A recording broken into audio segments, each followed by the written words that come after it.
Ladies and gentlemen, good morning. Welcome to the Samuel Jordan Center for Persian Studies. It's my pleasure to begin the program. This is the second of our Nastaran Akhavan Symposium on Iranian religions.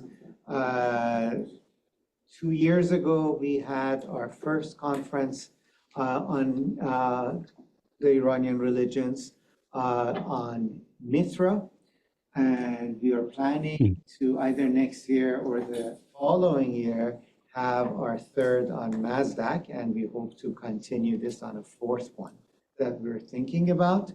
Nastaran Akhavan is someone who, I should say, loves the study of the ancient Iranian world. It is not only these 3 talks, but rather it's been about 20 years since we've been talking to each other, and she's been continuously supporting various conferences, book projects, and also support for research projects on ancient Iran here, as well as other places. Last summer, we had a wonderful conference with Melamu on I would say the Sea World, but the Persian Gulf and trade beyond in antiquity, which was sponsored by her, and other ones that she's done. So we're very thankful to her support, and we hope to continue this. Thank you, Nasta.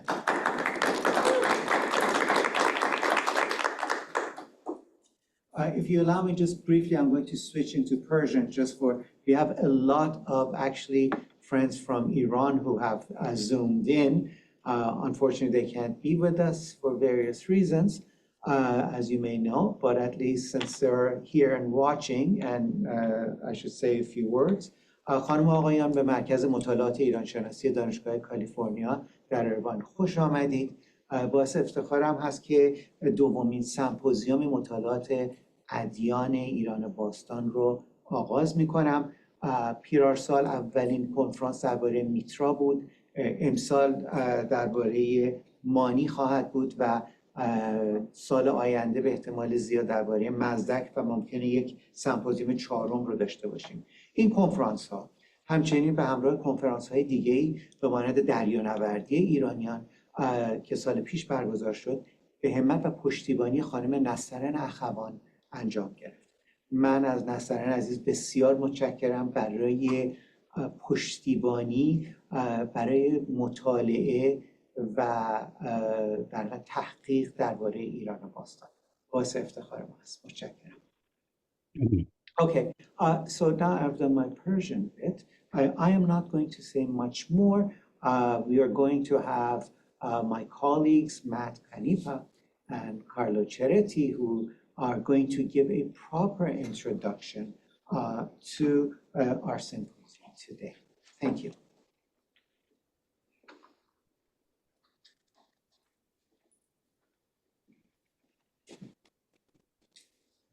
Okay. Welcome, everybody, both here and online, where we have, I think, about 4 or 5 times the amount of people. So it's really good to see the Zoom conference so well attended. And I just wanted to extend a welcome to everybody around the world who's attending there too. And I also want to add my thanks to Nastaran as well. And in one of the breaks, you can ask her about the genesis of these conferences, and she'll tell you.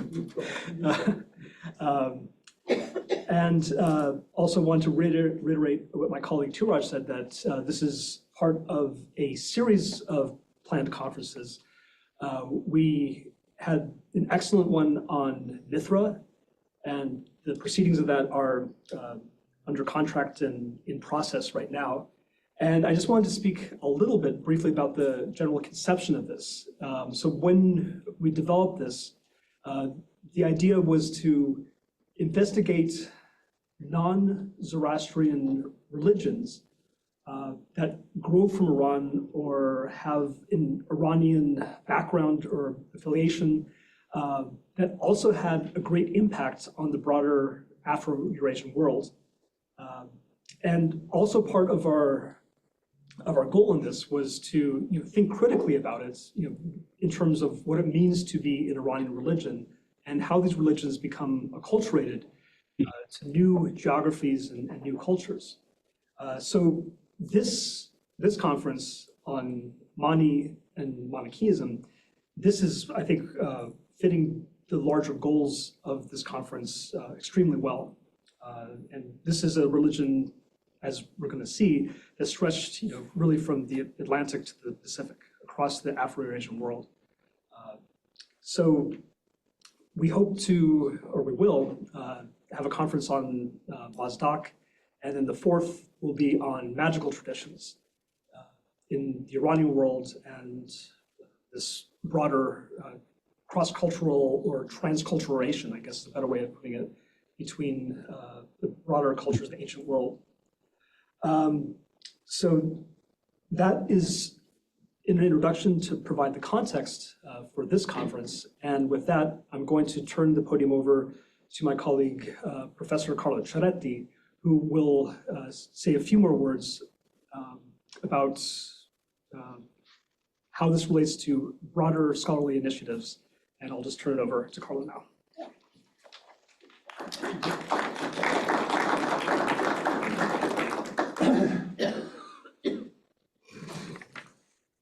Thank you, Matt. Thank you, Turaj. And it's now my turn to thank Nastaran Akhavan for the continuing support of the activities of the Jordan Center at the University of California, Irvine, and not only the activities of the Jordan Center, and for her interest in Iranian religion, which has led to this first series of 3 conferences, and we hope many more.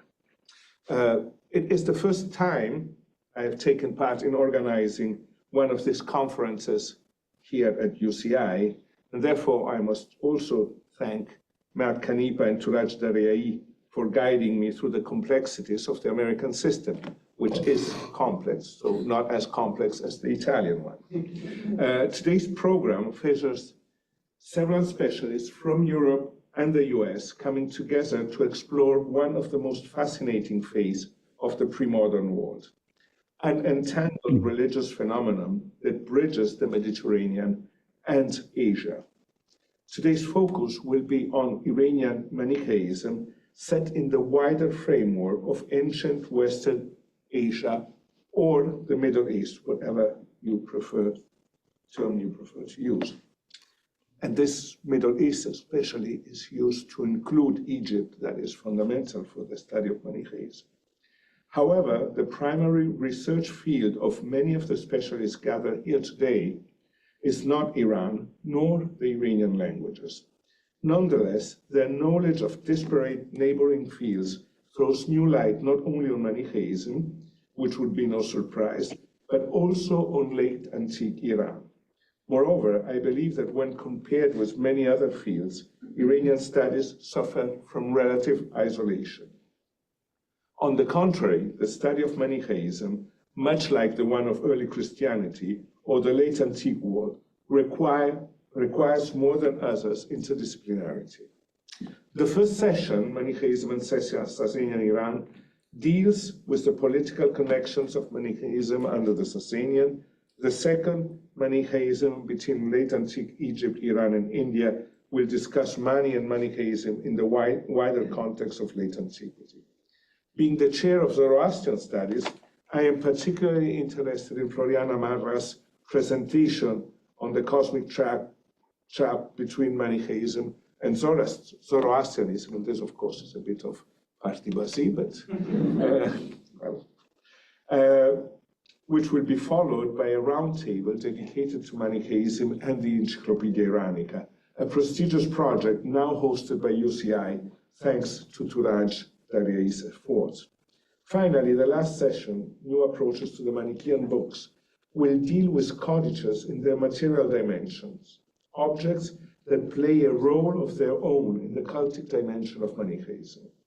Manuscript studies are growing in importance day to day, tackling new fields often outside the scope of classical scholarship, a definition that grows more and more inadequate in itself.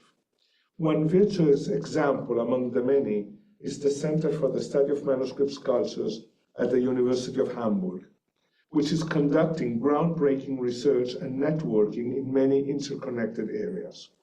We all know the critical importance of the role played by the Turfanforschung at the Berlin-Brandenburgische Akademie der Wissenschaften in publishing Turfan material, which in its turn boosted our understanding of Manichaeism as well as of our understanding of Middle Iranian and Turkish languages. It is sad to see that when one visits the web page of the Turfanforschung, the word abgeschlossen, terminated, stands out below the title line. One wonders whether it could not have been a leading center of manuscript studies, since there still is so much information to be gathered from the fragments itself. And this is partly the fault of us as a community of researchers. Manichaeism is not my primary research interest, so it goes hand in hand with Zoroastrianism as the night sky goes with the day sky. Being a chameleon-like religion in the Iranian world, Manichaeism has taken up the language of Zoroastrianism, revealing interesting variations between Parthian and Middle Persian vocabulary, and perhaps between Parthian and Persian Zoroastrian theologies. Mardan Farokhi Farrokhzadeh's polemical chapter against Manichaeism in the Pazand Shkangumanik Nizar is one of the very rare surviving examples of an attack on Mani's religion from the point of view of a dualist polemicist, and therefore it is all the more important. Many years ago, I had the chance in one of the few experiences I had with Manichaeism to take part in a major project directed by Professor Gerardo Gnoli with the assistance of Andrea Piras, aiming at publishing an Italian translation of all major sources on Manichaeism, with the exception of a few bulky Christian polemical texts. All translations were done directly from the original text by an international team of outstanding specialists. The aim of the project was not solely to provide scholars and the cultivated public with an instrument apt to enhance knowledge of the sources. Rather, it aimed to show that Manichaeism was first of all an Iranian gnosis, as Gnoli liked to define it. In this connection, that project works well with today's discussion. The choice to translate all text into Italian limited its circulation, reducing its impact. Originally, it was conceived as a 3-volume work to be published by the prestigious Fondazione Lorenzo Valla, specializing in bilingual Latin and Greek texts. The first volume, called Mani and Manichaeism, was published in 2003. The second, Myth and Doctrine, was divided in 2 volumes, one dealing with the Manichaean Coptic text and anti-Manichaean polemics, and the other to Manichaean texts from Central Asia and China. And these 2 twin volumes were published in 2006 and 2008, respectively. Unfortunately, the 4th volume, that should have been dedicated to rituals, poetry, and the church, was never published due to Gerardo Gnoli's illness and untimely death on March 7, 2012. Nonetheless, it is now many years that I've been hoping to see Andrea Piras pick up the project again to complete it, or possibly select a number of more important texts to be published in English in an updated translation that may be useful for the many historians of religions and cultures that do not master the full array of languages needed to study Manichaeism in the original, which means all of us, because none of us are able to manage and to master all sources. There will be more discussion on these topics in the afternoon, and I truly believe that Encyclopedia Iranica may play a major role in this process, but the number of young scholars participating today and the many more that are interested in dualistic religions, as shown by the wide participation, as Matt and Turaj have done, I welcome all of you here, show that there is room for such an ambitious project to take foot. Manichaeism is in itself a powerful symbol of entanglement, a subject that has often been studied, among others, by Matt Kaniva, showing how central it is for our understanding of Greater Iran and its neighbors in late antiquity, in the Middle Ages, and into the modern period. In fact, the study of this religious phenomenon that I consider to be primarily Iranian, so many would not agree with this position, is important to fully understand the influence of Alsacid and Sasanian Iran in the wider region of Western Asia and the Mediterranean. To conclude, in my limited experience of working on Manichaeism, I have briefly dwelt on these two examples, the Turfan-Forschung and Yolis project, very different from each other, since few projects can compare with what has been done in Berlin for its impact on our field of studies. I have done so to argue that in a changing world and in a changing academic world, we should all work together to allow smaller and more specialistic fields of studies, as our is, at least for the time being, to thrive. The study of the ancient world, often dominated by a limited number of disciplines, must truly become the study of global antiquity, where each tradition is on a par with all others. In this context, the study of the dualist tradition in all its different manifestations, and therefore the study of Manichaeism and Zoroastrianism definitely has a role to play. Thank you.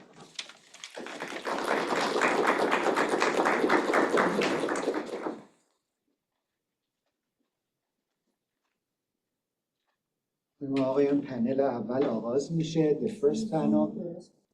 بله. While the first panel is being prepared on the Zoom material, I just want to make an introduction. Our first panel is Manichaeism and Sasanian Iran. The chair of the panel who will do the work is Dr. Laya Ziai Begdeli, who did her PhD here last year with Matt Kanipa and now is teaching. Thank you. Please, Laya.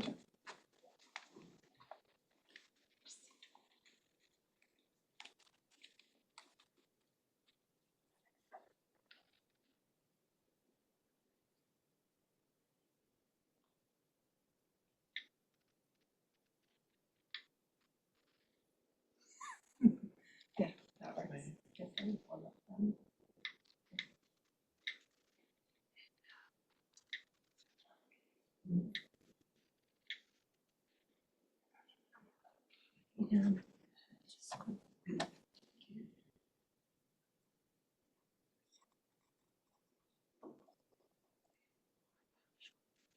Stop sharing. How do you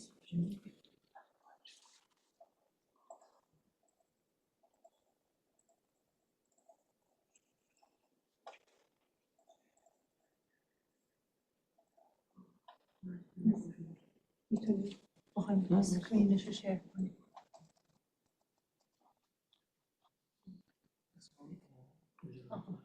بزن شیر.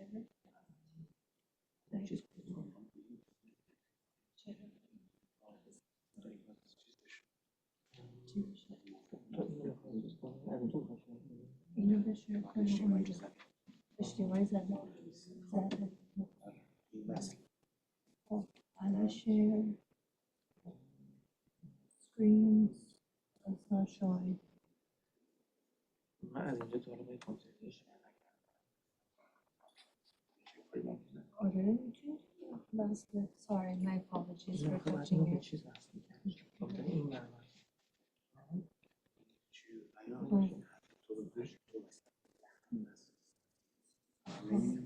But این کنترل پوینت سایز oh, I see. Yes. Okay, Yes. perfect. Yes, Great. yes, we're technical problems. Yeah. Zoom people can see Yeah. through the projector, yes. Perfect. Okay. We figured it out. Well, good morning. I'm pleased to introduce our first speaker of the day, Dr. Jason Abedoun, Professor of Religious Studies at Northern Arizona University. Dr. Badoun is a leading scholar of late antique religions, especially known for his influential work on Manichaeism, early Christianity, and the history of the Bible. His publications include The Manichaean Body, Truth in Translation, and the First New Testament. He's a former Guggenheim and National Humanities Center Fellow. He's currently co-editing a Coptic Manichaean manuscript with support from the NEH. Best of luck with that. And today he'll be presenting a paper titled The Question of Earliest Manichaeism's Iranian Connections. Please join me in welcoming Dr. Badoun.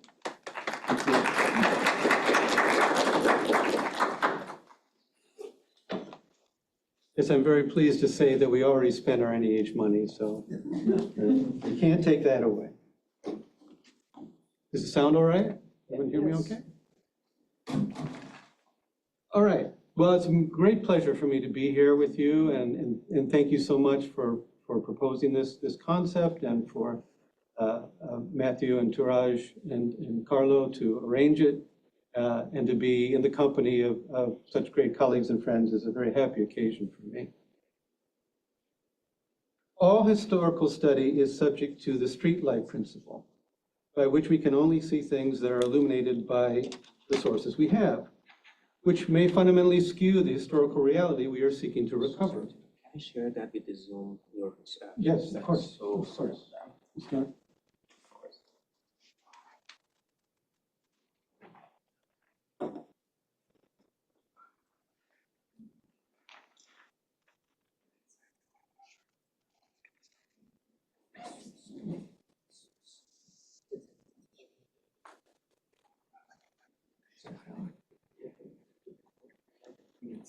They're extended screen, so you have to drag it. So. Oh.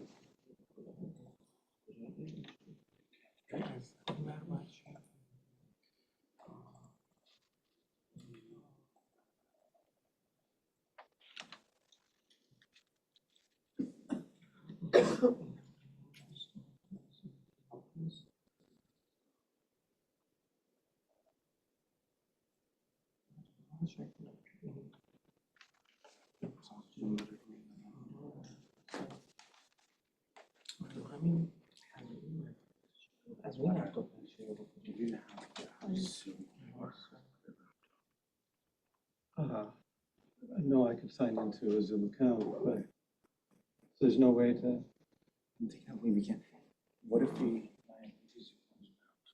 so they can see that the presentation through the We projector? can't see it. No, okay, we can try that. Zoom out. Zoom right? out. Just, Zoom out, just zoom yeah. out. Yeah.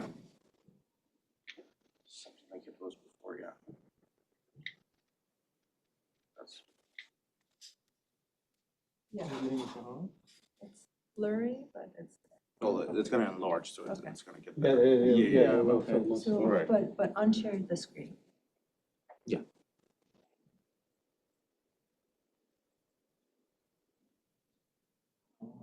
That is. Yeah. No. That's pretty good, right? Yeah. That's what they're saying. Yeah. Yes, I think so. Exactly. Can you just give the lights? Oh, yeah, of sure. the Yeah. screen that interferes Yeah, of course. with the sharpness?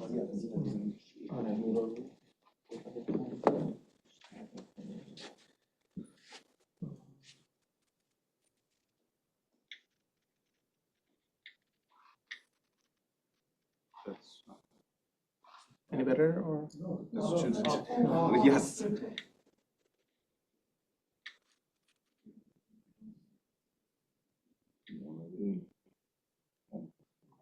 Is it good or is it too dark?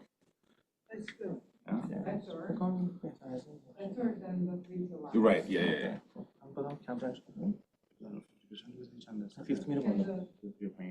And the presenters see the effect? More On the computer. Yes. Yeah, that's perfect. Okay. No problem. Sorry about the interruption. Yeah, Sorry all for right. the delay.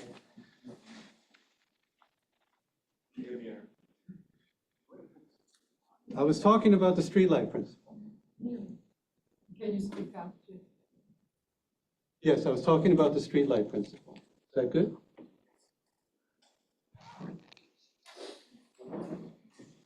How about that? Is that better? Yes. All right. So we can only study the things that are illuminated by the sources we have, which may fundamentally skew the historical reality we are seeking to recover. The study of Manichaeism is no different. With each new discovery, the streetlight has shifted its position and our interpretation of the religion has changed accordingly, sometimes dramatically. The discoveries at Turfan in the decade before World War I were revolutionary for Iranian studies generally, recovering the otherwise poorly attested Parthian language and adding significantly to our knowledge of Middle Persian and Sogdian, but especially important for the study of Manichaeism as the first substantial cache of literature authored by Manichaeans themselves. This material evinced a cultural environment so different from the polemical characterizations of Christian authors that scholars were compelled to appraise Manichaeism away from a Christian heresy to a distinct religion in its own right, many arguing for the essentially Iranian roots of the religion with deep ties to Zoroastrianism. The subsequent debate is encapsulated in the contrasting positions of Schaeder and Wiedengren. Is Manichaeism in its roots and essence an Iranian religion, or are the Iranian sources the product of later development in the Manichaean mission in an Iranian environment that does not pertain to Manichaeism in other settings? Subsequent discoveries have shaped that debate. On the one hand, Chinese sources discovered at Dunhuang early in the last century, alongside of previously known Islamicate sources, identified Mani himself as Iranian, even Parthian royalty. And certainly no one could deny that Mani spent the bulk of his life within an Iranian empire. On the other hand, a new spectacular cache of texts found at the end of the 1920s at Medinet Mahdi in Egypt, which predate the Turfan manuscripts, seem to better situate Mani's thought in closer connection to the Hellenistic and Christian West.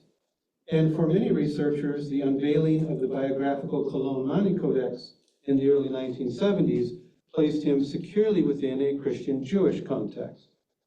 Ian Gardner's recent analysis of the biographical sources on Mani dismisses his Iranian background as regional promotional fiction.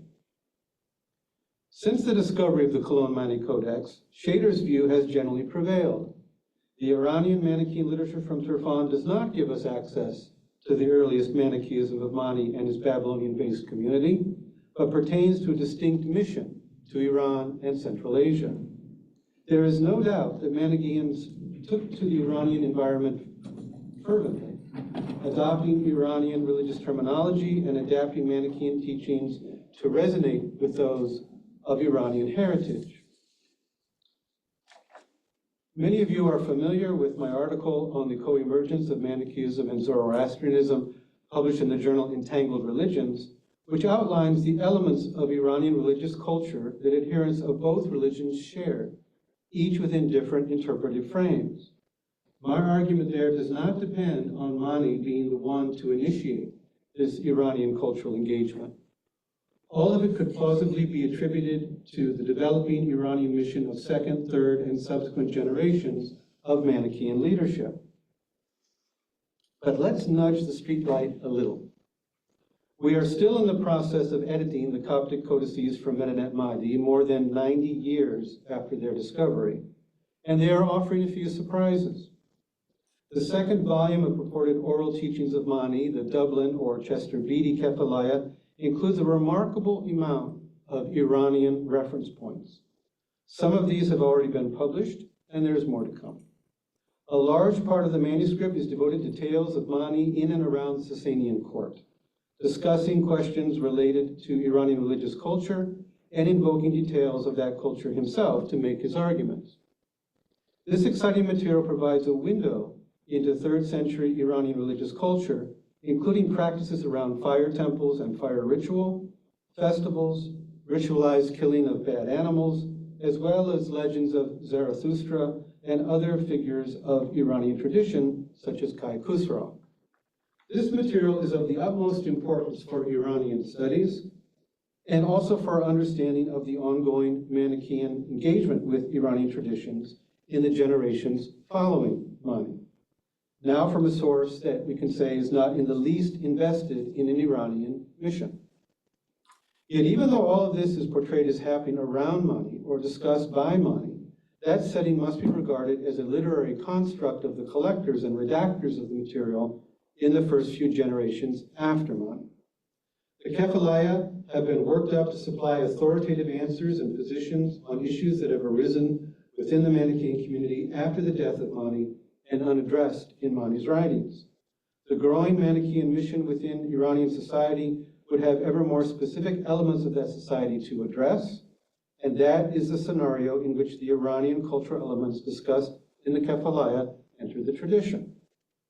This makes little difference for those interested in mining the material for information on Iranian culture of the time, but it makes a significant difference for those of us seeking a very fine delineation of the processes by which Manichaeism emerged in the 3rd century. Pointed arguments made by Ian Gardner, Timothy Pettipies, and Jay Hahn about the secondary scholastic nature of most recovered Manichaean literature, even relatively early materials such as the Kephalaya, force us to acknowledge a barrier between us and historical Mani, along with the no doubt complicated processes of emergence of Manichaean identity. My question today, then, is to peel back this scholastic layer as much as current evidence allows, and seek to identify what kind and degree of engagement with Iranian religious culture occurred already in the lifetime of Mani, as part and parcel of the first formation of a distinct Manichaean religious community. And for that question, we must confine ourselves to what can be gleaned from Mani's own writings, of which precious little survives. The starting point must be the Shaburagan, in which Mani consciously and deliberately sought to engage with Iranian religious culture in order to appeal for the sponsorship of the Sasanian king Shapur. With this work, he showed exactly how he saw the religion he wished to promote intersecting with existing Iranian religion as he knew and understood it. We knew of the existence and purpose of the Shaburagan from Islamicate sources, conveniently collected in English translation by John Reeves in 2011. We knew from Biruni, for example, that Mani opened the work with a self-introduction that contained some autobiographical information and placed himself in continuity with Zarathustra, as well as the Buddha and Jesus. In 1904, F.W.K. Mueller had identified 9 folios in Middle Persian from Turfan that contained headers and captions identifying them as copies of the Shaburagan, and that's one of those pieces shown there on the screen. And these corresponded in their eschatological content with what a garbled passage in An-Nadim happened to mention as the subject of some of the Shaburagan's sections. This correlation raised the question of whether the Shaburagan was entirely an eschatological work, a question left open by David Neil Mackenzie in his edition and translation of all the securely identified fragments in 1979. However, already in 1936, Hans Schaeder had pointed out stylistic features connecting a set of well-preserved folios containing cosmogonical content in Middle Persian with the securely identified eschatological Shaburagan fragments. Werner Zundermann was more precise in his assessment of the question, affirming what he regarded as a special terminology that distinguished the Shaburagan from all other Manichaean Middle Persian texts from Turfan, pointing in particular to the designations of divine figures in the Manichaean myth. In 1992, then, Manfred Hutter followed up on these predecessors by publishing his new edition and translation of the cosmogonical passages in the book that's on the screen right now, giving a short treatment of some parallels of terminology and phrasing with the securely identified eschatological Shaburagan fragments. And so these cosmogonical fragments are some of the most studied and commented upon works from the Turfan collection, But what is important, what Sunderman and Hutterud did, is to connect them as all belonging to the same work, the work that Mani deliberately composed in Middle Persian for an Iranian audience. What then is this special terminology by which we can distinguish Mani's own engagement with the Iranian religious culture in the Shoburagan from what develops later as the Manichaean mission further penetrated Iranian society and adopted a second layer of Iranization? For one thing, as Sunderman noted, several figures in the Manichaean myth bear different names in the Shoburagan from what becomes standard Iranian nomenclature in the post-Mani era. Mani uses mostly descriptive titles for the figures. Only in a few instances does he identify them with Iranian personal deity names, whereas the later tradition has incorporated more personal names from the Iranian tradition. Zunderman's findings support in part Shader's hypothesis of the development of further engagement with Iranian religious culture over time, while still finding that Mani already had a level of engagement in some degree of associating Iranian divine and demonic entities with figures in his mythic world. Thus, among the deities the Shoburagan uses, only Zurvan, Ormizd, and Mir are direct borrowings of Iranian deity names for the supreme god, the deity first man, and the demiurgical living spirit, respectively. In a characteristic case of a manuscript of the Shoburagan, we have the header and the caption, which are circled in red on these pages, use the Iranian deity name Narisa, or Naryosang, to label a section of the text, which in the original Shoburagan text composed by Mani uses a different designation of that god, Roshan Shar Yazd, the god of the realm of light, as a designation for a different Manichaean deity, the third messenger. So we see that the people copying the manuscript are adding another layer of Iranization to the text than beyond what Mani himself had done. A lot has been made of the use of Zurvan as a designation for the supreme god in Middle Iranian Manichaean texts. You're all familiar with the work of Zainer and the many discussions of so-called Zurvanism that followed. Although Mani prefers in the Shoburagan to call the supreme god King of Paradise, he identifies him with Zurvan in a few places. I would say that this has nothing to do with so-called Zurvanism and everything to do with the logic of the Manichaean myth, in which the supreme god is an otios deity who plays no direct role in confronting the king of darkness.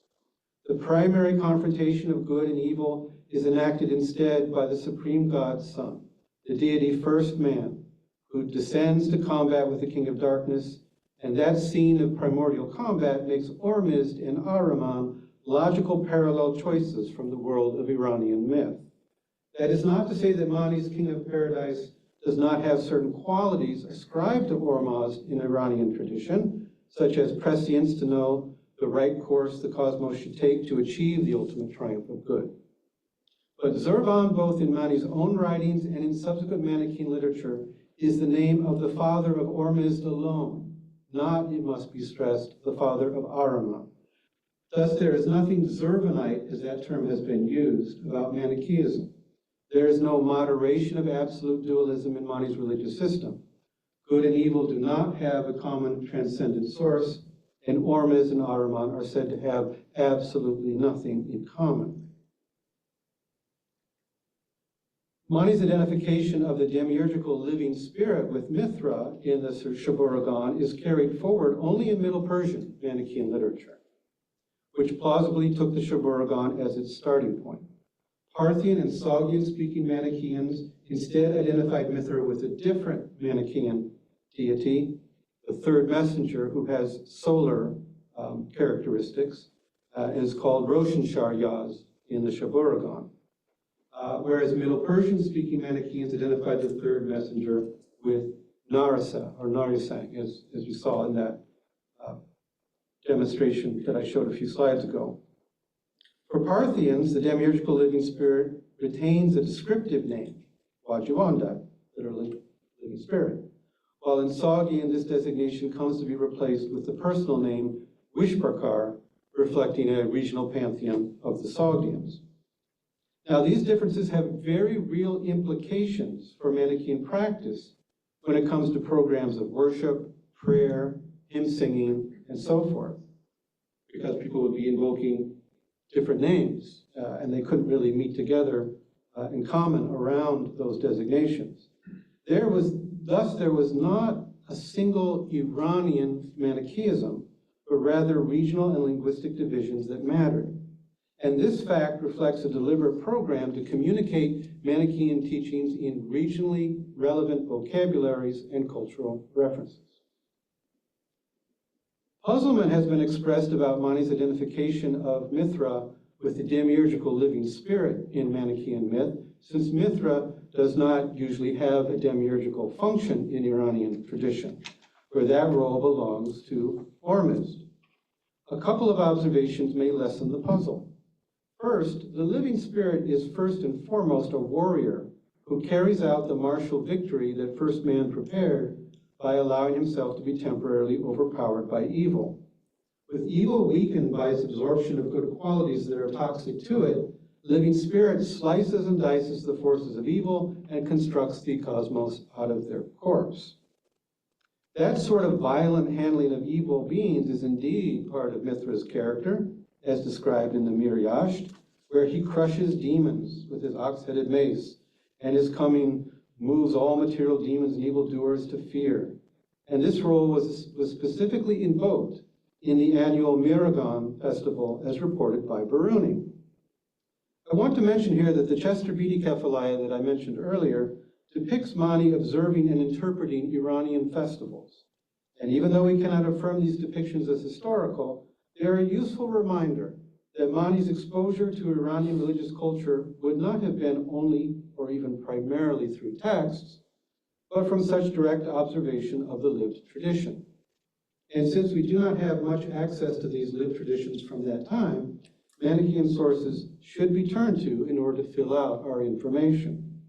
As for direct understanding of Mithra as a demiurge, Ilya Gershevich pointed out passages from the Yasna that were understood in their Pavlovi gloss as referring to the fashioner Mir, an understanding of Mithra also reported by Mani's near contemporary Porphyry from Western sources.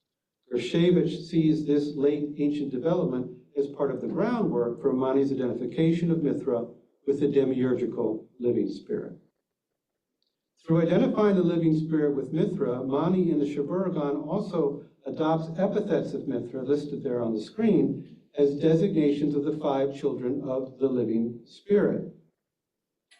As Werner Sunderman recognized, Mani's use of these designations indicates his familiarity with the Mir Yasht in some form, and as I argued in my co-emergence article, a form with differences from the text preserved within the modern Zoroastrian tradition. As for other Iranian mythological figures, Mani in the Shaburagan also adopts Ahriman and Aj for the king of darkness and the demoness of lust. For the first human couple, and Adam and Hawa in Mani's own Aramaic, Mani uses descriptive designations before adding, that is, Gemerd and Murdayanak. And so he is referencing both original descriptive names for these characters and then deliberately connecting them with what he regarded as corresponding figures from Iranian myth.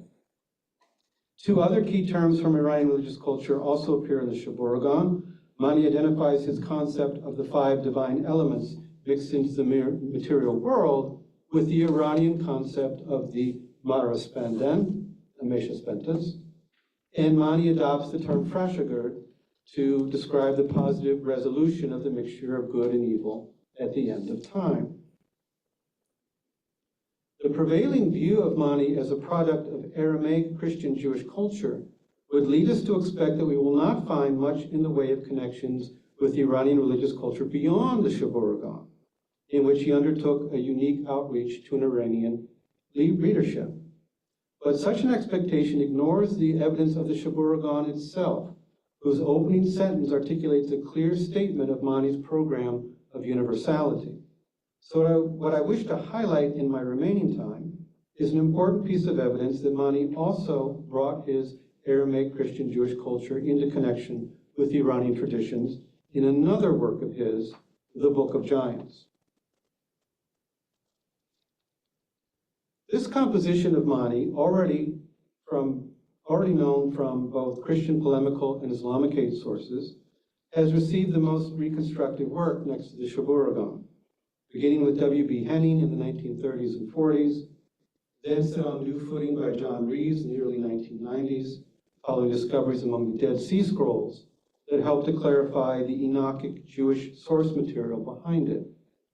In recent decades, Enrico Morano in particular has brought forward additional fragments of it from among the Turfan texts. Henning observed in the Iranian Turfan manuscript fragments of the Book of Giants the use of names derived from Iranian legend. After initially entertaining the notion that Mani himself had introduced these references to Iranian legend, he concluded instead that these were Iranian cultural glosses introduced only in the process of translating the originally Aramaic Book of Giants into Iranian languages. Presumably, what Mani had done in the Shaburagan to reach out to Iranian converts, his successors carried further in translating his canonical Aramaic works for the same audience.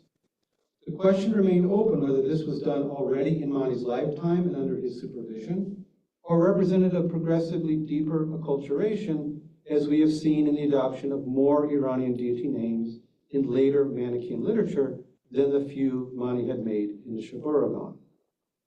In either case, it appeared to be a superficial onomastic adjustment, just a change of names without changing the plot or any of the content of the text, rather than any significant engagement with the Iranian legends behind the names. Henning noted inconsistencies in the Book of Giants fragments, in some of which appeared the Aramaic names familiar from Jewish Enoch literature. In others, the same characters have names derived from Iranian legend side by side. In only a few instances did some apparent reference to elements of the Iranian legend manifest themselves, and this evidence was so slight and so isolated that Henning attributed to later glossing of the text.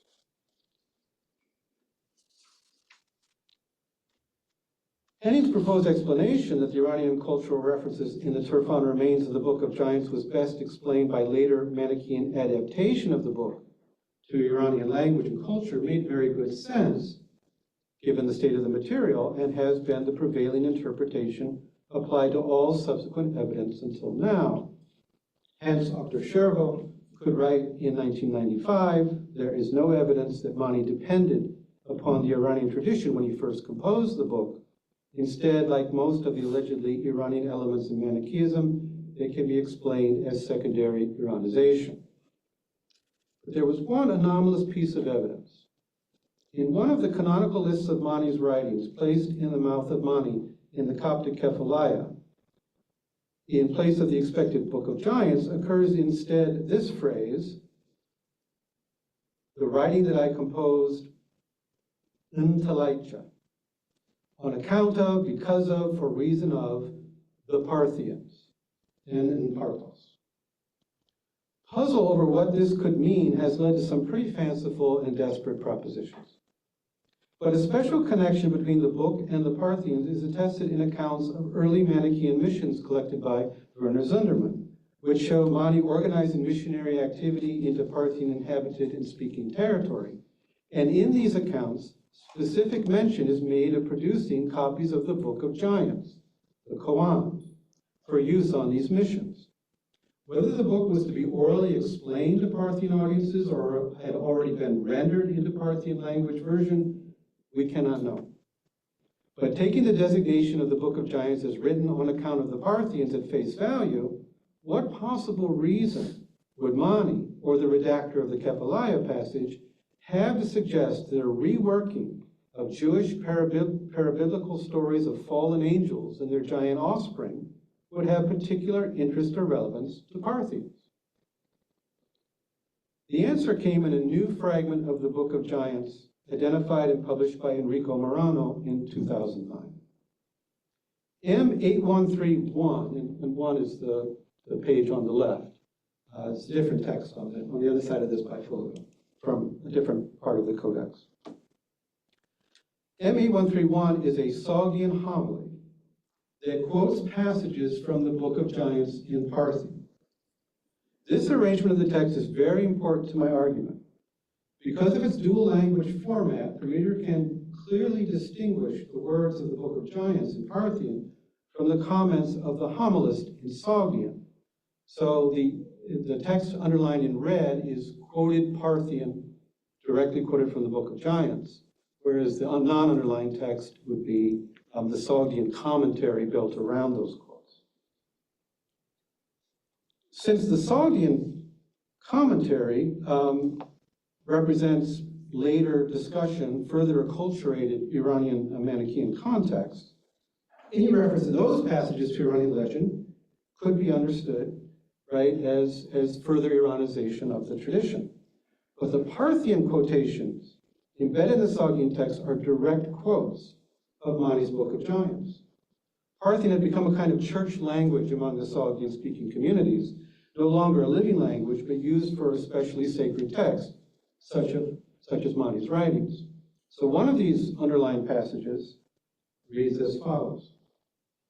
And if they had lived in beauty, then King Shiosh would not have died. In whose beauty something, the text breaks off. Now, this is no name-changing gloss on an underlying character of the Aramaic Enoch traditions. It is a direct reference to the legendary beauty of the Iranian hero Shiosh, as related by Tabari, Fudarsi, and others. His beauty leads to disaster as his father's wife falls in love with him, which is the point being made here about beauty not being a reliable source of immortality, just as another passage in the same fragment, again quoted directly from the Book of Giants, says that the hero Sam's manly strength likewise could not safeguard his immortality, since he is said to have died at someone's feet before the text breaks off. What this Turfan manuscript demonstrates, therefore, is that Mani himself was drawing comparisons between Jewish and Iranian legend in the Book of Giants. Why specifically was this book addressed to Parthians rather than to Persians? It might have something to do with the role Parthians seem to have played in preserving such legendary material and being the source from which it was conveyed to Sasanian Iran, as argued by Mary Boyce in two important studies in the 1950s.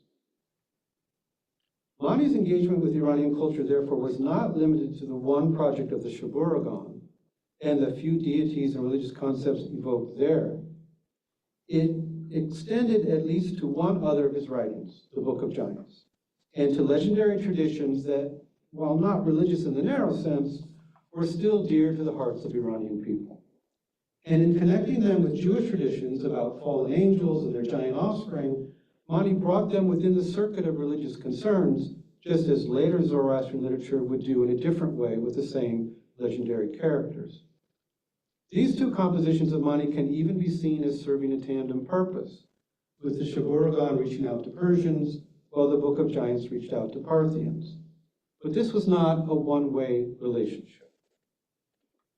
To return to the question that bedeviled Manichaean studies throughout the 20th century, is Manichaeism an essentially Iranian or essentially non-Iranian religion? This is the wrong question, because Manichaeism is not essentially anything, because there is no essence, no one moment of revelation that defined and fixed Manichaeism. It was instead an evolving project, and we will only make sense of our evidence if we understand what that project was, initiated by Mani and carried forward by his successors. We're in a better position now to ascertain the ways in which Mani, over a span of some 30 years in Sasanian Iran, found meaningful connections between his background and inspiration and the pluriform Iranian religious cultures of his time.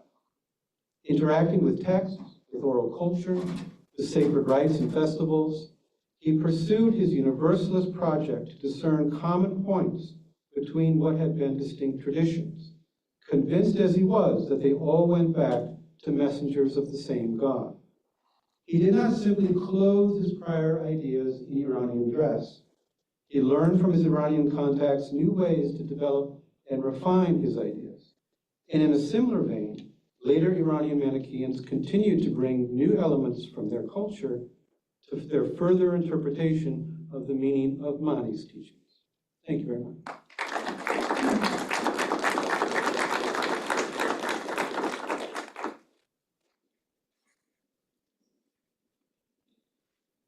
Can you ask some questions now or third? Now or third? Now? No? Okay.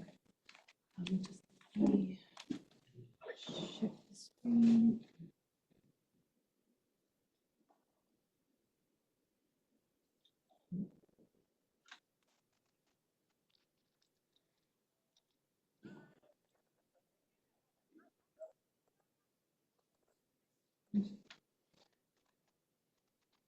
Any questions? Any questions in the room? Yeah. No.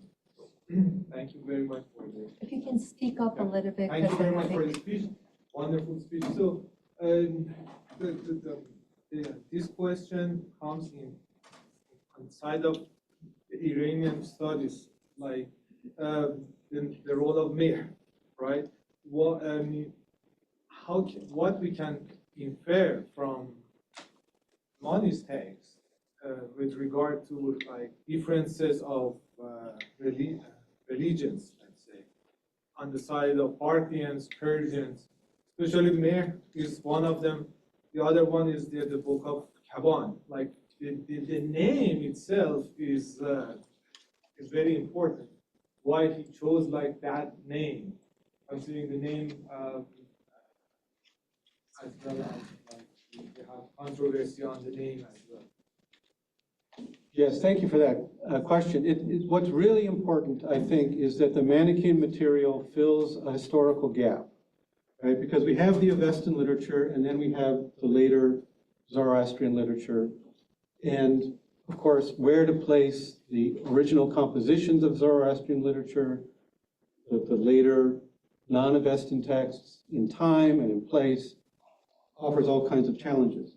Because we have this Manichaean material that is in between, we are able to use it to access, with the right critical questions and with the right caution, what was the state of these traditions in Iran at that time. Of course, Mani is interpreting. Mani is developing things in light of his own insights.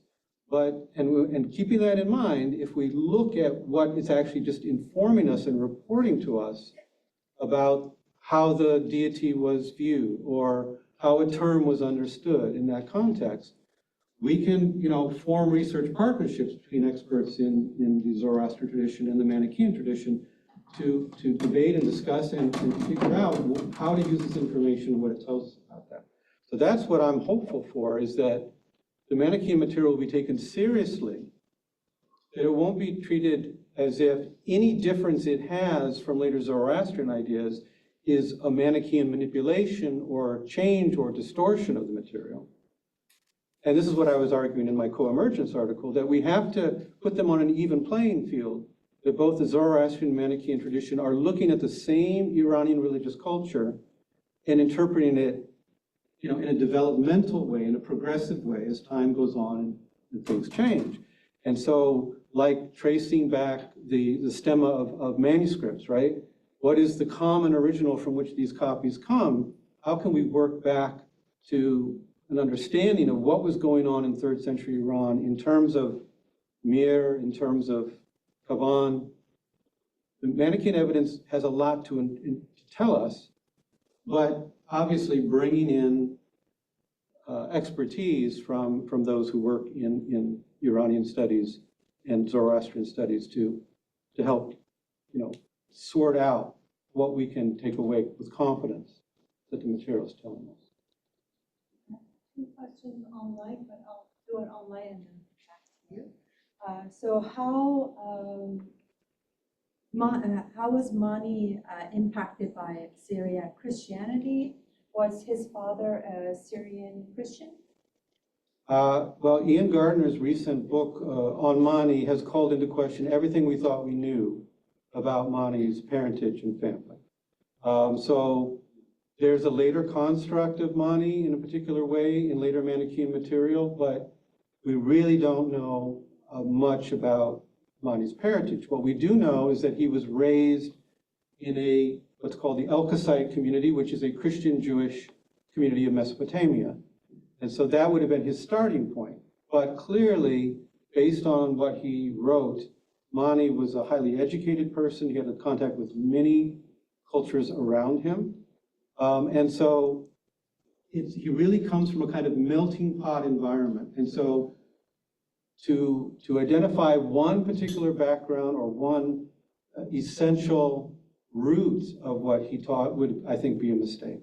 I think he very much is someone who's a synthesizer of the cultures around him. And as I mentioned at the end of my talk, he had a project. He believed that all of these traditions went back to a common inspired original. And he was looking for those signs of commonality as evidence of the preservation of that original. And any differences he regarded as later corruptions of those traditions. And so he was really convinced that there could be insights from all the traditions he had contact with, Iranian, Indian, as well as Syriac Christian. But the Manichaeans would have been pretty much the earliest Christian-identified community operating in Iranian territory because of their invocation of Jesus as an important predecessor figure. Yeah, can I ask a question? Thank you, Jason. That was great. I saw you mapping out the Book of Akhavan and Shahpuragan on the map. Yeah. You know, there's been recent discussion of what was the common language on the Iranian plateau in the Sasanian period, and how did the classical Persian language rise? And Carlo had a lecture at UCLA a while ago.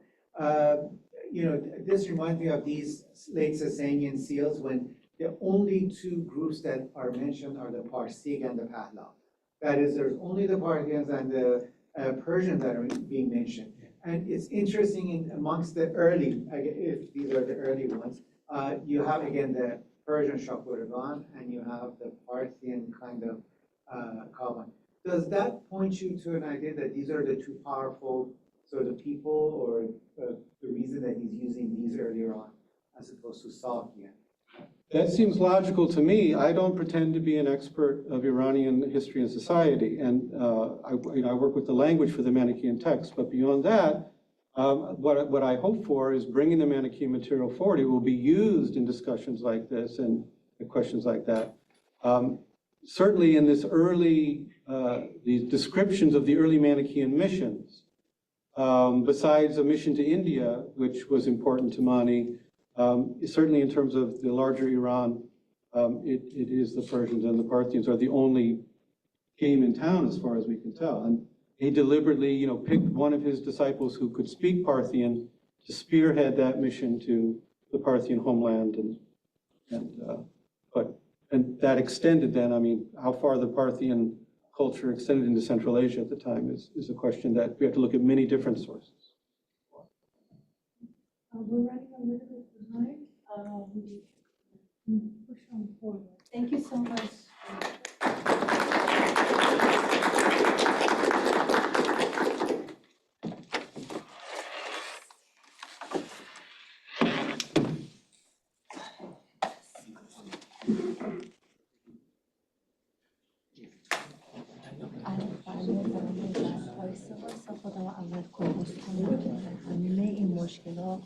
حل میشه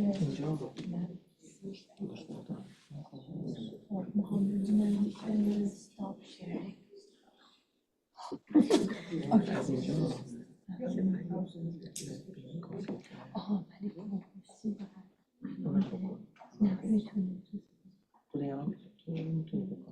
Dr. Han, can you share your screen with us? Yeah, I can do that. Yeah.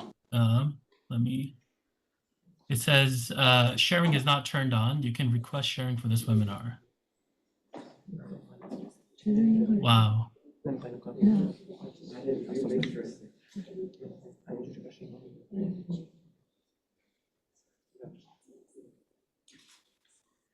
Dr. Han, hi. Can you Hello. share I'll your try. screen with us? It says sharing, it still says sharing is not turned on. We can't hear you. Oh, you can't hear me right now? Okay. It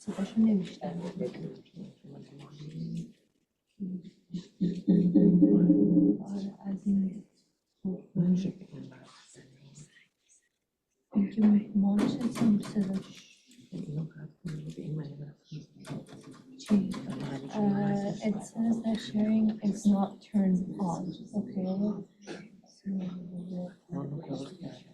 نه منو کلوز کرده مگه چند تا کلوز همه پنویستا رو میتونی کلوز کنی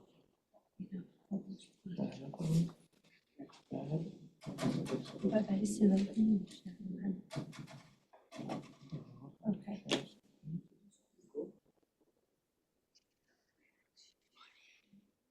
Okay.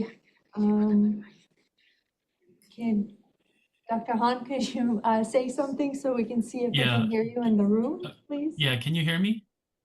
Oh, Can you hear me right now? Okay. So, Hello. آخه الان اینجا رو نشون نمیده. بذار چه پس رفتیم تو پودیم رو La la la la la la la. Oh, okay. Now? Yes. Oh, Can people hear? perfect. We can hear Okay. you. Perfect. Okay.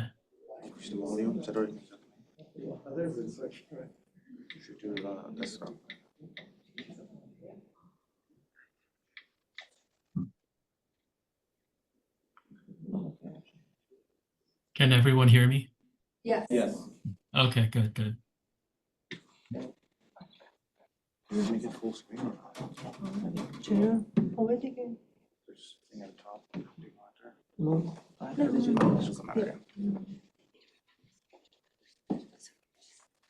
Okay, we made it. I'm pleased to introduce our next speaker, Dr. Ajay Han, Assistant Professor of Religious Studies at Brown University.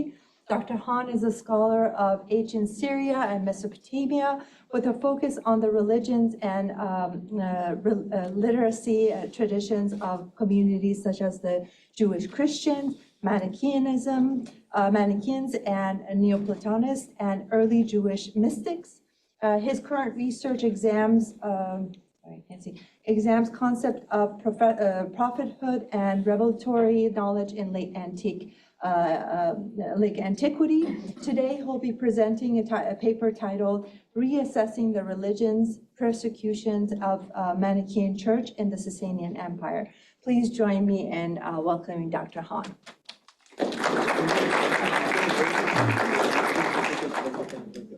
So just to make sure everyone can hear me, right? Okay. Okay, great.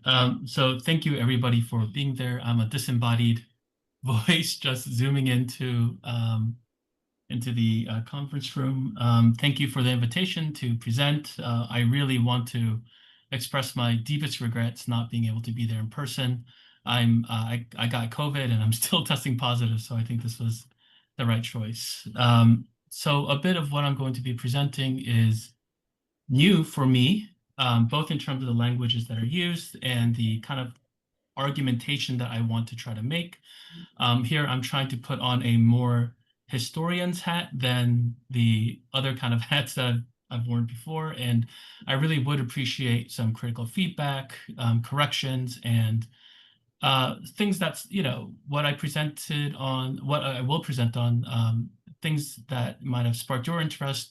Please do email me or contact me, and my email is right here, okay? So again, apologies for not being able to attend in person. Okay. The history of Manichaeism in the Sasanian Empire is often assumed to be a story of persistent persecution. The crucifixions of Mani and his successor, Sisinios, and the persecutions during the reigns of Bahram II, Narset, and Hormuz II are seen as proof for a lachrymose history of Manichaean decline in its native environment, albeit one punctuated by brief moments of respite. The reason for this unremitting persecution is often reduced to a single cause. Mani had claimed to be the true interpreter and restorer of Zoroaster's teachings. He and his followers were therefore deemed dangerous, not only to the Zoroastrian priesthood, but to the integrity of an empire that conceived of religion and rulership as twins. The narrative of persistent persecution is bolstered by an admittedly impressive convergence of corroborating texts from different traditions. For the claim that Mani had presented his revelation as the truest version of Zoroaster's teachings, scholars can marshal together any number of Manichaean texts preserved in different languages and genres. As for Zoroastrian texts, one can begin with Cartier's famous proclamation that he had destroyed the idols and doctrines of Akhavan, and you know what I'm going to say, right? The Jews, the Buddhists, the Brahmins, the Nazarenes, the Christians, the baptizers, and the Manichaeans in the empire were smitten.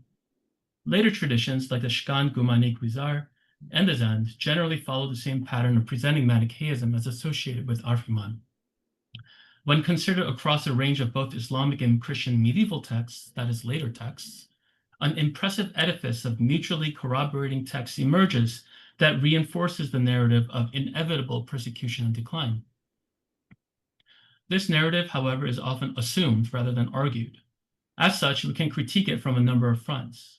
First, it tends to reinscribe the narrative of the sources themselves, especially in its underlying claim that, quote and unquote, religious difference or claims of religious identity between Manichaeans and Zoroastrians provide a sufficient explanation for persecution.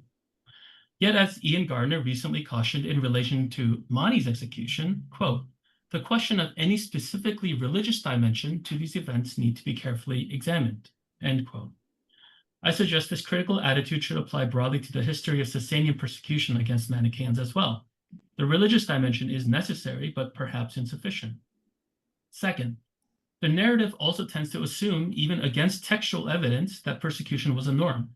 It cannot explain the years of peace that followed Mani's death, or during the last 3 years of Bahram II's reign, or during Narses and Hormuz II's reign as well.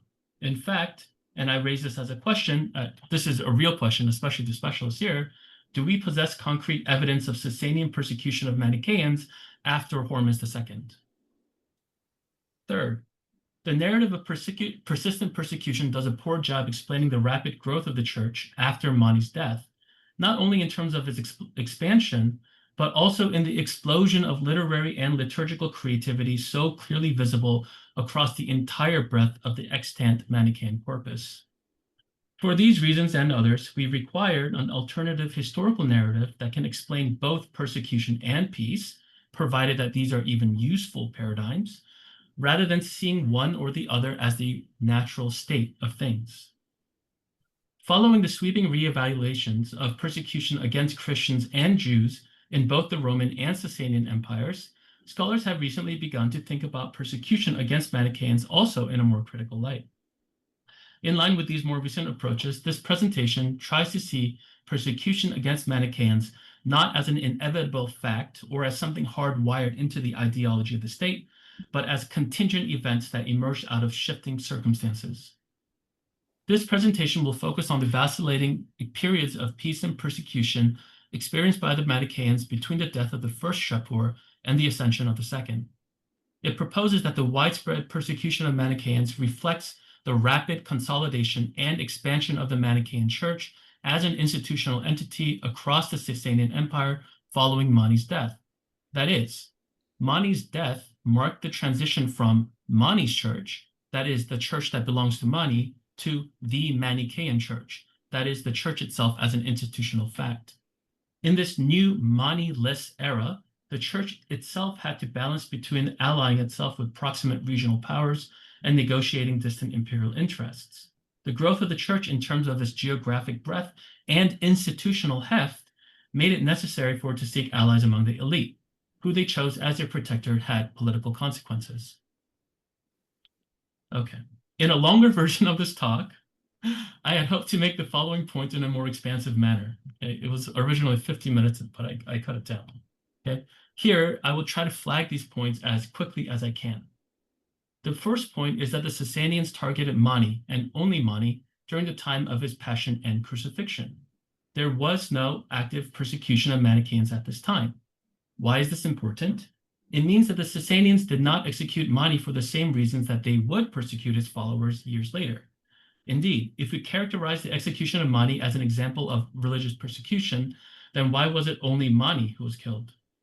In fact, to the best of my knowledge, and again, to the best of my limited knowledge, there's not a single Manichaean text that shows Sasanians targeting anyone other than Mani during his arrest, trial, and execution. Again, not a single Manichaean text. Of course, this might be due to the obvious fact that Mani's death itself became the central site of commemoration. It had no room for other victims. Moreover, as is obvious by the very terminology used by Manichaeans, the quote and unquote crucifixion of Mani mirrors the passion story of the Gospels, which of course centers on the suffering and death of Jesus Christ. It is nevertheless striking how nearly unanimously the texts across different genres and languages depict Mani surrounded by his disciples at all points leading to his death and after it. If the Sasanians had indeed initiated a full-blown religious persecution against these Zandiks, we would have expected them to have targeted Manichaeans, not just Mani. And often these Manichaeans are visiting Mani in prison, right? So the Manichaeans they were there right there anyway. All the Sasanians had to do was just close the doors, right? But that did not happen. The second point is similar to the first. Namely, we have little to no evidence that the Sasanian Manichaeans ever commemorated individual martyrs other than Mani and his successor, Sicinius.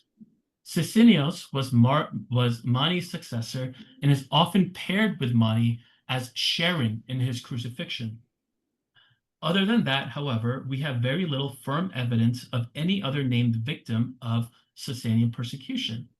In fact, the opposite seems to be the case. As a brief example, we can turn to a hymn commemorating the death of a certain Mar Zaku, which Henning suggested was written around 300 CE. We can probably date the hymn then to the reigns of Narsa or Hormuz II, both of whom the Acts Codex, which I haven't introduced yet, but is a separate codex, implies had persecuted Manichaeans. We would therefore expect Mar Zaku to have been persecuted by the Sasanians, even martyred during one of these periods. But as you can see from the excerpt, the opposite is true. Mar Zaku was exalted in all the lands, and the kings and the great ones honored you. Now, there's one possible exception to this general rule, which I won't get into here, namely the 3 presbyters associated with the Yimki festival, which Henning also suggested. We don't have time to get into it, but I'm very skeptical that the 3rd and 4th Yimki fasts are for the 3 presbyters.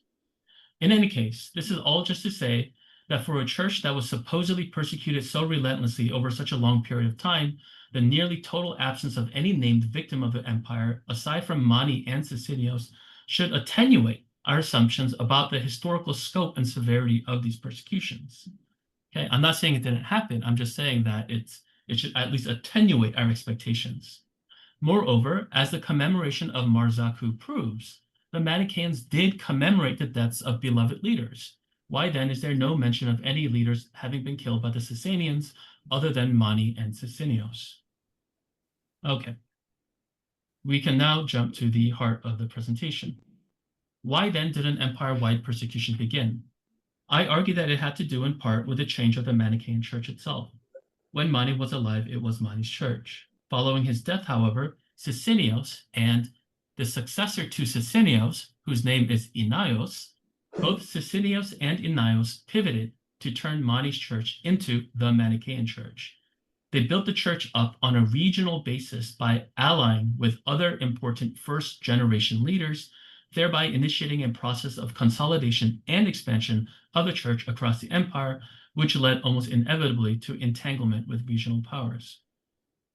Now, one of our best documentary pieces of evidence for how the church responded to a post-Mani reality comes from a letter written probably by Sicinius from the city of Merv to Mar Amo, who is currently residing in Zam by the Oxus.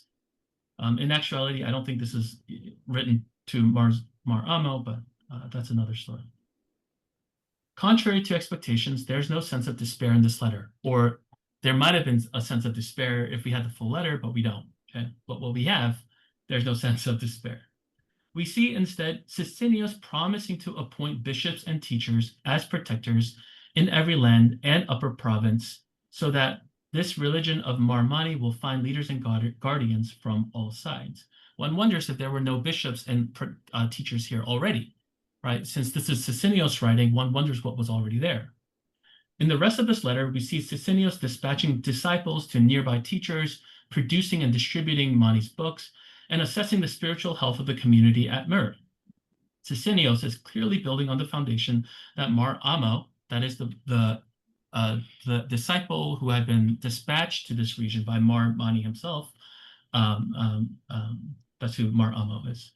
I suspect that Sicinios' visit to this region must have been driven, in part, by a need to maintain good relations among other first-generation Manichaeans, and to assess the needs of the regional church, especially in this post-Mani reality. The letter shows him to have adopted a human resources mindset, insofar as he is constantly receiving brothers and sending them from Merv.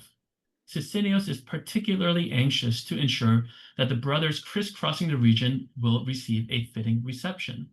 For example, he sends a certain Zurvandad further east to rendezvous with Mar Amo, who is in the city Azam on the Oxus River. Zurvandad carried with him a copy of Mani's Book of the Giants, which we just heard referenced, and the picture book. Sicinios claims that he created new copies of these two books, presumably in order to replace the ones he sent with Zurvandad. He also dispatched a beloved son Husro to the addressee, along with two other disciples, one by the name of Friadar, and the other simply called a beloved son of Mar Mani. The addressee probably knew Friadar, but not the beloved son of Mar Mani. Sicinios instructs the addressee to teach this beloved son of Mar Mani the art of writing and wisdom, pad dimerith ud pad prad. He seems worried about how the addressee will treat this beloved son, whom he subtly implies as being rather disobedient and untrained, perhaps in contrast to the obedient Friadar.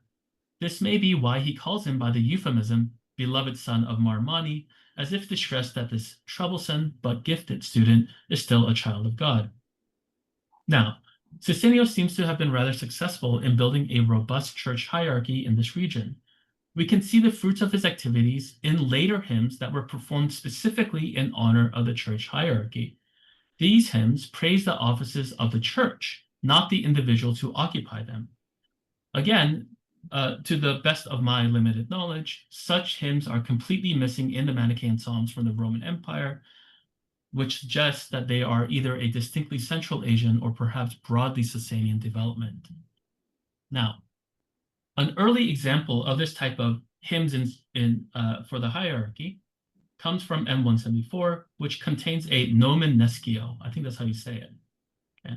It reads, "May they become worthy in soul and body, the gift of all the mighty ones day by day, and you, gods, give the feast and the reward of the good to the fortunate and lauded, NN, the Lord, the great and venerable ruler."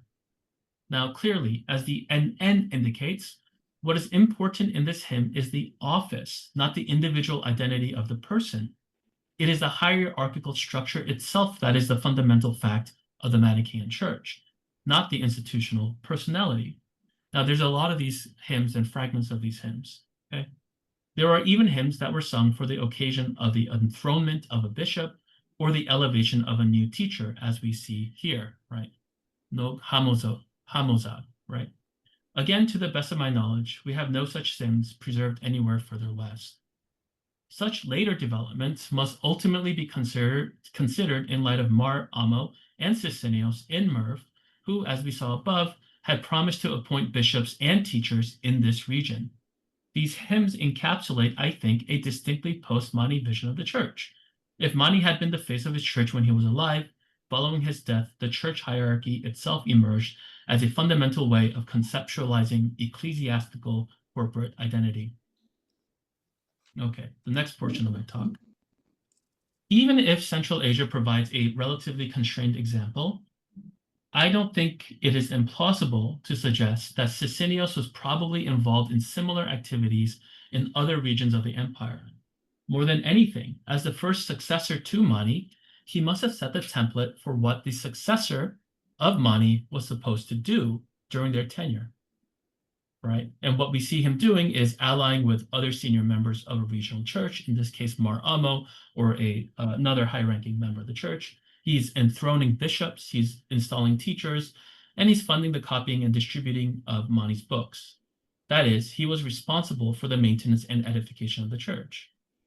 In what follows, we turn to examine the two most important extant historical texts for thinking about the development of the church between Mani's death and Shapur II, and the rise of Shapur II, and consequently the activities of the first two successors, Sicinius and Inaios. The first text is called the section on the narrative of the crucifixion, and the second are the remains from a Coptic codex that scholars call the Acts Codex. Both of them are preserved in Coptic, most likely translations from an Aramaic original. Both texts were probably written during the early reign of Shapur II. I think this is a topic of conversation, but I think it's most likely that both of these texts were actually written early in the reign of Shapur II, and perhaps we can talk about it later. Although there are discrepancies between the two, especially regarding the activities of Inaios, I will prioritize a section on the narrative and use the extremely fragmentary few pages of the Acts Codex as something of a problematizing supplement.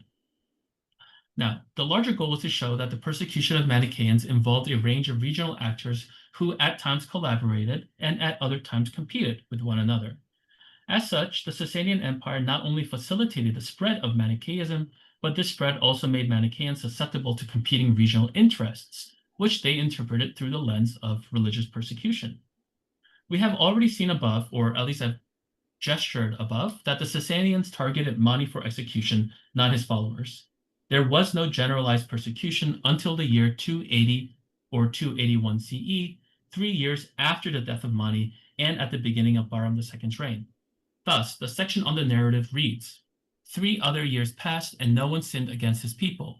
We did not tremble. They calmed down their wrath, just as Mani said while he was still alive.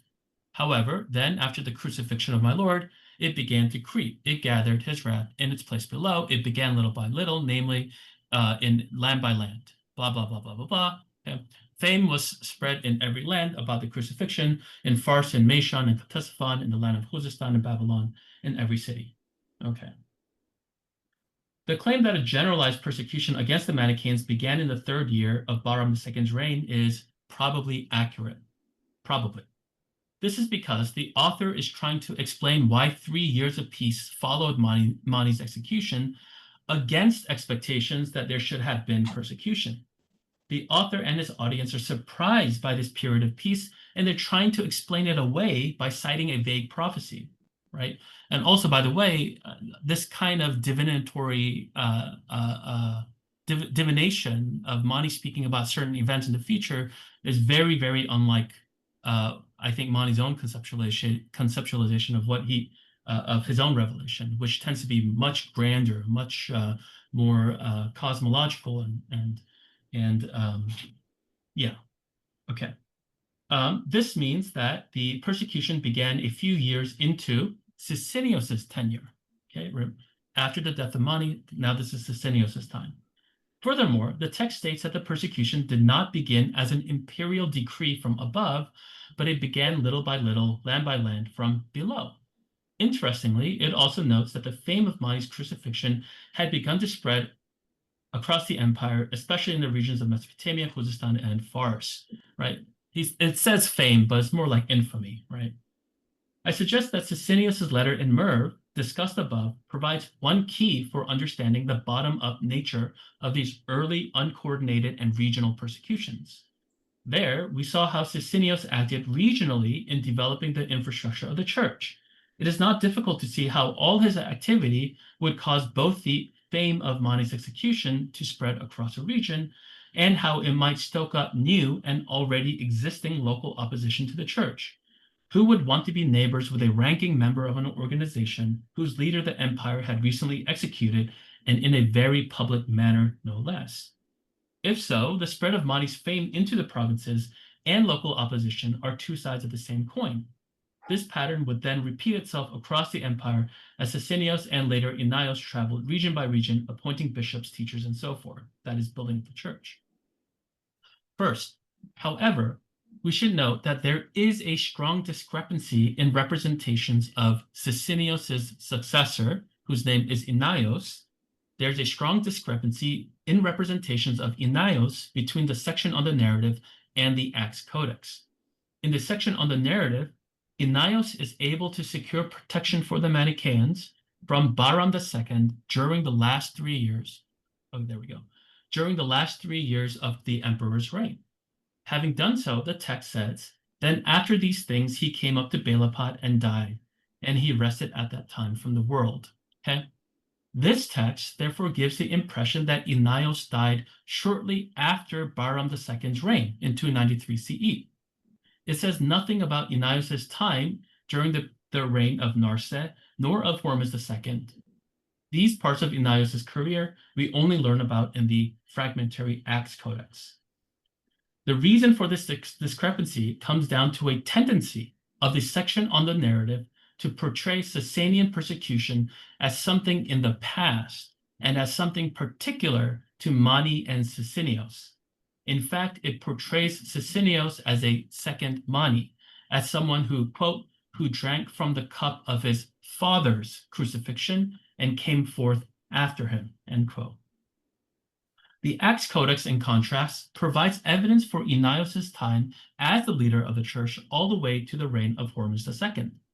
Although its pages are very fragmentary, we can still see that Inaios' career involved regional actors that spanned the Sasanian imperial theater.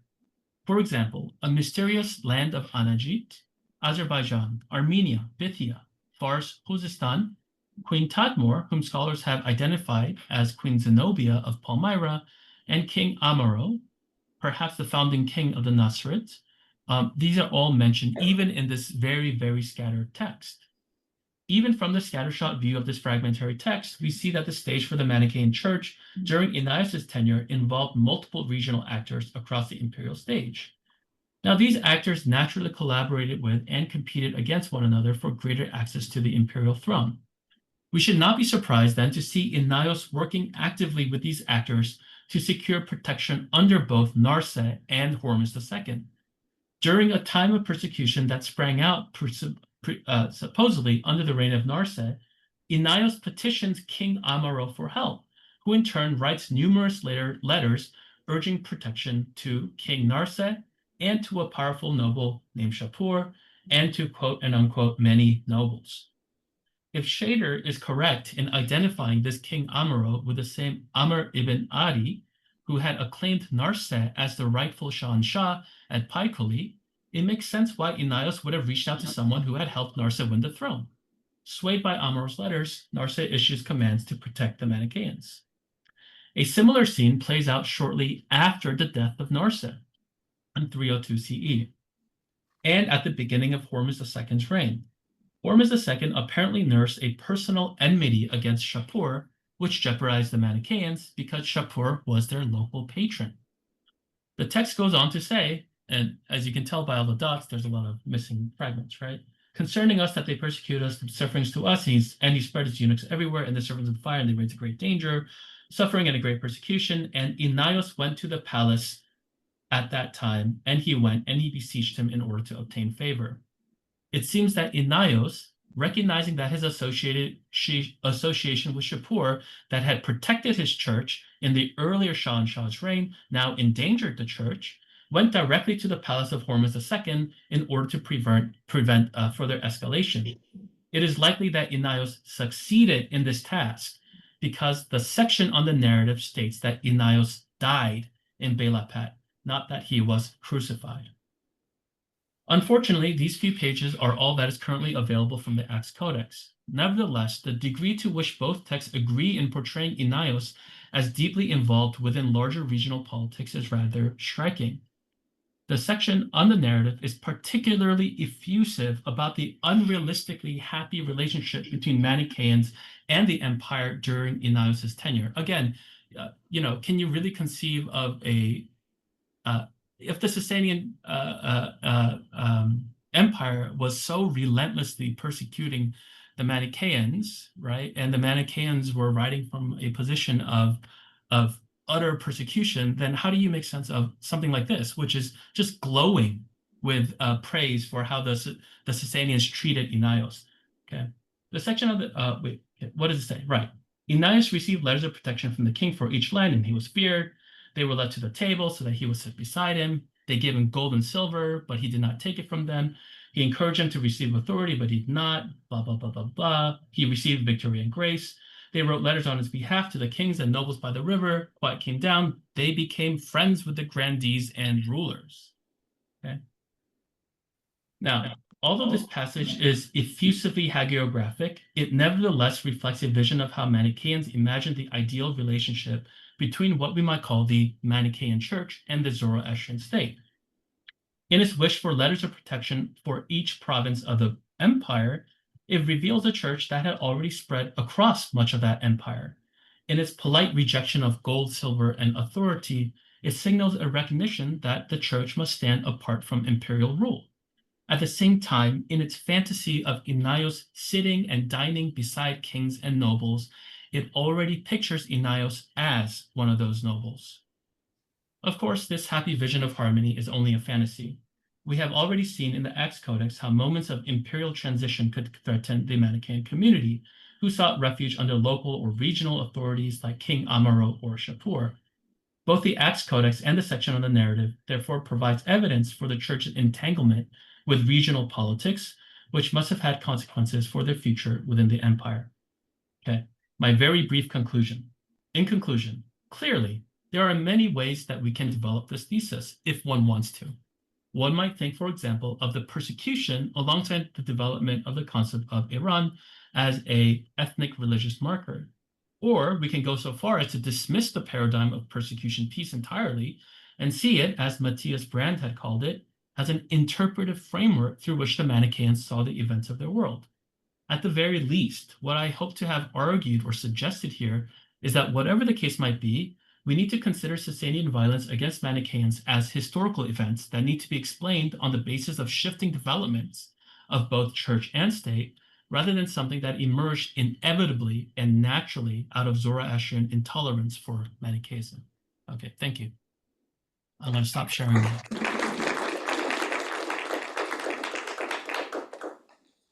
Okay.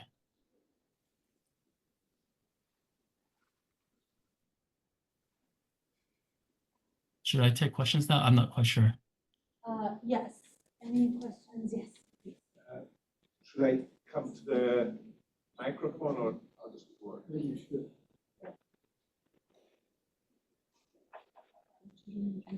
So it's just, hello, first of all, I'm Yeah. glad to meet you, even if that is only online. And I think that you are perfectly right in saying that one should evaluate both the political and the religious side. And in this, building on your comments, basically, Narse, in his Haikul inscription, is legitimizing his quest for the throne on the basis of what Shapur I had done. So it is, in my opinion, likely that he also went back to Shapur's relatively more tolerant religious politics, and that is my comment, basically. I see. Okay, no, that's very helpful. Thank you. And in a way, I wonder then if Inaios, as much as we would love more evidence, right?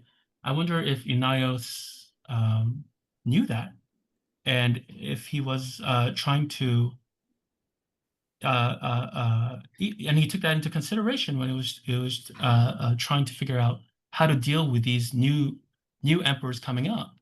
But I think that's actually very helpful. Okay, so I'm going to put that into my notes. Yes, he must have known it because it was basically the core of Paikuli's message, and probably this was somehow circulated in the empire.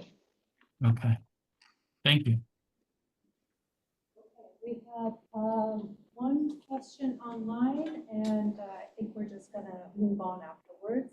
So the first question was the persecution mainly against Zoroastrian converts to the religion of Mani, and mainly the noble ones, and not the lay people from the lower class? We don't know because we don't have any commemoration of martyrs other than Mani and Sicinios, right? Well, it says generally, right? There are, of course, generalized descriptions of persecution. sorry, I'm seeing myself in double time, so this is kind of a trippy experience. I'm doubled up. I'm like in a mirror, funhouse mirror. So point A, we don't have any individual commemorations of people, and in a way, and I'm not sure if it's fair or if it's unfair, but we can't use the Church of the East martyrologies. They're kind of sprawling, numerous martyrologies as a useful framework in this point, because whereas the Church of the East and of course the Roman Church as well, they multiply martyrs over and over and over again, and they are all kind of basically literary fabrication. Well, I shouldn't go that far. They're mostly literary fabrications that resemble one another very closely. The Manichaean sense of martyrdom, it's not like that at all. We don't have, you know, a liturgical text from Bela Pat about a local Manichaean martyr, and we don't have any. We can't unravel information, demographic information like that. The generalized persecutions that we hear of, that the Manichaean texts discuss, generally say, oh, the wolves came down on our sheep, the teachers and the bishops were thwarted, and all the books were destroyed, and the cantors and blah, blah, blah, blah. Again, they focus on the office or the functionaries within the church, rather than telling us anything, unfortunately, interesting about their demographic kind of makeup. I do wonder, though, you know, we have to rethink, as my colleague, as Jason Badoon has already suggested, we really do need to rethink the development of the Manichaean Church, and to see it precisely as developmental, and also regional as well. Of course, that makes it much more difficult because we have such a paucity of sources, but we have to do so anyway. So we have to sort of move forward because Dr. Kiraz is like on a different time zone. So thank you so much. Thank you, everybody. So,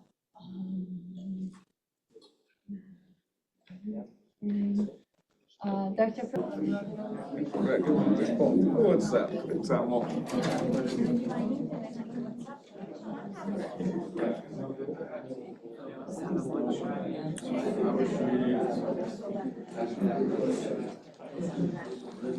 The people online know. I just.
Filippo, can you hear me? Filippo, can you hear me? Don't worry. No, but yes, I understand. I'm sending 2 messages. He's not telling you towns.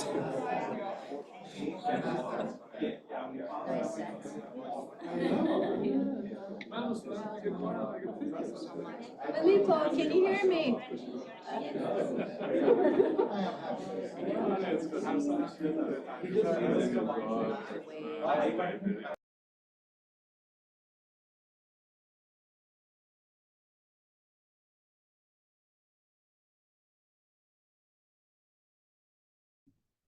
Can you hear me?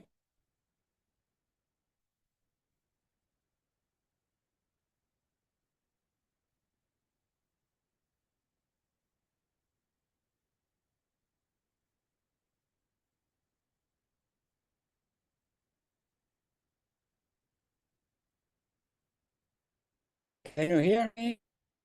Professor, I hear you. Yes. I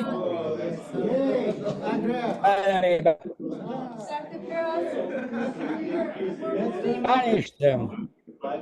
I vanished. This is my epiphany now. Is oh my God.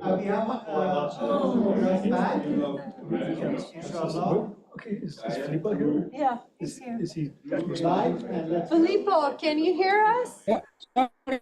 Did you see my Yes, comment? I hear and see everything. Thank you. Can you share your screen, please? Yes. Oh my God. I can hear you. Okay. They're both Hi, responding Filippo. simultaneously. Hi, Professor. Hi. Can you share your screen, please, Filippo? Ah, yes.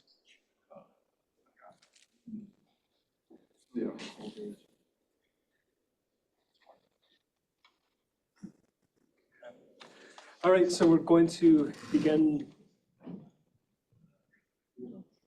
our next panel, Manichaeism between late antique Egypt, Iran, and India. And chairing this panel is Ileana De Giuseppe, who is a PhD candidate in the program in visual studies in the Department of Art History in UCI.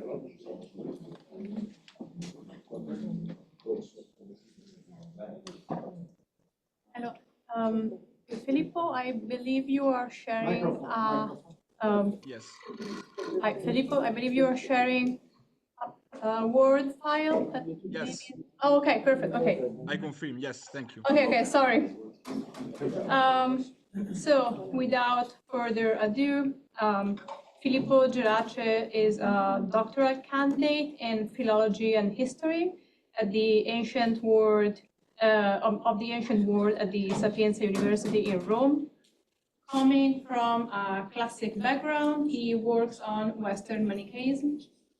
His PhD dissertation focuses on the biographical and hagiographic style of Mani's biography in the Cologne Mani Codex and its cultural and historical religious matrices.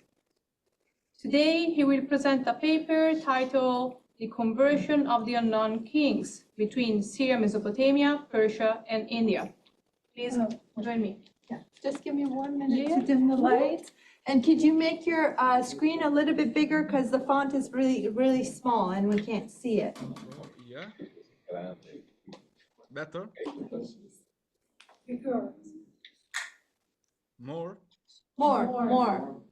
Okay. Better?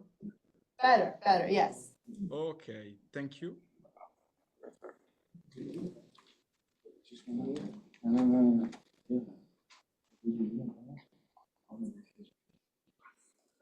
You're muted, Filippo. Okay. Thanks for your presentation, and I also want to thank deeply Professor Canepa, Cereti, and Dariai both for having organized this wonderful conference and for giving me the possibility to being here.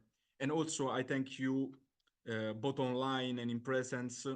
I'm sorry to cannot be here, but I'm honored to be. So I introduce briefly the Colonia Mani Codex for who isn't doesn't know that text. So it's a 4th century dated paleographically Greek codex with a biography of Mani of the first 24 years of Mani. The codex present several problems, like for example, that I said that the codex is in Greek, but at least partially is the reader by a translation from the Aramaic. But we cannot know what part are totally a translation, what part are a forced interpolation. So it's really problematic.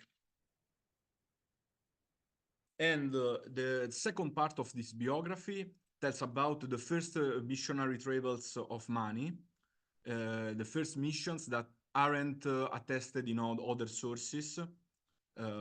We have, for example, the mission in Nazaire, in Mesene, in Gunazak, and then in Farat. And then after Farat, he will go to India. We have different texts that talks about the mission of Mani in India. And in these missions that are really historical, because the places quoted and the communities which Mani do the missions are really historical reliable. Cornelia Romer do a study in 1994 to analyze the name places with contemporary sources in Greek to say, okay, these are real places. So the itinerary of Mani on Northeast is historically reliable. But in the middle of this travel, there is an episode that is really problematic because it's very difficult to say if it is something that has an historical basis, but then highly stylized and highly modified,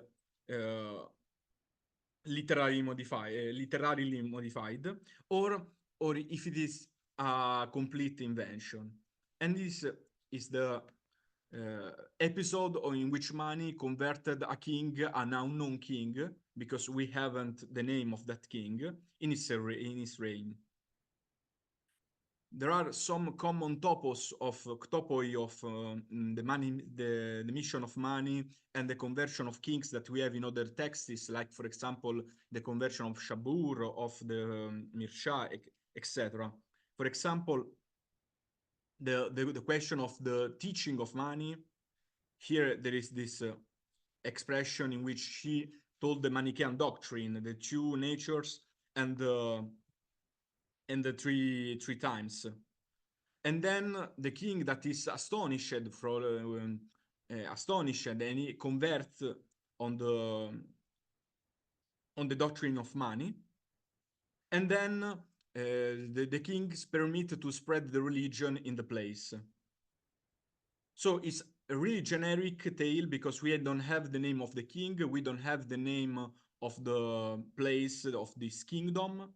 We know only that there is a court and there is this Megistanes that are the nobles in the court, which we can have an equivalent in the Buzurgan in the Middle Iranian Manichaean texts on conversion of kings.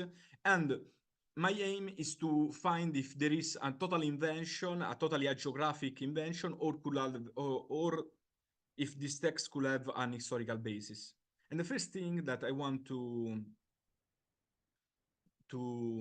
show is the way in which Mani arrives to this king. That is the first problem. Because Mani doesn't go by feet, doesn't go in the traditional way in which he goes to the other places in his mission, the one told in a realistic way, but it's the Syzygus that raise him in a rapture and take him in the Heights. So the first problem is that we cannot know where this place is because the Syzygus take him and then take back him after this mission. So could be quite everywhere. It doesn't follow the itinerary on northeast that Mani is following.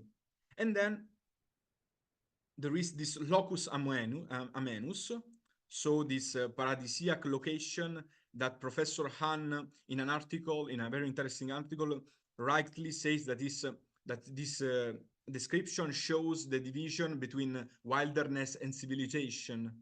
So, and so this is the first problem. Then we have the second problem that the place is not identified by no details. So the other places have names. Here we know only that there is a large population, a big city, and nothing more. We cannot know if this is a choice of the authors of this work, or only the name of the place is lost in lacunae. We really don't know. But we can study this narration of the king following in the context of the codex, and why, for me, it could have an historical basis. First of all, because in many parts of the codex, we can see what we anachronistically could call a political theology. Literary stylism in a literary form. Many often say, I cannot speak to the kings. How I can go to the kings if my own community doesn't listen to me? And this passage is repeated 2 times. The first one after the first revelation, the great revelation of Mani, and the second one when the Baptist community of Mani after they exiled him. So it could be a proof that in the teachings of Mani, in his sayings, was strong this theme of converting the kings, of gaining the king's favor to have the permission to spread his religion. So this could be an historical, maybe a little king of Mesopotamia or Western Iranian kingdom before going into Shapur, before the great mission to Shapur. This is the second passage. Oh, I shall teach to the kings. This is after the exile from his Basti community. And always there is this Syzygus, his angelic counterpart, his angelic alter ego, that is some like a second personality of Mani, the one who is conscious, who knows, who can see the future, that say, no, you will do it, you can do it, so don't worry. Then another interesting question about this mission to the king is that immediately before the encounter with the king, Mani encounter what is it has been interpreted as an ascetic. And this is interesting because after it is placed before the king, and it is said that the ascetic, after being converted by Mani, spread the religion, as the king says, after being converted, to the people in the region. And in the article I quoted before, Professor Hahn rightly has identified this ascetic like a literary stylization of an ichidoio, a type of ascetic in Syriac literature. And so this is important because we have now, with the conversion of the king and the debate with this ascetic, 2 literary genres typical of Manichaean literature that we can see in the Kephalaya-like text of Turfan, but also in the Kephalaya of Dublin in Coptic, and here. So the debate with the member of other religions, with sages of other religions. And then also the conversion, because Mani's wisdom is superior. And even if this is a common topoi in late antique literature, I think, for example, in the life of Apollonius of Tyana, Apollonius speaks first with the Indian Brahmans and then with the genii of Ethiopia. But also in the Alexander romance, Alexander speak with the Brahmans. So it's a common topoi to go in the wilderness, to go far from the civilization and speaking with some eccentric ascetes, some sages. Is interesting because in Manichaean literature, this has a very important meaning. It's not so only a geographical or quite a romancesque feature. But as Paul Delay in an interesting article about the erotapocrisis, this literary genre about the question and answer between two sages, between two people, is important because this is, I think, a representation of something real. So not that Mani speaks with this hermit, with this shaggy hermit, and then he converts them, but like the competition, we can say, the debate between different type of religion in a region. And maybe it's not even Mani, but probably is something that the Manichaean successors had imagined, because the ascetic, the Syriac ascetics are attested from the 4th century and later. So we have this sort of representation, this feature of representation of in front of other religions that we can see also in other Manichaean texts.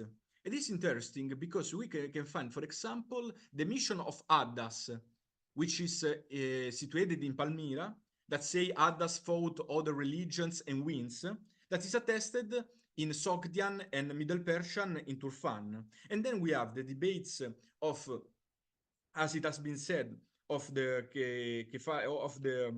Mani with the sages of Iranian course in the Dublin Kephalaya in Coptic. So this text travels, and I think had the function of represent Manichaeism in competition with other religion that represent Manichaeism, the other religion that with which Manichaeism competed and fought against. So I think that the fact that immediately after Mani encounters this king is not casual, but is part of a narration, an identitary narration, a self-representation narration, maybe useful also for the missions, because the Colonia Mani Codex was found in Egypt, in which the first Manichaean missionaries fought with other religions for gaining the kings and the nobles' protection and favor. And this we can see, and we, sorry, I lost the, and even if Mani didn't have converted this king,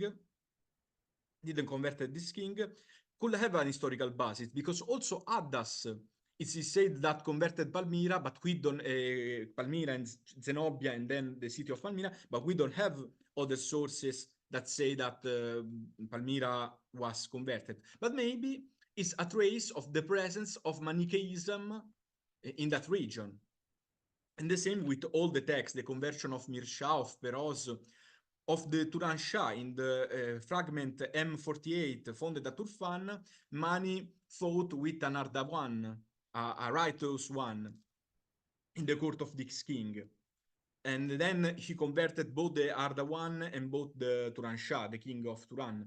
And so this is a trace of the presence of Manichaeans, I think, in that court, or at least a debate with other religions. And we have also the Christian counterpart, because we have legends, anachronistically, really anachronistic, but important. For example, the Addai conversion of the king Abgar, that we don't have reliable sources that say that this is historical. But as drivers, Destremaux, other scholars of Syriac Christianity said this is a identitary narration of the conversion of a king in competition with the Manichaeans and other heretics in the region. We have also the Act of Marmari, in which Marmari converts several kings in Mesopotamia and other.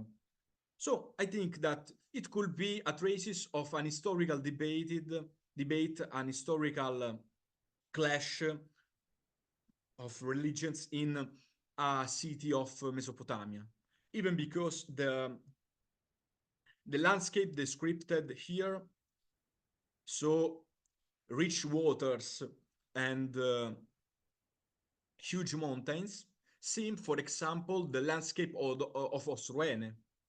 Here, I'm not saying that this narration relies to Osroene or to Edessa, because nothing in this text could suggest so. But this landscape suggests that he was in Mesopotamia. The river could be the Euphrates, the mountains could be, for example, the Tektek mountains in the ancient Osroene regions. And so we then can explain why this text is inserted in the missions of Mani that are historically reliable or realistic, or told in realistic way.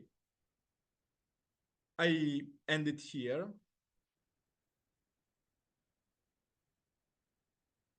Sorry for having been for having. I hope is everything clear.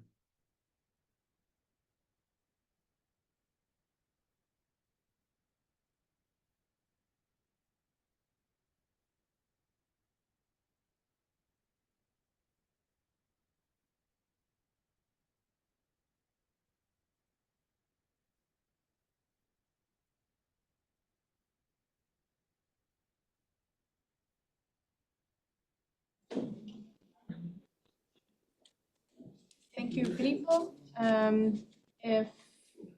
Is there any question from the public?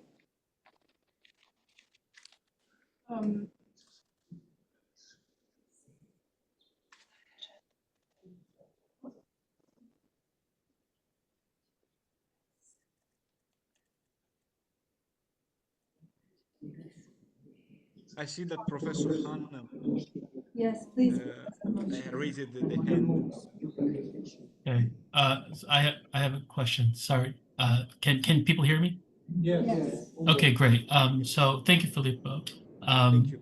So if I understand correctly, your task is to try to uncover some of the historical realia that perhaps is lying behind the text of the Kolomani Codex, which I think we all agree is overlaid with so many high hagiographic and literary kind of flourishes that it makes it quite difficult to, to find the historical kernel, as people used to say. I guess in the example, I guess the question is about the tension between the dating of the text and the historical event, right? So if it is the case that we are looking at a text that is 4th century, late 4th century, or early 4th century, or what have you, where the Manichaean encounter with the Sasanian Empire is pretty well established at this point, right? Not only with Shapur, but with all of his successors, and into perhaps even to the reign of Shapur II. So when Mani says something like, "Oh, how am I going to go speak to all these kings, and they're not going to listen to me, et cetera, et cetera," I can see one way, I think the way that you were trying to interpret it as, oh, this might be an actual legitimate historical reference, or a historical something, words that Mani might have said, or perhaps it could also be something that is a made-up memory, essentially, right? Coming from a post-Mani attempt to kind of fashion a usable Mani So in other words, it comes after the fact that Manichaeans had made some inroads within the Sasanian Empire. So as opposed to a real thing that Mani had said. So yeah, I was seeing if I hope that made sense, but is there any way that we could adjudicate between the two? And what might be at stake for that too? Okay, I'll just stop there. Thank you. Did that make sense? Okay, hopefully that makes sense, yeah. Thank you for this useful and interesting question.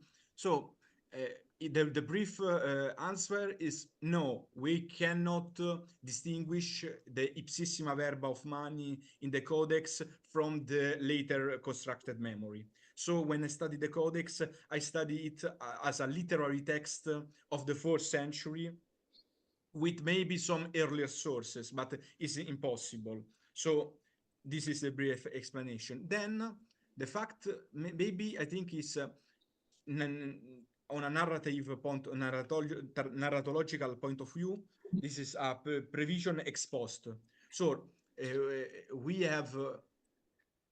see that Mani, okay, talk with Shabur, with the Sasanian kings, maybe with Mesopotamian kings or nobles, and so it is anticipated in the infancy and in the young life of Mani. So I think it is possible, but I think also that think of the Shaburagan or the mission of Mani.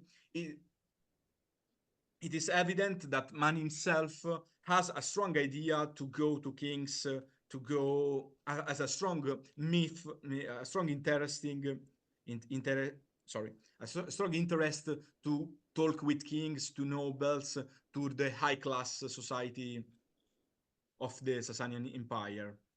And so I think that he could have known also kings before going into Shapur, also Mesopotamia, something like that. It is quite a forget memory.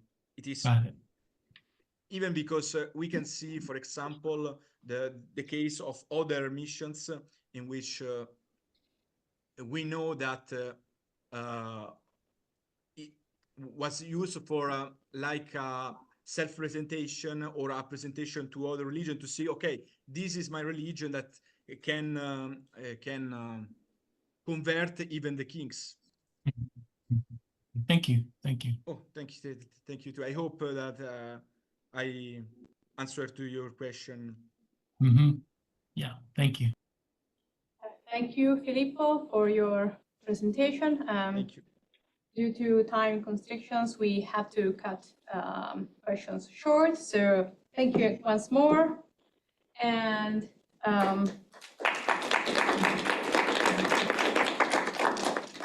thank you. We are now welcoming our last presenter for this panel, Dr. Håkon Teigen. Is a historian of Manichaeism and late antique religion, currently based at the University of Oslo.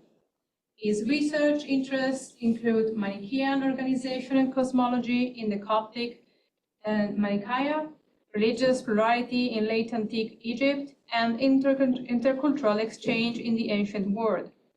His publications include the monograph The Manichaean Church in Kelis, Social Networks and Religious Identity in Late Antique Egypt, and articles such as The Church Where I Am, Elect Organization in the Roman Empire, and the forthcoming Souls of the Reign in Cycle of Transmigration in the Coptic Manichaea and its Indic Root.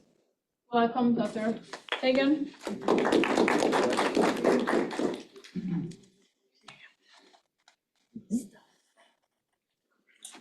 Hi, everyone. Let's see.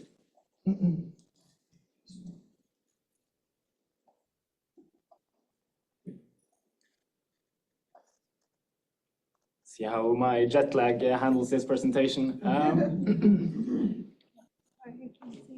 Oh, sorry. You, No, just give me 1 minute. Okay. Hello.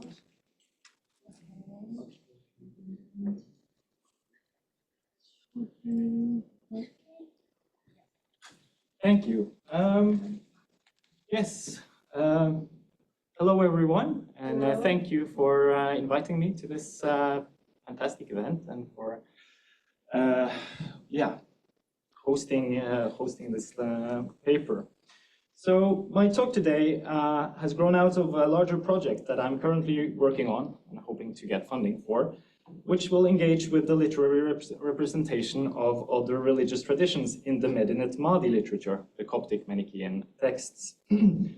Specifically, it will seek to trace and map metaphors and literary motifs in these codices, employing the toolkit of cognitive poetics, with a particular focus on those passages that engage with Zoroastrian and Buddhist traditions. So the present talk began as something of an experiment, however, looking into some Buddhist parallels that I discovered while building up my project. So it has resulted in what I think is the identification of some hitherto unnoticed Buddhist contexts for two textual units from the Medinet Mahdi literature. I should hasten to add, however, that I am not a Buddhologist, and so my arguments here should be taken as a starting point for further inquiry, preferably with the aid of specialists. Nonetheless, in the final part of my talk, I wish to examine some wider implications of these findings, which I think have important bearings on the conception of man's apostolate or apostleship in the Manichaean tradition. So the first unit that I will examine here today is a biographical snippet or vignette from the text known as Salmaios' Lament in the Medinet Mahdi Homily Codex. Salmaios' Lament is the last preserved tractate in this codex, starting on page 86 in Niels Arne Pedersen's edition. Its title was reconstructed by Pedersen based on loose papyrus fragments, but Ian Gardner has recently questioned whether this title in fact belonged to this work, pointing out that the text itself seems to mention the disciple Gabriel rather than Salmaios as the author. However that may be, we are dealing with a work emanating from the very early Manichaean authoritative tradition. So this text begins with a proem praising Mani and other deities and recounts episodes from Mani's life. Large sections of the text are unfortunately lost, so it's very difficult to make out what's actually going on. Only on page 91 does it become more coherent. And here we find the curious anecdote that you see on the screen, attributed to two other disciples, Amo and Patikios, or Amos. In the translation of Pedersen's, it reads, as you can see, Amos and Patikios, they said, we have crossed a multitude of in every place. They said, we came, while we journeyed in the midst of the sea, a whale, Ketos, came up from the sea, its head imploring and praying for our father, but our father gave it the order to go without having mercy on it. Once more this animal came, groaning. Our father said to those who, see this animal, my children, he was a disciple. He came speaking about the living soul. Herb, it said to the apostle. Herb, why did it not speak when I plucked it out? But it was silent. Now behold, you see this animal, for its head, for it bears it and is crushed. All right, so thereafter follows another story concerning a lion who turns out to be Pilate, the man who crucified Jesus. And the final two lines of page 91 and the first lines of the following are lost, so it's not clear if there is another similar anecdote or what's going on there. And the text later continues by narrating the arrest of Mani and a speech he made to his disciples in prison, becoming increasingly fragmented again. Now, the term Ketos can be designated both a whale or, more generically, a sea monster. I will here retain Pedersen's translation, but keep that in mind. So, no previous interpretation of this whale story has, to my knowledge, been offered. So, in my view, this story is best understood as providing a lesson reported by Amu and Patikios that Mani gave upon seeing the whale. Put in direct speech and starting with the phrase, see this one, or see this animal. So slightly amending Pedersen, we may say as follows, see this animal, my children, he was a disciple, he came speaking about the living soul, verb, he said to the apostle, herb, why did it not speak when I plucked it out, and so on. So Mani then, on this interpretation, is narrating a past dialogue between a disciple and an apostle, who can be Mani himself or someone else, to explain why the whale is suffering. The whale was once a disciple who approached the apostle with concerns about the living soul, that is, the divine substance dispersed in the world, shared by animals and plants as well as humans. So this notion of plant souls is, of course, expressed elsewhere in the Manichaea, often through stories of, or sometimes through stories of talking plants, such as in the Cologne Mani Codex, also in the Sermon on the Great War. And the disciple in the present story appears to express some skepticism, however, asking why an herb that he had plucked did not cry out in pain.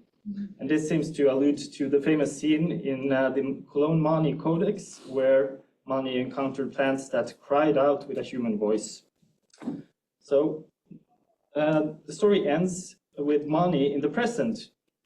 He does not report any answer to the disciple's question. Instead, he points to the fate that befell this disciple. He was reborn as a whale, with a head that torments him. So this anecdote then illustrates the karmic workings of the cosmos. For his arrogance, the disciple is punished by transmigration into the body of a whale.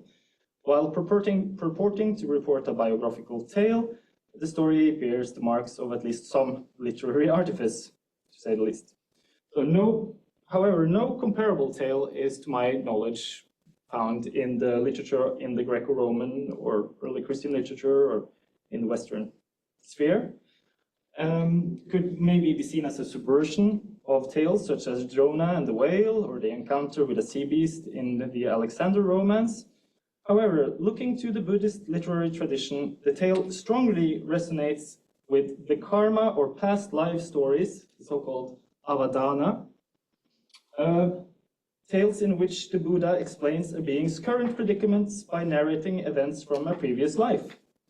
Avadana tales are usually defined by a tripartite structure, a story taking place in the present, a shift to a story concerning one or more past lives, and a moralizing conclusion in which the Buddha connects the past with the present.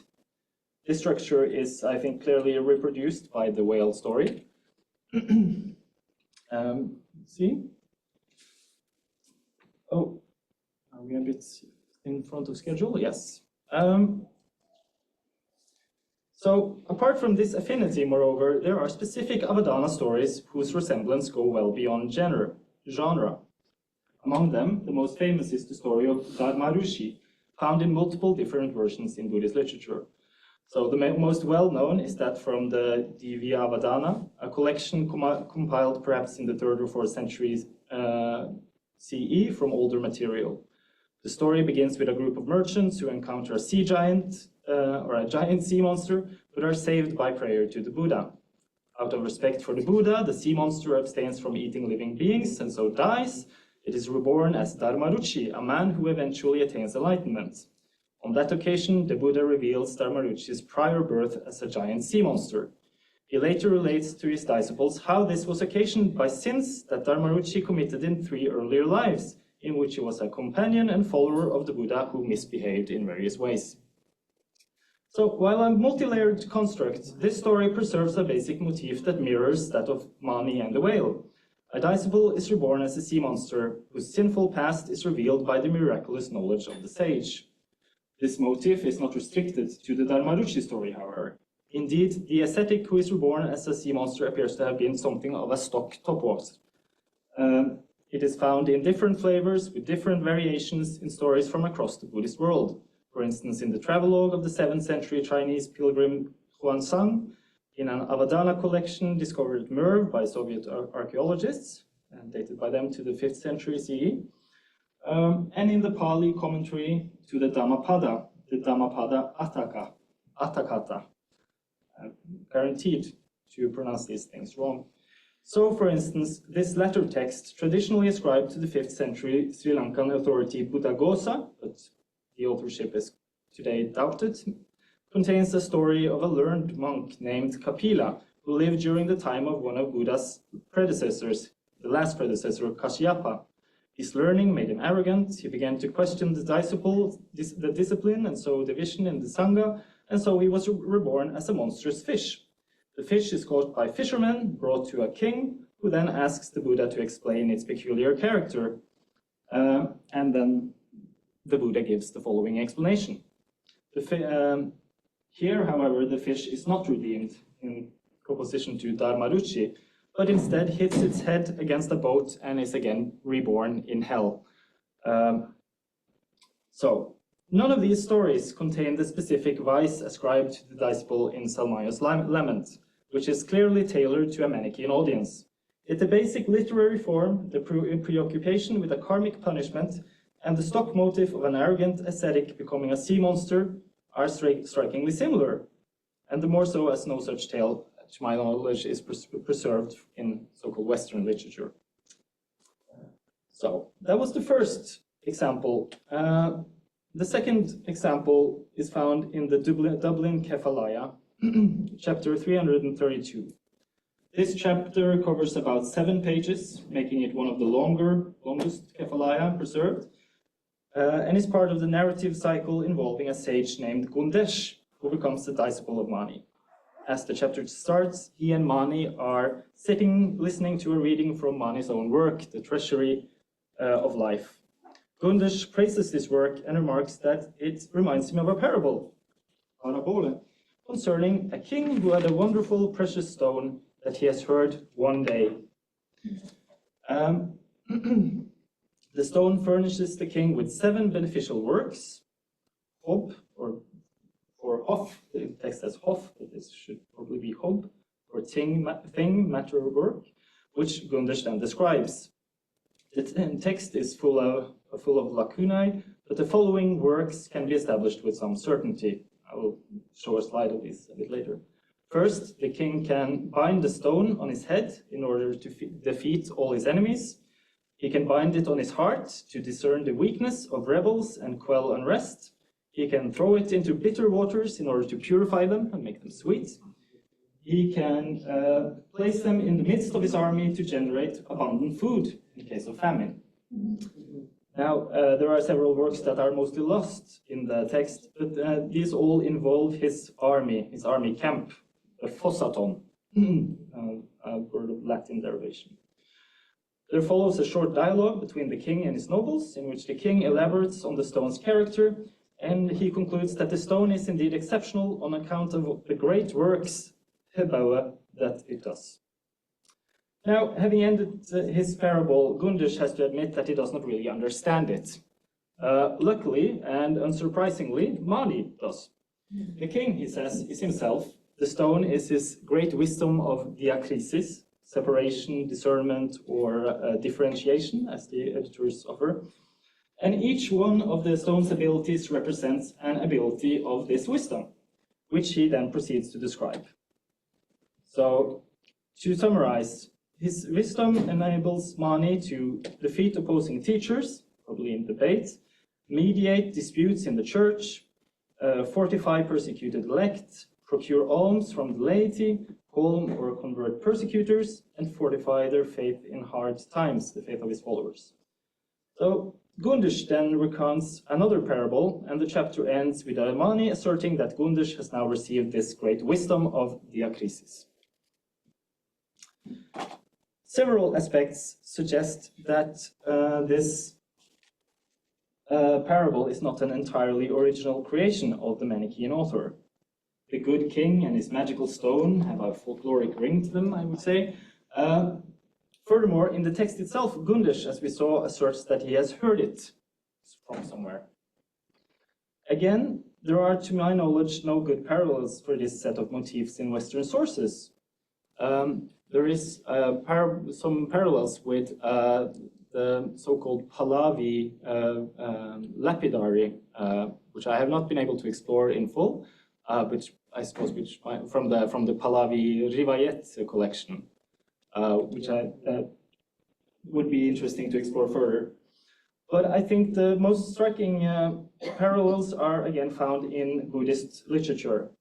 Here, jewels, magical jewels or magical gems, are everywhere in the Buddhist are everywhere, and the tradition itself is often summarized as 3 jewels.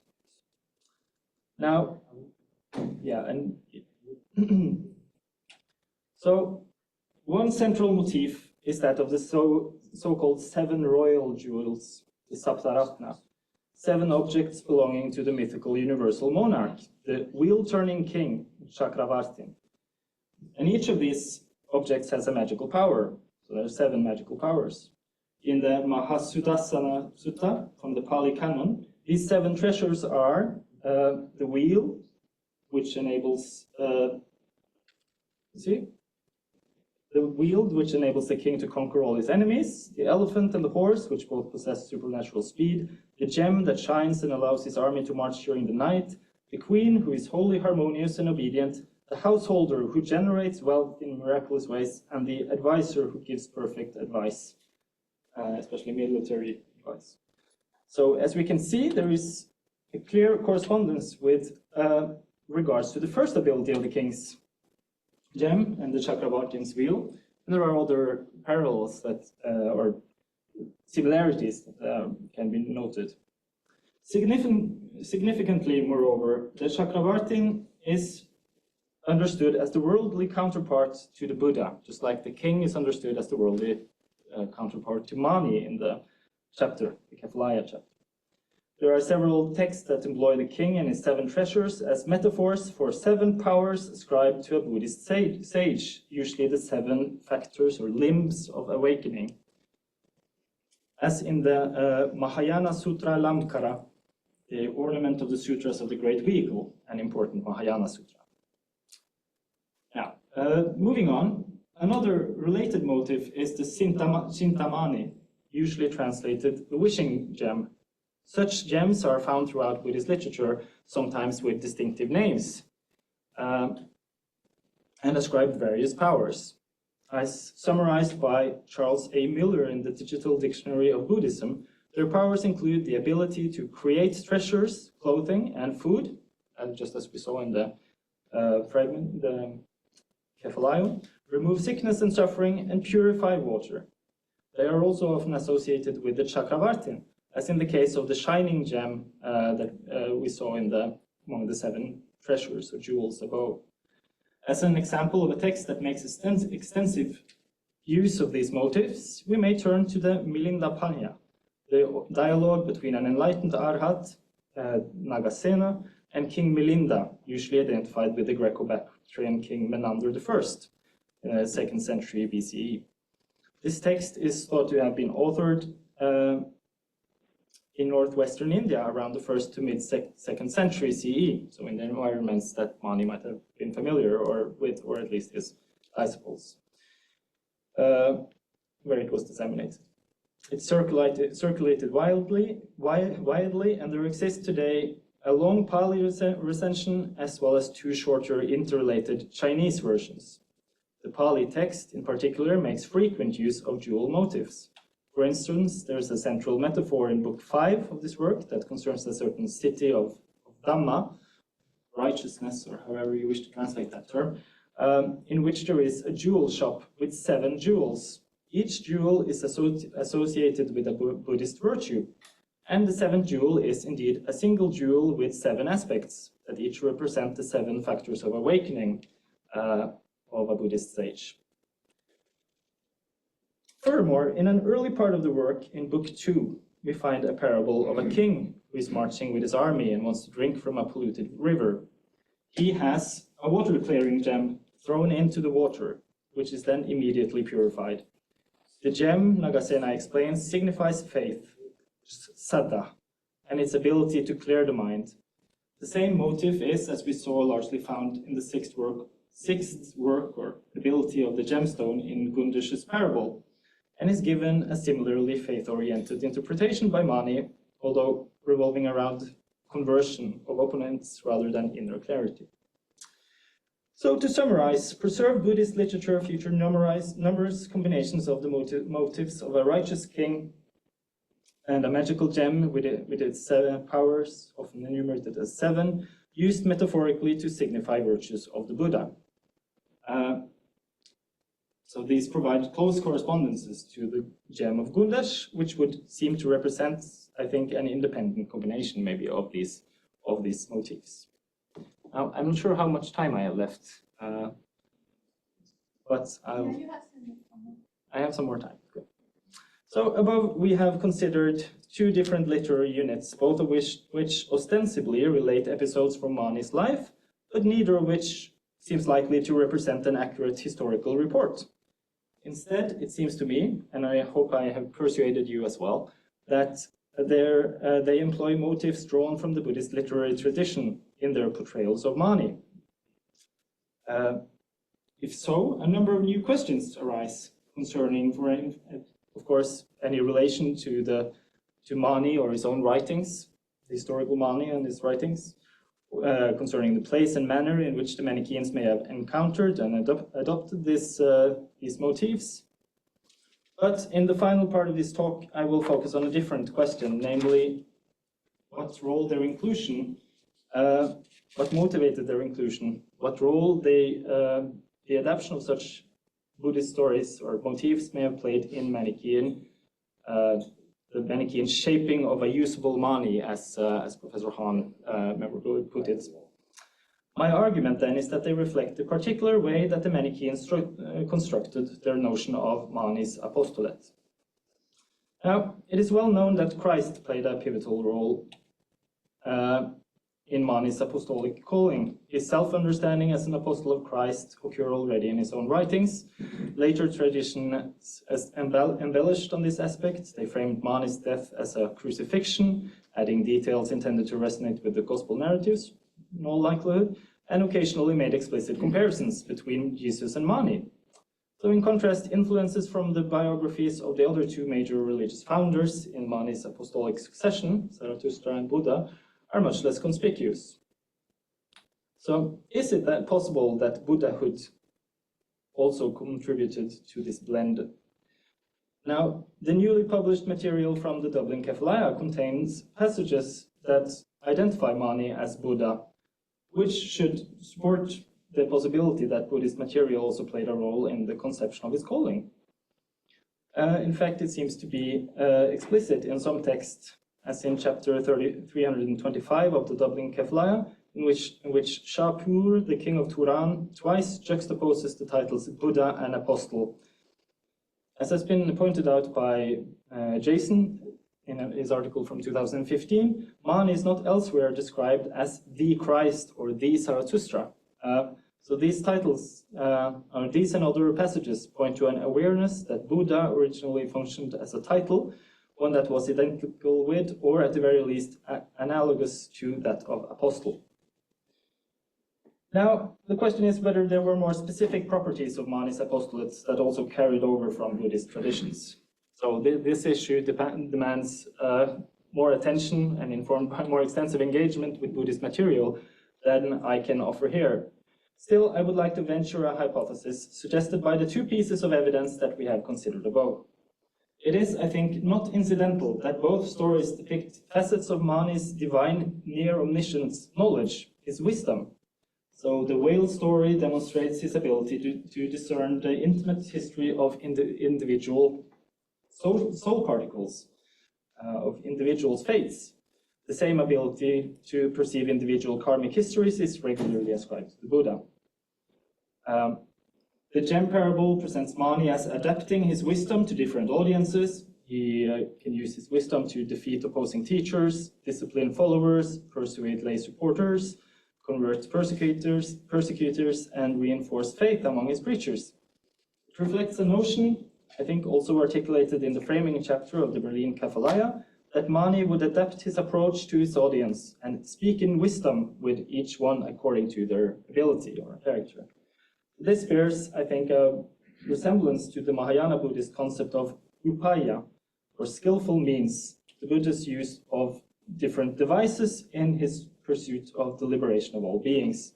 There's an interesting passage from the Lotus Sutra, chapter 14, in which we also find a parable of a Chakravartin with a jewel, which represents the Buddha and the Lotus Sutra itself, but also the skillful means with which the sutra is preached. pointed out by Michael Pye. So let me end now. This is not to assert that the whole Manichaean concept of wisdom or Mani's apostolate is essentially Buddhist. We should, of course, beware of any such essential, and that would be nonsensical. But instead, I think it shows that the early Manichaean authorities consciously blended together different traditions of divine knowing to produce a distinctively Manichaean form of apostolic knowledge. In this way, they sought to construct an image of a truly universal apostle of light, the evolving project that Jason spoke about earlier today. Thank you. Thank you. If the public has questions, Nathan? Yeah, first off, thank you. This was an amazing talk, and I will say, at least for me, I'm pretty convinced now, having seen this. So just to ask kind of like a bit of an abstract question, a sort of historiographical one, I guess you could say. I'm reading off my notes because I get shy in person. But do you see this as a properly literary encounter, i.e., like with a specific Buddhist text, for example, or a situation wherein both Buddhist and Manichaean tales are like tapping into some sort of like shared stock of like narrative forms, e.g. through like oral literature or whatnot? Or I guess maybe that's the other question, is it possible to adjudicate that question with the available evidence? I don't think that is possible. Okay, that's what I was worried about. Yeah, but I lean towards the latter option that you mentioned. We know that Buddhist stories, Avadana stories, for instance, were used orally by Buddhist preachers. We have documents from the 1st century CE in which you find like the bare structure of an Avadana story, but just like given in a skeletal form, which a preacher could use to elaborate and as an aid de memoire to reconstruct the entire tale. So of course I cannot exclude that there are texts that I'm not familiar with or which are lost, have been lost, that Mani or his early followers may have drawn on. But I'm leaning more towards like the idea of sort of a reservoir of traditions that are circulating orally, yeah. You know, it's way more exciting. But Yeah. Thank for your talk. I just want to give you like more information because about this lapidary literature in Iranian languages and Turkish language, we actually have. Yes, the 64th chapter of the Rivayat, Pahlavi Rivayat accompanying the Danistani Denig. We do have also that as 7 stones. We have a Sogdian text, P3. The first part is a lapidary and lists 9 stones with colors and also some medical, magical characteristics. But we also have 2 Turkish texts.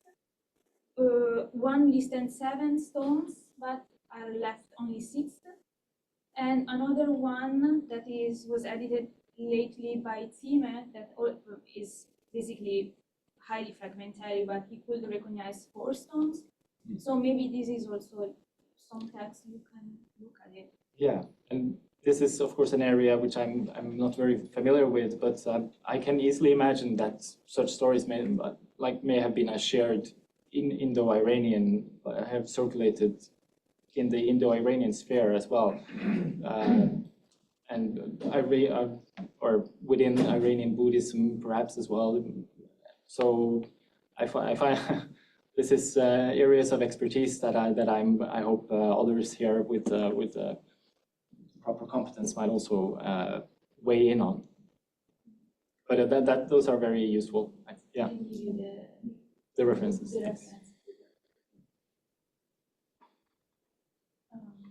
I think there's a final question at the back there, if we have time. We want to do an online one. Oh yeah, okay, yep. Professor Morano says that in a Sogdian text, M372 and M1207, published in Morano and Williams in 2022, Parthian title in red ink can be read. doing the translation. The 7 efficacious jewels.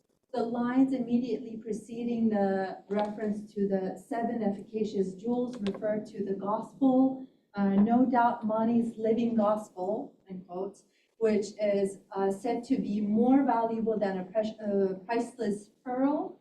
Therefore, it seems likely that the 7 jewels referred to here are Mani's 7 canonical scriptures, each being compared to a particular jewel. Moreover, I'm sorry, I'm butchering the name, Michael Tardu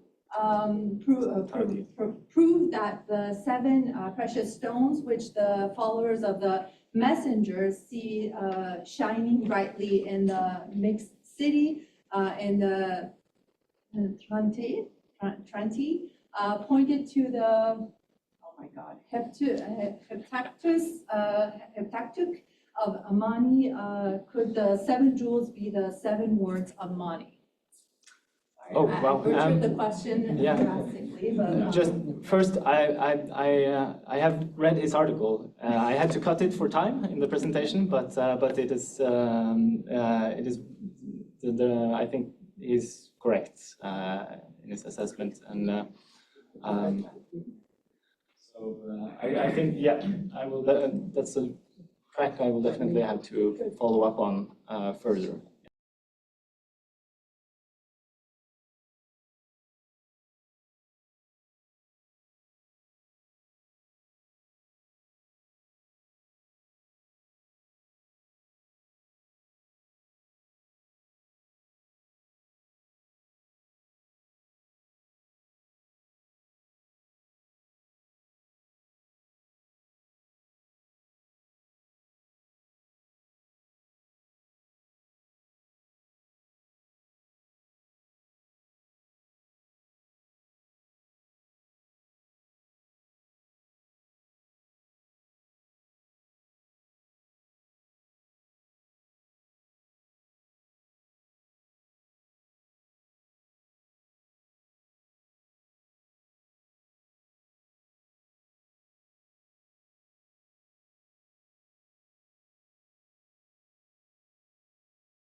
It's a little higher now. بله مال منه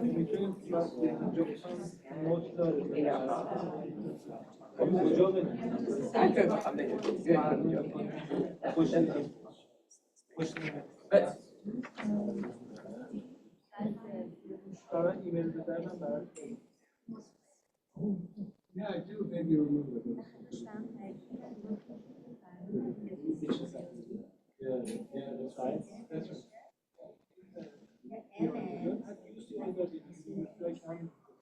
بس من دو دفعه نه من فقط تجربهش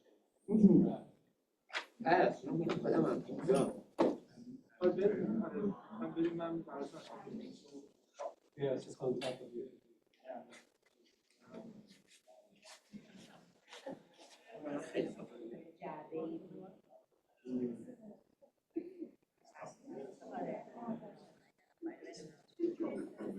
Yeah, it's interesting to see how they visualize it. Really big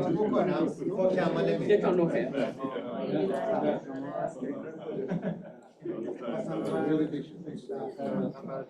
خیلی ممنون من از مال شما رو دارم Give me 3 more minutes, please. Okay. Thank you.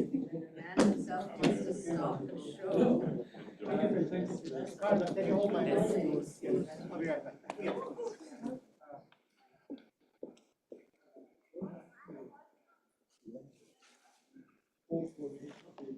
That's very important. So, first of all, I guess the UCLA lecture that you gave. I don't want them on the connection.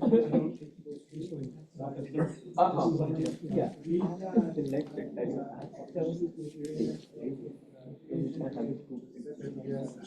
Yeah. Thank you. But you have to kind of help us, tell us what you want. We'll try to do it. Yeah. Okay. Yeah. That was really nice for the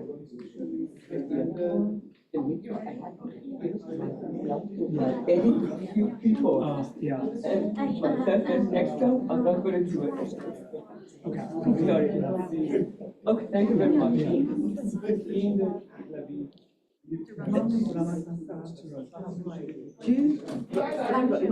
آره مال سالونه چند تا بشین پلوما اینجا این مداد کاغذ من بذار کنار اینو بنداز من You see my power.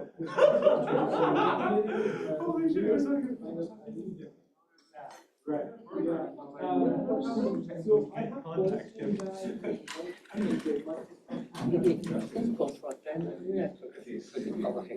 Oh, does he live in the woods?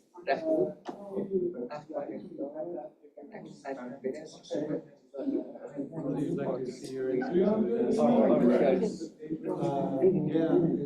Yes, you got this. میخواستن بدنشو کلاژنشو با برف با نور درست کنن نمیدونم چیه همه more sections around that story with more responsible things. Yes, if there's more to come. Sorry, we need to pause your talk. He's gonna show us. It was so funny because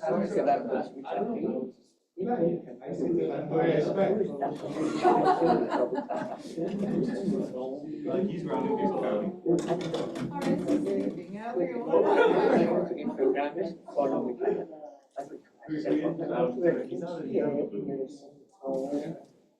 Okay, because I was like in the city, I was like, how did he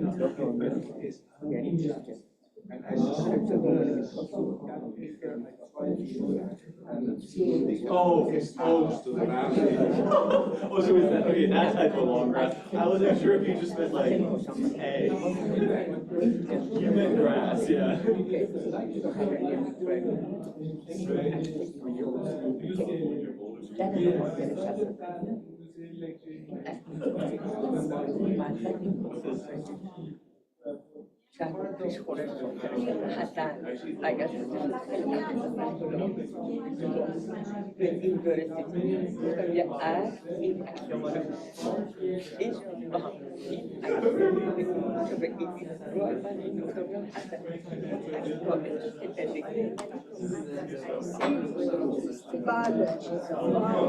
I was hoping this was, I was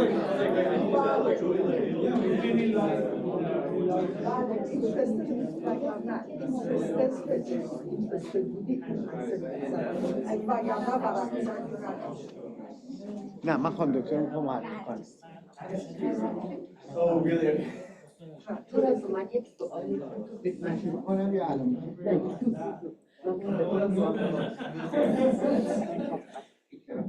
اولی هفته بچه پنل چرا برای آخرش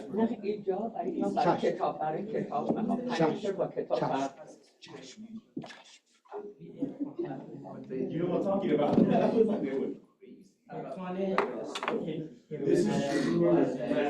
Hello, ladies and gentlemen. Good afternoon. We're here for the second half of the Nastaran Akhavan Symposium on Iranian religions. Again, I'd like to thank Nastaran John for her support and making these conferences possible.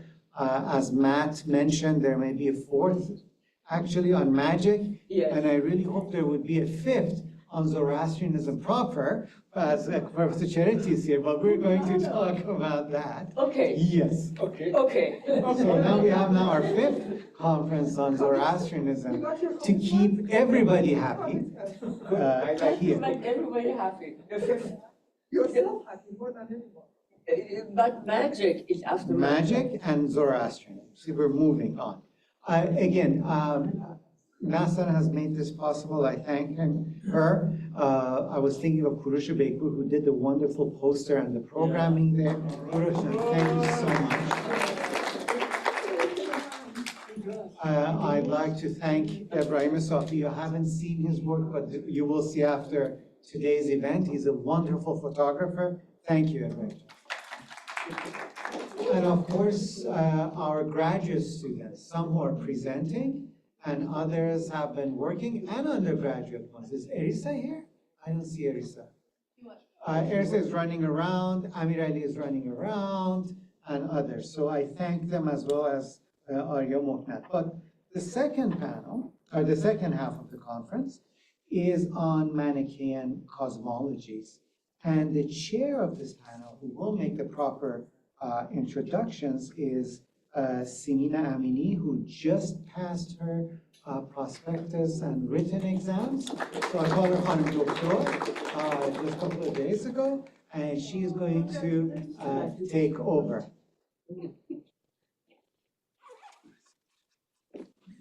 Hi, and good evening. Okay, I'm honored to introduce our first speaker for this panel, Floriana Mara, a research associate at CERES, Rohr Universität Bochum, and co-director de la Materia at University of Pisa. She's also pursuing her PhD in religious studies and philosophy and history of ancient world, jointly at Rohr Universität and La Sapienza in Rome. Her research focuses on Manichaean cosmology and its entanglement with Iranian and broader religious traditions, and she has presented widely on topics ranging from Sogdian translations to religious encounters in Central Asia. The title of her paper is The Cosmic Trap Between Manichaeanism and Zoroastrianism. Please join me in welcoming Gloria.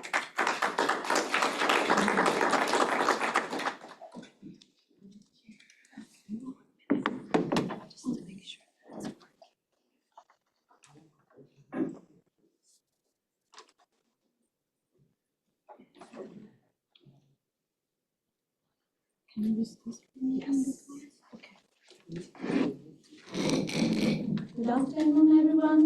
Before starting, I would like to express my gratitude to the organizer of this conference to let me present part of my research. So, let's start. Today's presentation forms part of my PhD project. The idea is that the creation constitutes a cosmic trap for the darkness or Ahriman. To develop this idea, I will first present a potential starting point for the evolution of this concept as found in the Avesta. Then, I will present the concept of the cosmic trap as it appears in the two Iranian religions, Manichaeism and Zoroastrianism. This part will be followed by a comparison between these two models, which will end in the conclusion. The idea that the creation constitutes a trap for evil beings is a common theme in both the pre-Islamic Iranian religions, Manichaeism and Zoroastrianism. Nevertheless, even if both adopt such a concept, they understand and use it differently within their religious systems. Götz Koenig, in a study concerning the creation in the Middle Persian Zoroastrian text, asserts that the Bundaizm attempts to reformulate the dichotomy of the beginning in the unlimited and unbounded and a limited bounded world. This idea follows the doctrine, probably obligatory for all post-Young Avestan texts, that the world only exists so that the struggle between the two principles can be resolved, bringing back a primordial balanced order.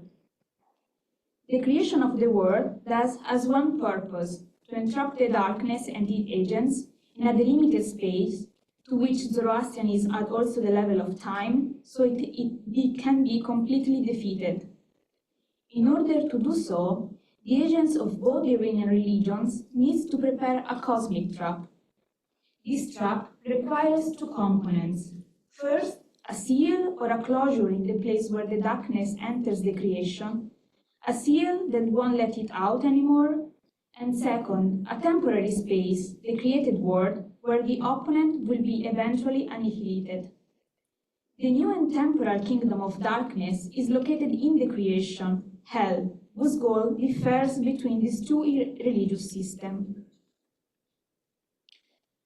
A possible genesis for this theme can be traced back to the Young Avestan Zoroastrian liturgical texts, which roughly date to the first half of the first millennium BCE. Particularly relevant is a passage in the Fravardin Yasht, where the Frawashis, warrior-like ancestor spirits, are said to help in the struggle against the evil spirit. This hymn has a cosmogonical value. The stanza 77 describes how the fire, Atar, and the good mind, Vohumana, together with the Fravashi, rushed in between once the evil spirit, Angramanyu, attacked the creation. This passage shows us that already in the Young Avestan period, the idea existed that Angramanyu, that in the Middle Persian will be Ahriman, attacked the good deities Ahura Mazda's creation, and something rushed or was put in between. This space, identified as in-between, can correspond to different ideas in the later Iranian religions, the meaning of which changed depending on the religion at hand. A common space that could be identified with this in-between corresponds to the border between the two realms, light and darkness, where the creation will come into being, the so-called border of the Manichaean text and the way of the Zoroastrian Middle Persian literature.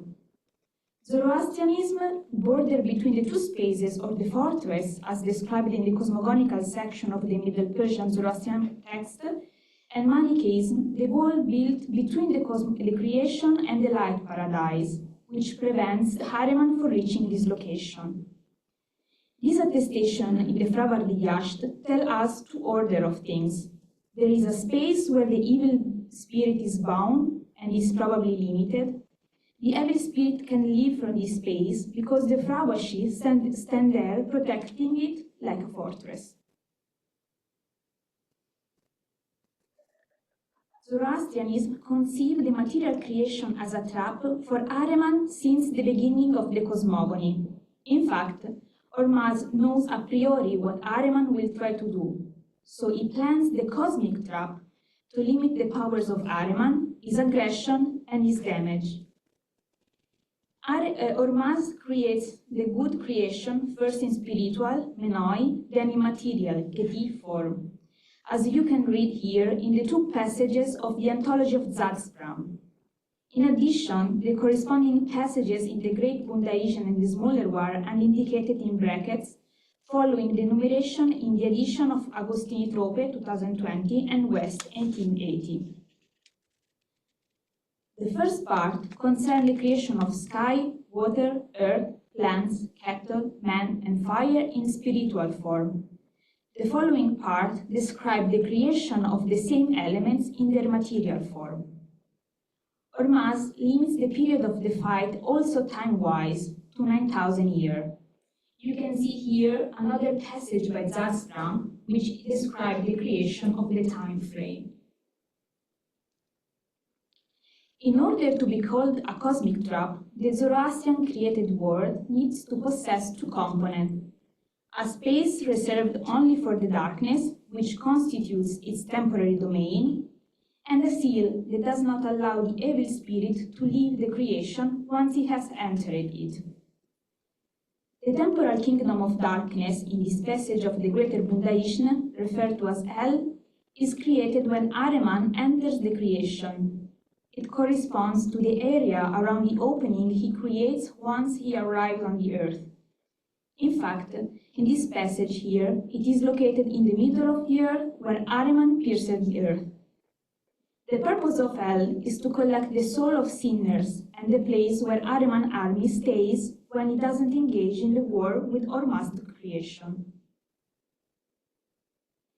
The seal can be identified with the star that closes and obstructs the hole produced in the heaven by Ahriman using Panaino's word. The hole was created into the northern side of the celestial vault, since north, in Zoroastrian cosmology, belongs to the demons. The spirit of the sky and, like in the Avestan Yash to the Frawashis, the Fravars, rush in between the sky and the earth, not letting Ahriman leave the creation until the eschatological future. In this passage of Zagzbram, you have the moment in which Ahriman realizes he's in a trap, tries to escape, but the spirit of the sky won't let him out, together with the Fravars that stand in between the creation and the seal. The situation is different in Manichaeism. As I will show you in the following slides, Manichaeism developed its own interpretation of the idea of the cosmic trap with its two distinctive components. The main problem is that there is no direct mention of this idea in the sources. Nevertheless, it is possible to identify the trap through a careful studies and interpretation of the material. Manichaean cosmogony has three moments, each of them originating from the supreme deity, the Father of Greatness himself. Before speaking about the trap, it is necessary to frame the cosmogonical moment we are dealing with. The main figure connected with the creation of the cosmic trap is the Great Builder. This deity is a unique deity within the Manichaean pantheon.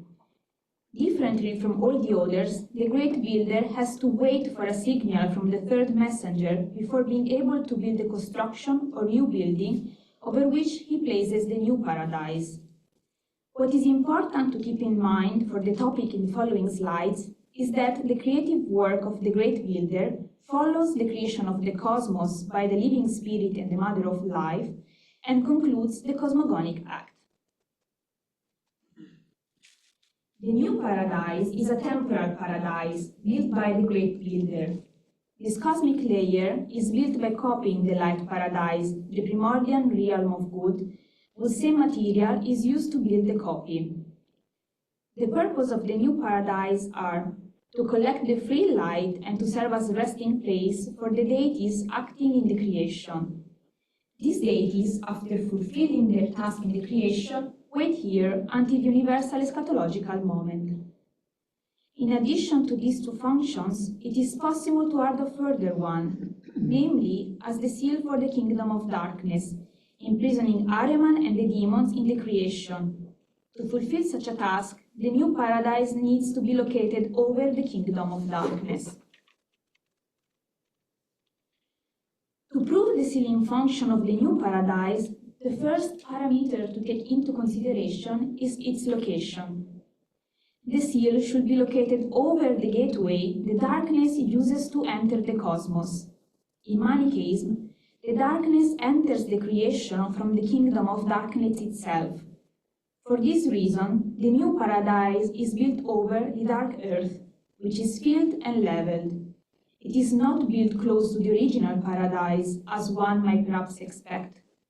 You can see here the description of the two accounts of the creation of the new paradise. The first one is found in the Middle Persian fragment M98, which forms part of the cosmogonic section of the Shaburagan. Here, the great builder builds up a new paradise after he has filled and leveled the ditches of death. This account is further underlined in the Parthian fragment M2. In this fragment, the new paradise is mentioned as the new country, but again, it is specified that above the dwelling places of enemies leveled over it is built a new paradise. In conclusion, both fragments agree on the fact that the new paradise is built over the defeated, deserted, and empty land of darkness, using a cautious word. The location of the new paradise over the kingdom of darkness is ulteriorly specified as being in the southern region, here in red, over the hell of darkness. In this case, the Middle Persian fragment M7981 provides more information. It contains another section of the Shaburagan. This fragment contains the entire cosmogonic episode, explaining in detail the order that the third messenger gives to the great builder, here the two deities in blue. This order describes precisely where the new paradise must be positioned, over the hell of darkness in bold character. The description tells us that over the kingdom of darkness, the great builder should erect the new structure, and above the building, he should place the new paradise. It is finally specified that the new paradise must be built in the likeness of the light paradise, here underlined, in the accordance with the original paradise. Hell constitutes the place where the darkness is collected during the process of the liberation of the light, and it's simultaneously the temporary kingdom of Ahriman within the creation. The main source informing us of the creation of hell, or rather multiple hells, is the Shaburagan. Here you find the translation of the section. In fact, this fragment reports that 12 hells were created, 3 in each quarter of the creation, outside the sea, guarded by a sea monster. This description corresponds to the representation of hell in the so-called diagram of the universe, a painting of Manichaean uranography from the 13th-14th century South China. Here you can see a redrawing of the section of this painting, which shows the surface of the 8th Earth, on which humankind lives. It is possible to identify the hells represented as 13 jaws at the corner of the Earth, here encircled in red. These jaws are outside the sea, which is pointed with a dark green arrow, with its sea monster marked in light green. A further piece of information comes from the Sermon of the Light Nose, which also contains a cosmogonic section. The text presented here describes the imprisonment of the Ahrimanic armies in the sky and on the earth by the living spirit. This imprisonment is both anthropological and cosmogonical, since the 5 lights imprisoned the demonic matter in the body, and the 5 sons of the living spirits guards the cosmos, together with the night watchers, the sun and the moon, and the column of glory, which is the ruler of the world since it is in charge for the process of salvation. Let me summarize the key concept we need to grasp in order to understand the Manichaean cosmic trap. This trap is located in the southern region, It is represented by a building that is erected over the dark earth or kingdom of darkness. Over this building is constructed a new paradise. This paradise is a resting place for the free light and the Manichaean deities. The construction of the building and the new paradise create the seal for the cosmic trap, which prevent Ahriman and his demons from returning to the original kingdom, the kingdom of darkness. Keeping in mind the location, function, and nature of the new paradise, it becomes clear that in the painting, the diagram of the universe, this level is misplaced. Here, the new paradise is located immediately under the light paradise, when, in accordance with the textual sources presented, it should be placed below the eighth earth, over the kingdom of darkness. The reason for this misplacement can be understood in two directions. The first one, during the eastward spread of Manichaeism, this level was moved from a southern position, close to the trap, to a northern position, closer to its prototype, the light paradise. Or, secondly, the central axis of the uranographical diagram of the universe focuses on eschatology, and its designer was willing to sacrifice the cosmogonical accuracies for making a point about eschatology. Against the first hypothesis speaks the fact that the main text sources for the new paradise come from the Middle Persian Shaburagan. This text was kept in high esteem by the Manichaean communities in the Eastern territories, which kept reading it in preparation for festivals, as the so-called Bezakilk letters inform us. It seems unlikely that the Central Asian Manichaeans would have introduced a radical shift in their cosmology against a pivotal text by Mani that they kept transmitting. I would therefore suggest that the second hypothesis applies. There is a strong eschatological content in the painting, both personal, the path of the soul after death, and universal, the new paradise. The journey starts in the earthly realm, in the atmosphere, where the judge of truth judges the souls of all living beings. If the light soul particles was a sinner, it will return to the earth, and the reincarnation here might be represented by the snake bush. If the soul light particle lived a good Manichaean life, it can be freed. Here the representation of the light maiden who greets the soul entering the afterlife. The following journey of the soul is represented in the central axis, where the soul is depicted inside a little ship going through the so-called column of glory, reaching then the moon, the sun, and finally the new paradise. Since the Manichaean text speaks about the ascension of the light element, it must have seemed more convenient to represent the new paradise up in the cosmos, close to the light paradise, very close to the eternal salvation. The importance of this depiction of the soul's journey reflects the importance of the theme of salvation in Manichaeism. The main scope of Manichaeism is to liberate and purify the soul light through the cosmos, constructed as a purifying machine, preceding its arrival in the new paradise.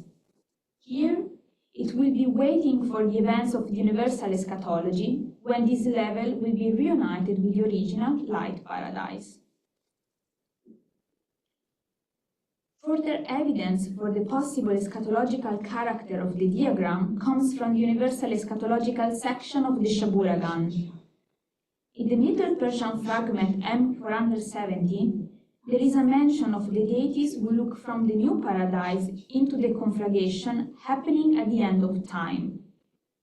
After the deities reach the new paradise from the four directions, these, together with their own people and helpers, probably the other deities already in the new paradise and, in general, the free light, will stand on the structure of the new paradise around the conflagration and will look into the conflagration. This is the same situation as shown in the diagram of the universe, since all the deities are looking inside the cosmos through the opening in the middle of the layer. Teaching with the help of images has a long history in Manichaeism. In fact, Mani in itself is said to have created a canonical collection of images referred to as Mani's picture book. In addition to this, as Gulakshi pointed out, we possess evidence of a large group of paintings of selected subjects on prophetology, eschatology, and polemics that were deemed important by the leaders of the communities. The utilization of the visual material was a common theme in the Manichaean communities, where image-based instruction were of pivotal importance, especially for the earlier members of the community. The continued use of visual elements for the teaching among the Manichaeans lasted on in South China until at least the 13th-14th century. This practice is documented by the small corpus of recently discovered Chinese Manichaean silk paintings, one of which I show you in the presentation. The last step in today's presentation, in the light of what I said before, is a comparison of the cosmic trap as conceptualized in the two Iranian religions. First, let us note the similarities.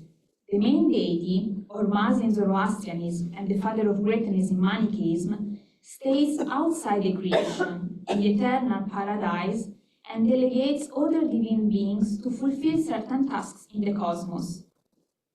Hell forms part of the physical creation on the earth. Zoroastrianism places it on the earth, while Manichaeism locates it at the periphery of the inhabited world. The idea of the seal. In Zoroastrianism, it is identified with the level of the sky and corresponds to the direction from which the evil spirit entered the creation, that in Zoroastrianism is north. In contrast, Manichaeism assigns the function of the seal to the new paradise, in the south, the direction from where Ahriman enters the creation in Manichaeism. We turn now to the differences. The idea of divine beings entering and leaving the creation. Zoroastrianism provides the deities with the possibility to enter and leave the creation whenever they need to perform certain tasks.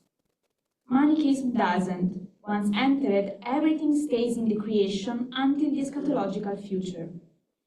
This is also the reason why the construction of a new paradise is necessary. It serves as a temporary harbor for the free light particles or souls before uniting with the original light at the end of the time. Ahriman initially tried to leave the cosmos in the Middle Persian Zoroastrian texts, once he has recognized its threat nature. By contrast, the Manichaean Ahriman doesn't do so, or perhaps we don't have the fragment attesting to this episode of the myth. The guardian deity or deities. Manichaean sources don't report of any deity guarding the place for where the darkness enters the creation, unlike the role of the Fravars in the Zoroastrian text. This difference can be explained by taking into consideration the respective purposes of the forces of darkness. Manichaeism doesn't want the darkness to enter the light paradise. This is the reason why they have different deities in different layers of the firmament to guard against the darkness. Meanwhile, Zoroastrianism wants to prevent Ahriman from leaving the cosmos. Seen from this perspective, the Manichaean Ahriman is even more ignorant than the Zoroastrian one, since he doesn't even recognize that he's in a trap, blinded by the wish to possess the light. When looking at the historical development of ideas in Iranian religions, Manichaeism adds a new aspect to the idea of cosmic trap, the layer of the new paradise, a temporary reflection of the light paradise. This cosmic area is fundamental in the Manichaean religion system. It collects light previously purified, and the building over which it is built seals the kingdom of darkness. This layer constitutes a reflection of the light paradise and is built in resemblance to it. The idea is that the new paradise must be as similar as possible to the light paradise, because they will merge in the eschatological future. Thank you.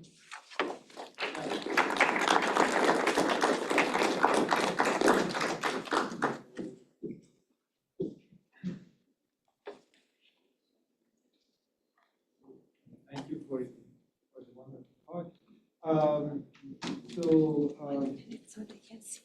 as you mentioned, there are stark differences between, like, in Zoroastrianism, the southern part is the good part, northern part is of evil. But this is kind of reversed here. And the other question I have was, in terms of great builder in Manichaeism, is there any comparison to Zoroastrianism in terms of the deity comparable or not? Because anyway, we have the material creation is of God in Zoroastrianism, but in Manichaeism it's not. So yeah. So concerning the second question, the point is that in Zoroastrianism, the entire creation is brought forward by or must. Yeah. That first goes from the spiritual and then to the material world. Manichaeism, instead the Father of Greatness doesn't engage in first person the creation because he emanates deities, secondary deities that are made of his own essence but are different from him because he cannot mix himself with the darkness. I don't think there is a similar deities within the Manichaean, the Zoroastrian pantheon that can be compared with the great builder of Zoroastrianism. And concerning the directions, it's hard to say something because it can be that Manichaeism simply does the opposite of what were the cardinal direction of Zoroastrianism as a form of, like, opposition for identity, or since Mani traveled to India and to North India and the region, might be some influence from other religion coming from that area that brought this other kind of direction, but it's hard to prove or really. Thank you. Welcome. Thank you for the question. Yes. Thank you very much. I was just wondering if you have some insights about the difference in the direction that hell is located between Manichaeism and Zoroastrianism. Is this a kind of intentional choice to oppose the Zoroastrian setup, or what do you think about that? Might be. The point is that that was also, cannot show the You can. No, it's not sharing screen, but you can. I think it's kind of a contraposition between the two religions. But the point is also that for Zoroastrianism, in the Zoroastrian text on cosmogony, they tell us that the hell is in the center of the earth, but it cannot be, because on the center of the earth you have Monte Meru, that is the cosmogonical monte.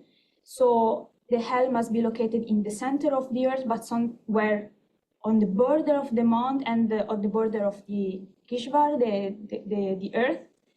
And it's not, from the cosmogonic point of view, the text tells us that is fixed, is where Ahriman entered the creation.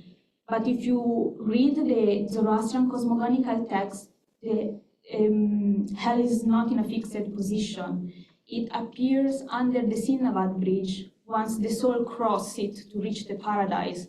That was the reason I also put the Virkak sarcophagus there, because hell just appears whenever a person that is a sinner will try to cross the Sinavad bridge and will fall in it. Instead, honestly, in Manichaeism, hell is not that much important, I would say, because thinking about reincarnation, if just you don't live a Manichaean life, you're supposed to come back. You don't end up in it. So it seems to me that Manichaean have hells because they really need something where the darkness can be gathered, especially if you look at the personal disposition of bodies, because the Manichaean never dispose about bodies or burials, probably because, at the end of life, at the end of everyone's lives, the light is free. So what is left behind is just darkness and is not supposed to be touched. And probably I was also thinking lately that this idea of decomposition might have led them to think that that kind of darkness that then at a certain point disappear might end up in hell where it's gathered in waiting for the eschatological future. Just a comment. It's interesting and a question for me, this idea of leveling. I think in the Manichaean text you use abigan, sort of leveling, and of course in the Pahlavi Zoroastrian text it's hamun, when the earth becomes flat. But the context is a bit different. I mean, that's in Zoroastrian at the end of time, everything when it becomes perfect, flat as it was. But for Manichaeism, then a new paradise and the form of the building is built on this flat, right? Yes. So there is clearly Yes, the idea is that when the great builder builds the new paradise, before positioning it over, he has to seal basically and leveled all the kingdom of darkness, so it cannot come back in, and over it he placed the new paradise. And at the end of time, basically the two should crash together and merge. One more comment. As in Zoroastrianism said, in the middle of the earth, it is kind of consistent. In the middle of the earth, we have Mount Hara or Sumeru in other religions, but at the same time, Shinbat Pole or Sinbat Pole is there, too, like the bridge. Yes, so and underneath that is the hell. Yeah. So it's consistent. Yes, the bridge appears from the top of the Mount Meheru to the other side of outside this cosmic sea, where the paradise is located, and the hell appears under it in case it's necessary for disposal of the souls. No more questions? Just add a comment that the Manichaean, you have demonic prisons at the center of the earth, around the cosmic mountain, the central mountain or tree, where there are sort of prisons for certain demonic creatures, which I suppose could have, like, if they wanted to read hell. Yeah, can also. At the center of the earth, there you try to have it both ways. You have hells surrounding the building, and then you have hellish places also at the center, sort of to cover all bases, maybe. Okay. Just a thought that occurred to me now. Yeah. Do you have the reference for that? Yeah, I can. Thank you. Any more questions? Do we have time? Last one. Have you seen a description of this building anywhere? The new creation? The new paradise, you mean? Yeah. It's like you said it's a building of some kind, it's construction. Yes, the eschatological text of the Shaburagan describe it more like a building. That's also the level I show you. It really represented like a building. Instead, in the cosmogonical sections, it's more described really as a reflection of the new paradise, of the eternal paradise, sorry. So it's always described as, since it's made of the same material, is described as a kind of a garden with both natural features and temples. So also more mundane features. But so far, the only description I could find of this level, of this particular level of this, is only in the Shaburagan. It's a garden with temples. Is said is described as in reflection on the new paradise. So that's how we, if you read Henning 1948, the Sogdian translation of the text M178, you have the section about the paradise, and this completely described there the feature of the eternal paradise that is supposed to be the sources for the future of the light paradise, the new paradise. 178. Yeah. Thank you.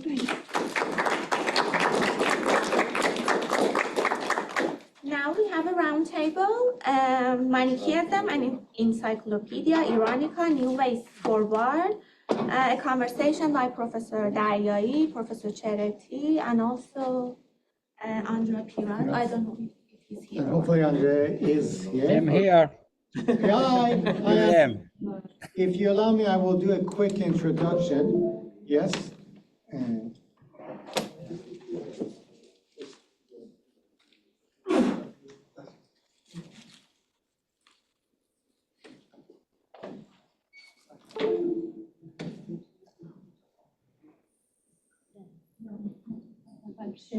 oh, can you please?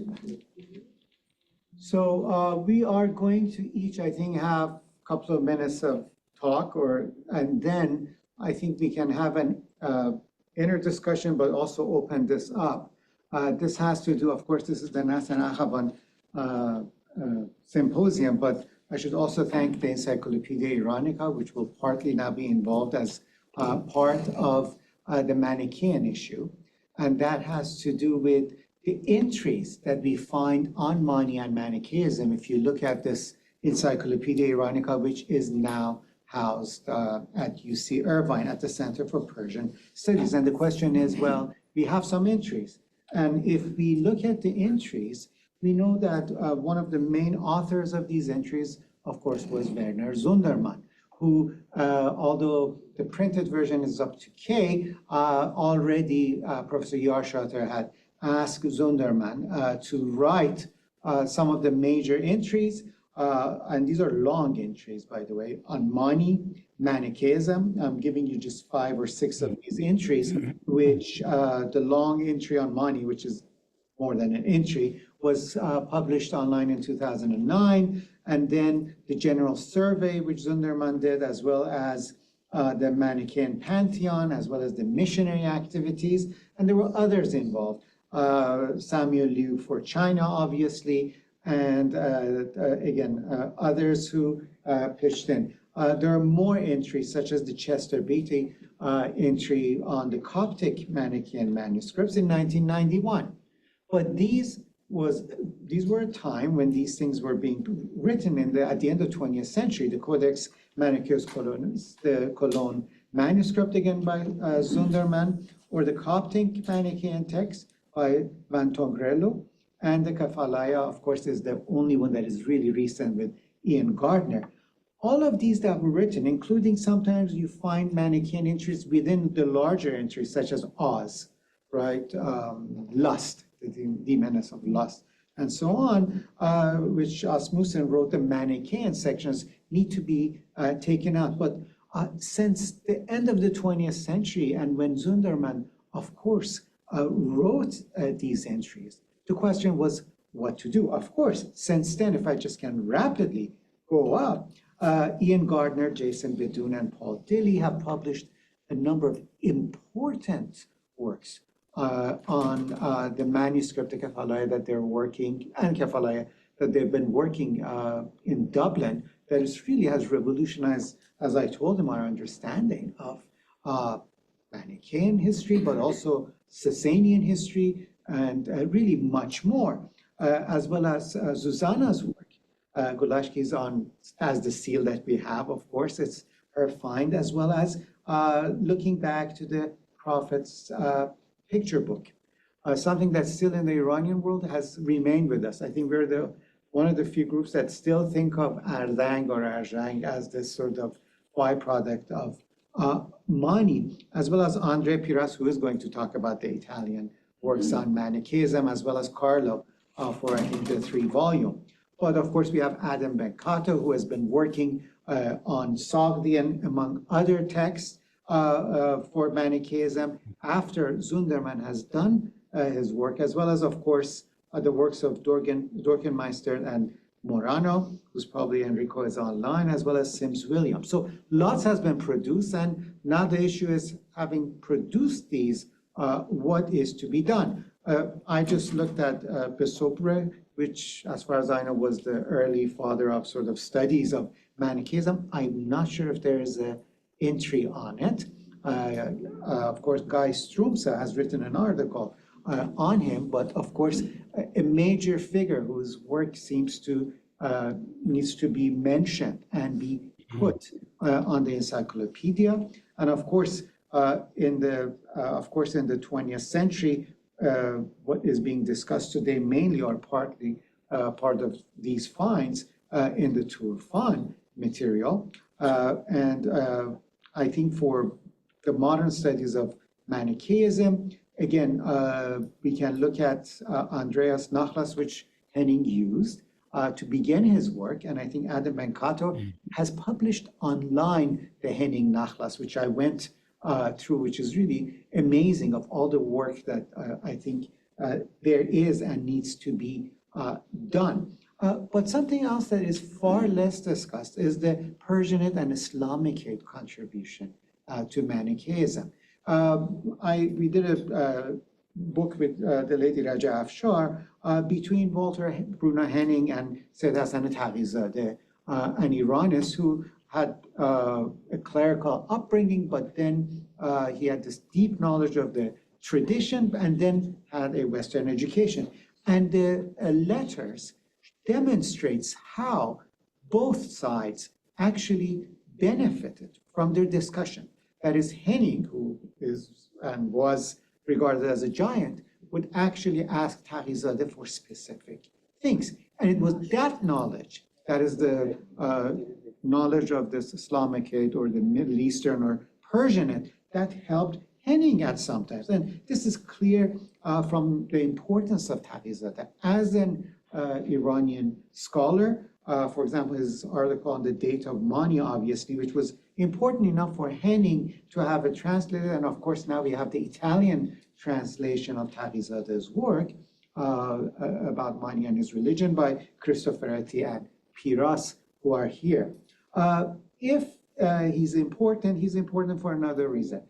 Because it was Taqizadeh who turned on Yarshater to the field of Iranistics. He wanted to do European, I think, culture.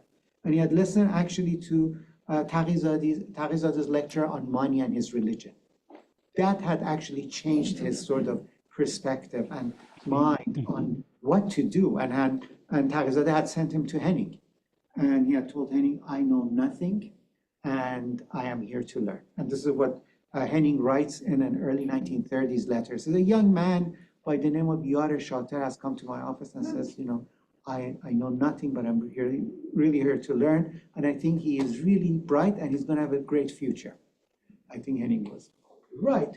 But it was Yar Shater's interest actually in Iranistics through Henning that also made him interested in Manichaean stuff. In fact, not only Yar Shater translated Henning's work early on into Persian, but Ehsan Yar Shater, who was the editor of the encyclopedia, his very first article, which appeared in, as there says, 1955-54 in Persian, was Afsaneh Khelqat dar Asar Manavi, on the myth of creation and Manichaeism in the important journal of Yaghma.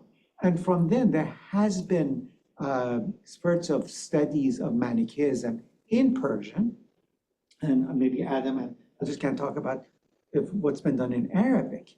But this is something that is usually put aside. And the importance of not only Persian scholars, but Persian language sources are clear. This is something that Henning early on had worked on in the Festschrift for Taqizadeh, on a Manichaean Persian Qasida that he discussed and published.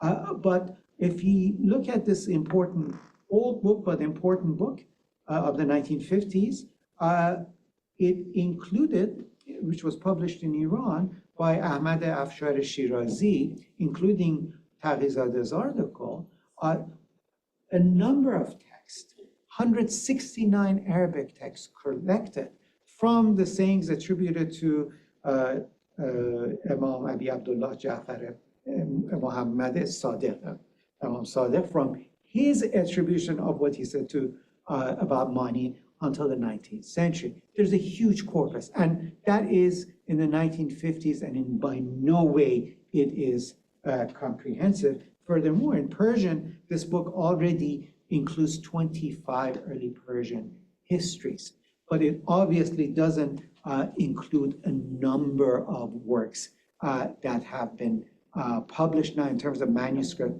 and editions being published in Iran, which I've asked actually Dr. Mahmoud Omid Salar, a specialist on classical Persian epic and literature, to also jive in. I can just include Abul Qasim Ismailpur and Mehdad Bahar's work, translation of Manichaean literature. This is really a fantastic book, which I think has not seen the attention of scholars in the West, obviously since it's in Persian, as well as Mohammad Shukri Fumeshi, who's a younger scholar who's coming into the field. I always say when I talk about this book, you know, when I read Manichaean hymns in its translation, fine, you know, as far as I can tell. I don't have any sense of it, and that's maybe just because I'm Persian. But when I read these Persian translations, you know, the way that it sort of captures you and makes you sort of actually become connected to it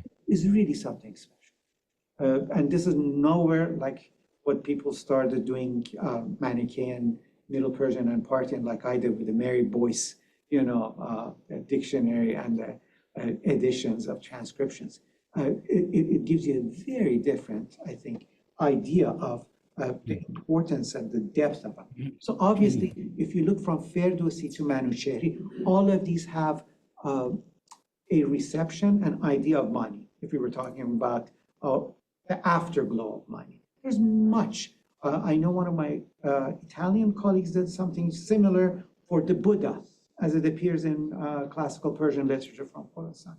And so my point is that these scholars are important. I just spoke with, again, Dr. Omid Salar, who reminded me, for example, Ibn Nadim, that everyone knows and recites, about 14 years ago, the late Mohsen Abul Qasimi did a translation of it, but half of the book was actually a critical commentary and the mention of lots of other texts that have been related. So that is my part of what I think the encyclopedia needs to also pay attention to. Carlo John, would you like to come in? You take this water.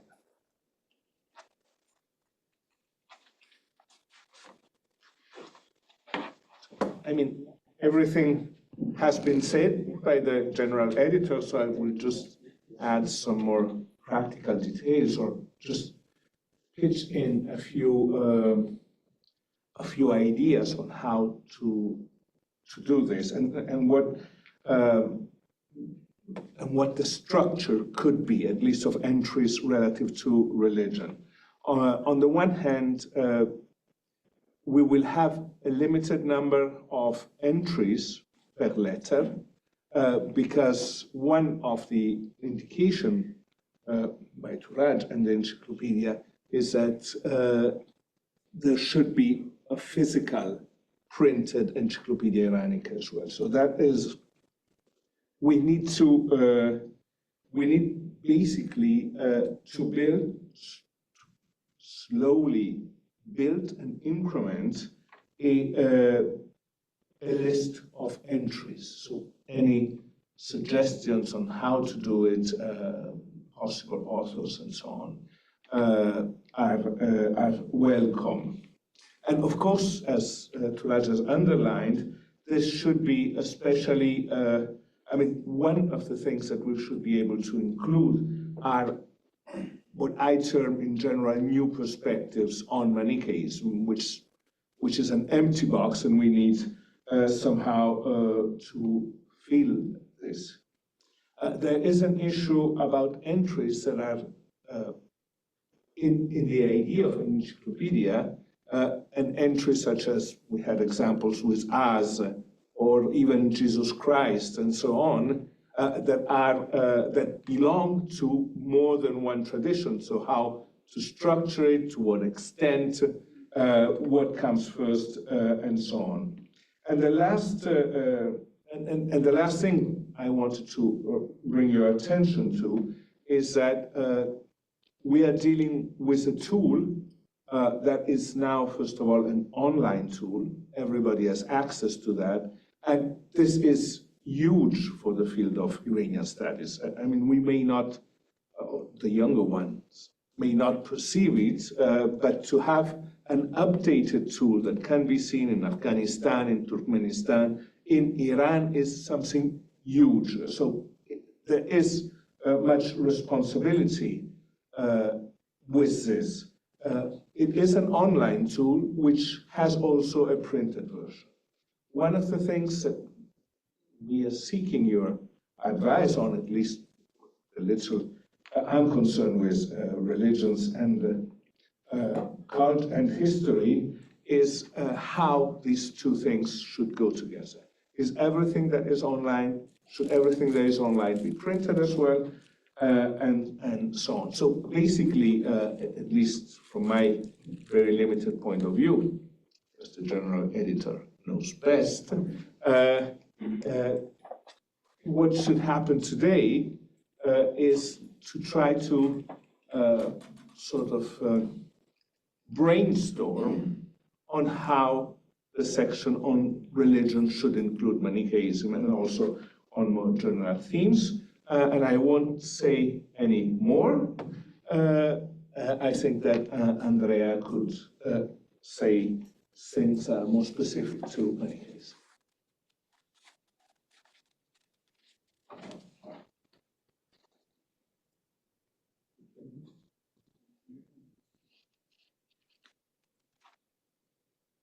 Dr. Peros, are you with us? He's muted. No, he's not. Works? We can hear you. Can you hear me? Yes, yes. Oh, finally. Okay.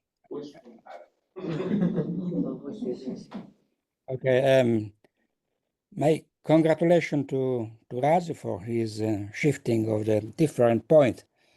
I did the same things in the last week. A kind of to scrutinize the Encyclopedia Iranica, and I noticed the same things by the point of view of prosopography, of scholarship, Alfaric, Asmussen, Flügel, Bailey, Henning, and so on, or specific point such as Turfan, Mitra, Bema, as fasting for Manichaeism, and Grieve, Enoch, eschatology, and so. The list is very huge. It's very huge, and I've been thinking about a possible enlargement of a few entries. For instance, inside the entry of Sogdian Buddhist Sogdian test, also to think about an entry about Sogdian Manichaean literature and so on. Otherwise, with regard to a geographical point of view, for instance, Chinese, there is the entry, Chinese Turkestan, Chinese Iranian relations, and so to think a kind of enlargement of different points, as for the case of distinct entries concerning Arjang, Angalion, Enoch, and so on, to plan kind of improvement, enlarging precedent entries, or thinking about new entries. But by this point of view, I find that the presentation of Touraj is really precise and really complete, also to evaluate the different points and also different possibilities of development of single, of precise and distinctive entries, apart of this the list we just know. Apart from this, I don't have a particular further suggestion how to improve. Yes, probably also the point of view of distinct entries also, for instance, New Persian in Manichaean script, and so on. This is possible, another possibility. Thank you. Do we have time for a couple of minutes or no? Questions? Not questions. Comments, Maybe comments. I maybe. have something for Susanna. Of course, before this, the encyclopedia didn't have that much images and it was, in black and white. But of course, the new version can have as many, and I would like it to have as many images in color, which the last volume began this process with Braille.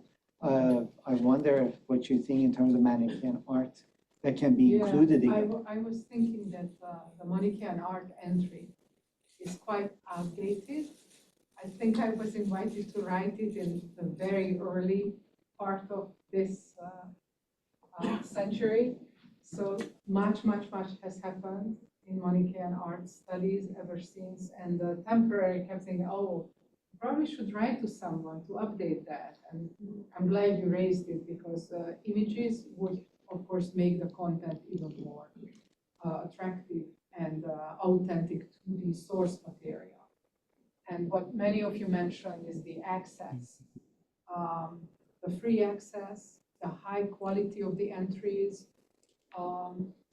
and the whole construct as a model for area studies is so impressive in Encyclopedia Iranica. I don't know any other resource that online could be this reliable and this excellent in terms of the quality of scholarship that went into its production. So I use it regularly in my research, in my teaching, and to maintain that in this new environment, I think it's a huge task and a wonderful task. It's to make sure that it happens and available. It's really wonderful, but definitely, it's easy to get the images.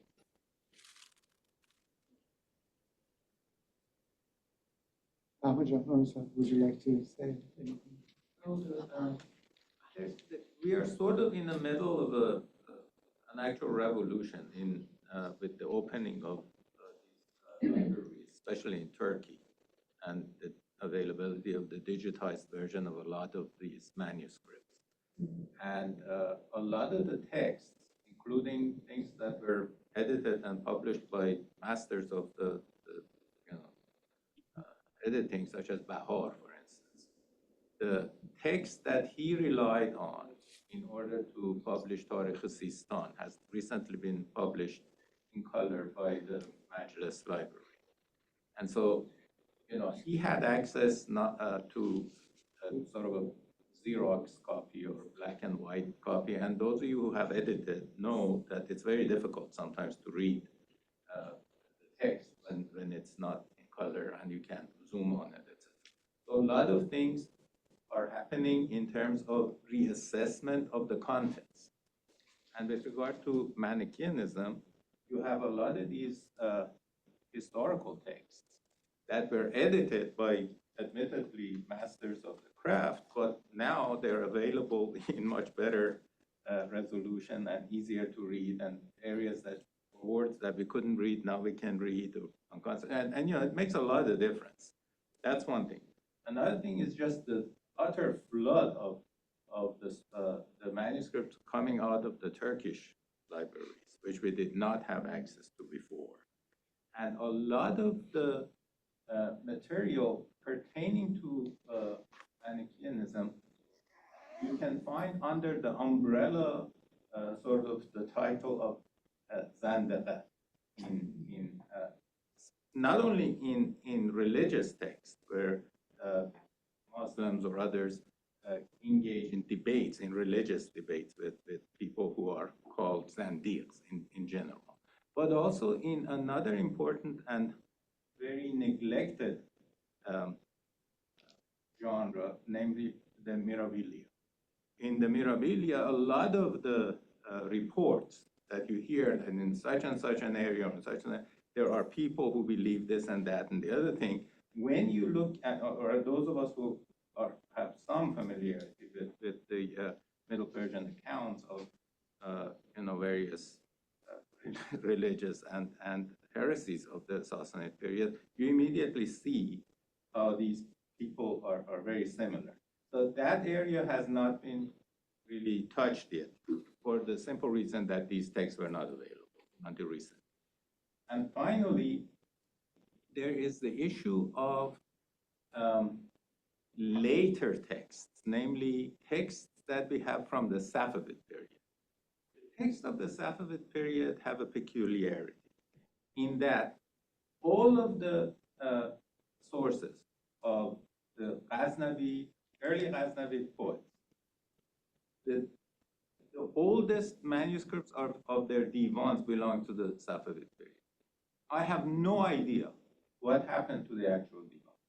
There is no doubt that the language is old, and those of you who are familiar with Safshanasi or stylistics know that this is not made of old, classical Persian. This is serious classical Persian. Divan of Manuchehri, of Farrokhi, all of the great poets of the Ghaznavid period date from the Safavid era. So the question is, whatever happened to the sources? That's one question, the originals that they copied. And the second question is the dependability of the Safavid sources, which are relatively late in at least the history of Persian literature, right? But if they had access to these old divans, when they are quoting history or other texts, religious texts or what have you, then they must have also have access to sources that we don't have now. And a lot of them in quotations, and when you read the Safavid text, you see that suddenly the style changes from the Safavid prose to early, 5th or 6th century prose. So they're quoting from somewhere, except they're not telling you what, right? Not always.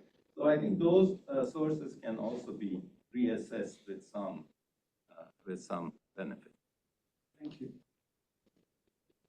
If I may add something to what Ms. Sarat said, this matches with the research carried out by Alberto Cantera in Berlin that basically shows that Zoroastrian ritual, as we have it today, basically goes back to what was happening in the Safavid period, which of course must have had a history behind it, but in those centuries, something happened that made a canon in a way. They didn't footnote, unfortunately. Yeah. I just wanted to steal all of Floriana's images and put it in the Encyclopedia Iranica. As he was photographing it. But I do think the point your presentation made about the datedness of many of the entries. I mean, there has been such a revolution in the field that clearly these have to be revisited and updated, and the very practical work of identifying appropriate people to do those updates and make sure that the way in which Manichaeism is now understood is so different from how it was at the time of some of his entries would be priority, obviously. I hope we can use this opportunity to organize that. A minor technical question, actually, if we have some time for that. I know one thing you flagged with the Vanazundaman, like Mani articles, it is, as you said, beyond an entry. It is I think, article in its own right. It's cited, it's referenced, like it is a reference text, and a sort of, even if outdated, good representation of the field in 2009, I guess. What are the plans to sort of like manage and preserve old entries like that are more than just sort of like Wikipedia blurbs? Would there be a sort of like, look at the old version history of the article? What is the sort of plans for that? So to tell you the truth, my idea is to go first forward and finish this. Okay, well, that's a good point. Encyclopedia Islam has version 1, 2, 3, 4. I'm thinking the second encyclopedia in whatever form, which will probably be digital, will do that. But at the same time, as you mentioned, I feel so much that some of these entries have to be updated even now because so much has happened. certain things don't need as much attention as, let's say, Manichaean studies. That's, I think, because things have really changed. And so I am conflicted. But perhaps I think going back to the authors who have written initially, like Manichaean art, and asking them to reassess it, or the Kefalaya, or now the works that have been published to reassess it, I think absolutely, I think also important. How much of this material has already been printed? I was just looking at the number of the volume that's behind me. So we're in case money has not come out, right? Yeah. So now we can That's what I have, thought. instead So of the there's 6 money 20-some entries, volumes. think about what we do, a massive money sort of printed as well as online. That would answer the question of the old version, if it's in a printed. It's not, we're in decay. So Kefala, yes, the Kefala has come out, but the environment, But Ian was the best person for that anyways, and it's very recent, so that's the one that you could see that's recent. But for money now, we can do the entire sort of money again, but not just 5 entries. I mean, we would talk to you and say, let's do this, to its fullest. There are some questions. Yes. Someone has raised their hand. Andre?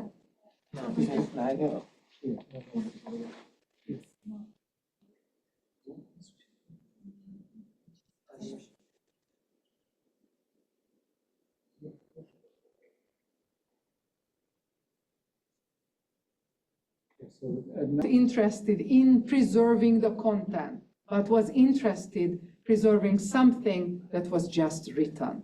And that is characteristic to preservation of sacred works, what we see in Genizas of synagogues. So all in all, the provenance data that we have for the history of this manuscript, it's quite extensive. We know that the original production of the manuscript, not the text in it, but the actual copy that we are handling, the pages of which we are handling, was done sometimes between the 7th and the 9th centuries. It could have been not in Kocho, but somewhere in West Central Asia. Maybe it could have been in a Manichaean center there. The discovery, of course, and the modern conservation is very well understood.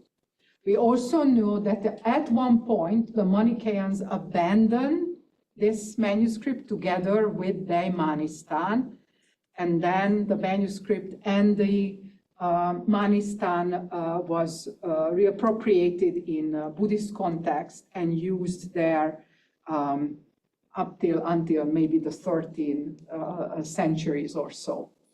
And the part of this history that I've been focusing on by studying the historical assembly and focusing on the preservation of this historical preservation of the 12 bifolios indicates that this manuscript was decayed.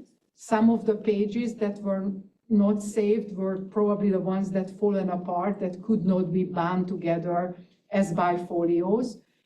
So the decay seems to be indicated by them, but at the same time, the deliberate preservation in unusable conditions suggests that this is a real example of sacred waste among the Manichaeans that was deliberately preserved for unknown, sanctioned disposal. So that's the current conclusion that I have. It seems to me that many of the groups of manuscripts that came out from these sites could also be looked at as groups together and try to see how they relate with their own material evidence in support of this theory of them being preserved as sacred wastes. So that awaits further research and further evaluation of the data.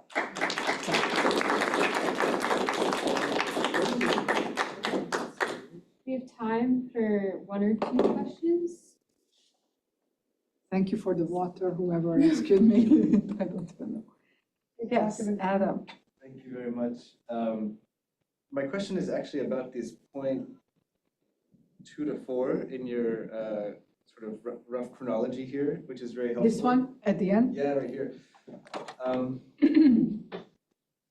the how the sacred waste, which I very much convinced by your argument about this manuscript,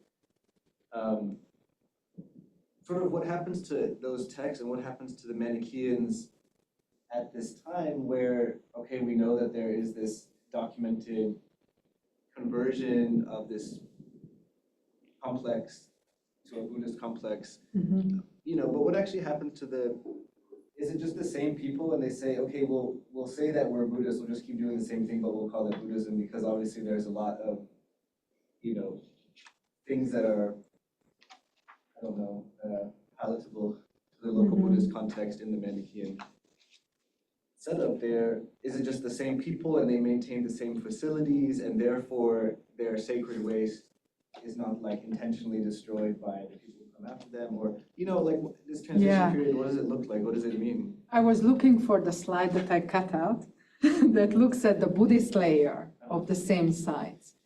Because it seems that, I mean, it's well known that Buddhist layer in connection with Ruin Alpha contains a rededication stake that's dated to 1015. So we know that starting from 1015, that site was taken over by the Buddhist community.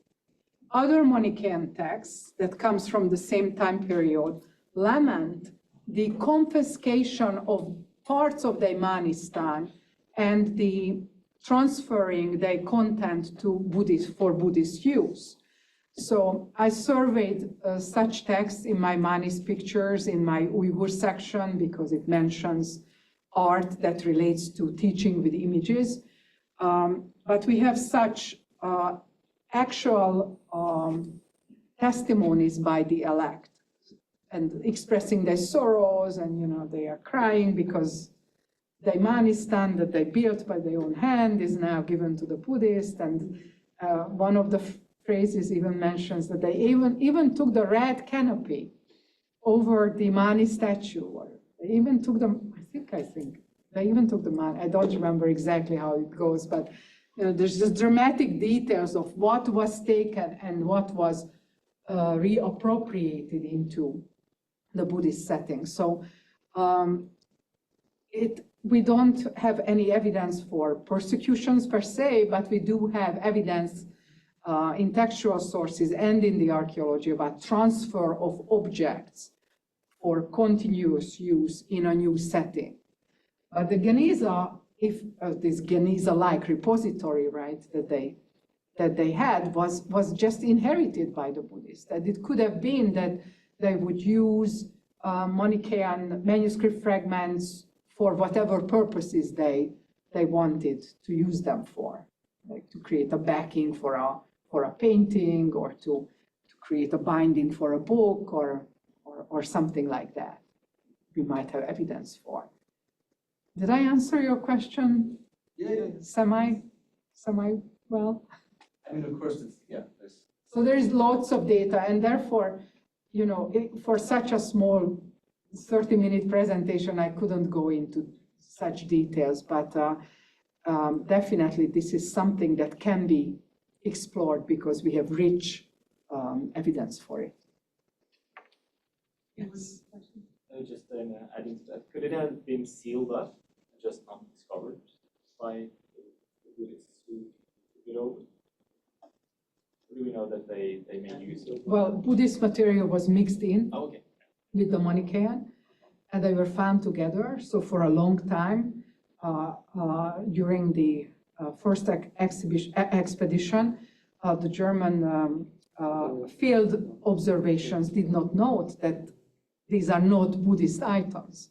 But once they were taken back to Berlin, then soon it was discovered by 1904 based on trying to read the text that Mani's name is mentioned in them. But initially they were assumed to be Buddhist.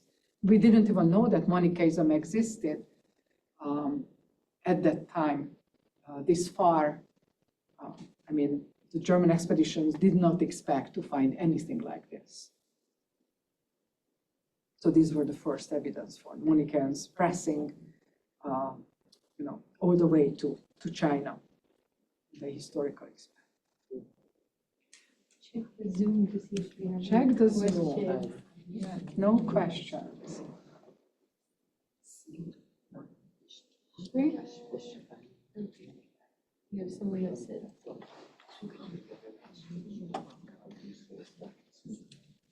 Do you have any last questions or comments for Dr. Gulaski? Josh? Just a novice observation. Sure. You know, the headers that start in red, you know, when you look at some of the Pahlavi and Avestan manuscripts, you have a similar situation.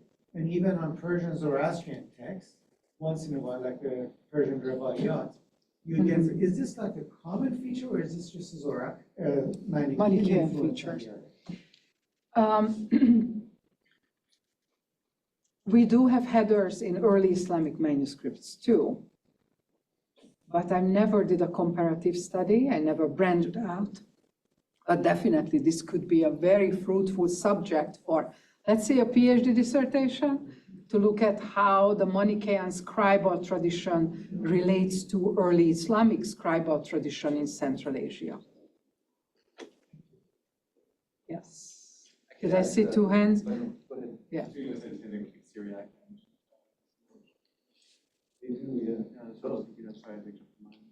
Yeah, absolutely. The Syriac ones have a similar structure, but the Zoroastrian ones don't have, they do have some headers, but they don't have the system that Manichaean texts have where it says here begins such and such, here ends such and such. That's With not the chapter, like, you know, when the chapter is like being cat. Yes. And these gaps previously were often assumed, or still assumed, that, oh, these are gaps for a painting. Because many of the fragments are so fragmentary that we really can't make heads or tails out of them. But this example is so powerful, and we have so many of them confirming that indeed these are gaps separating main sections, separating the letter of Mani from the next section of the book that begins the hymns, the meal hymns, let's say. Or not the meal hymns, but the Bema hymns in this case. And then once the Bema hymns is one, we can assume that there was another big section before the confessions began. And then a smaller section in between the hymns was part of the setup. All right. Well, thank you so much for your attention.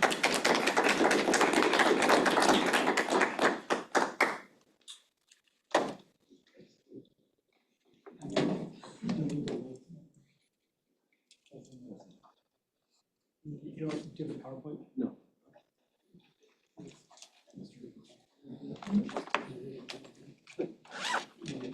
Watch your eyes, light is going to go on. But gradually, you'll see the light. So we have the camera.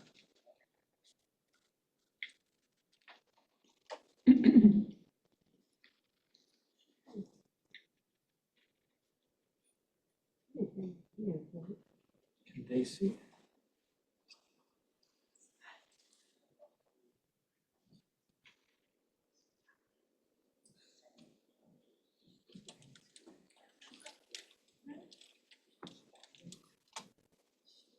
Too much light.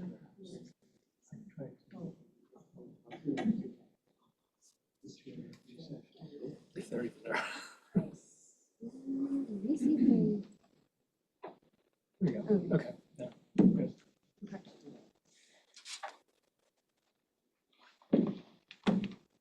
So finally, I would like to introduce Dr. Adam Bencato to do our closing remarks for our conference today.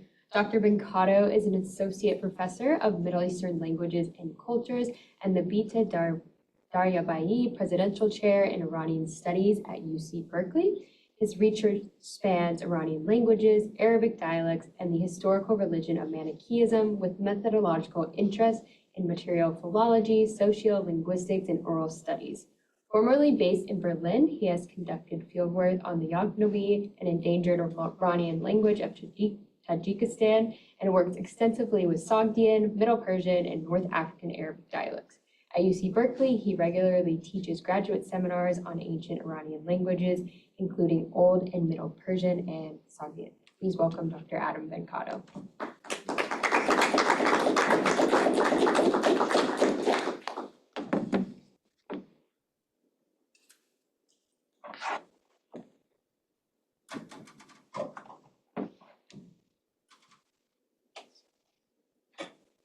Yeah, thank you for the introduction. Thank you very much for bringing me here, Professor Kanepa and Daryai and Charity. It's nice to be back in Irvine. I was just here like a year ago for a really nice graduate student conference that I really learned a lot from, and it's nice to sort of make the trip down to continue to get to know the great community of scholars in Iranian studies that you've established here. It's actually quite remarkable. I didn't really know how many graduate students there were last year when I showed up for this conference that was basically all UC Irvine folks with a couple from UCLA and one from Berkeley. So that's a really amazing kind of intellectual community that's very diverse in its interests and methodologies and so forth. So that's a really nice thing. I guess my job is actually just to keep you here for like a little bit longer, not in the cosmic trap sense of this being the realm of the kingdom of darkness or whatever. But for a little bit more discussion and debate, I suppose. So it's always very intellectually stimulating to be at a conference of Manichaean studies, which I have not been at in person now for a few years. And there's two reasons for that, really. One is that on the one hand, that Manichaeism, the study of Manichaeism, or Manichaeism is kind of an obscure field for a lot of people, not for those of us in it. But yet it's rather rewarding in its obscurity. There's always the satisfaction of discovering parallels across different kinds of Manichaean texts and the satisfaction of solving mysteries. And on the other hand, and as a result of the problems of Manichaean sources, we see such a diversity of languages, of methodologies, perspectives, and social and cultural contexts that are necessarily involved in the study of Manichaeism. So it's really hard to beat in terms of the kind of just diversity of the sources and of the approaches that you need to actually elucidate those sources. One thing that I've been thinking of today as I've been listening to these presentations is a formulation which goes back to Jason Badoon. And he's not responsible for use I've made of it later, which I kind of ran with some of my previous work on Manichaean sources, which is that one of the main tasks of, I guess you could say, Manichaean philology is the reconstruction of Manichaean testimony. There's various examples of how that's been done across the various corpora, the Coptic and Greek, with the Iranian and the echoes or quotations in, say, Arabic, Persian, Syriac, polemical literature, and so forth.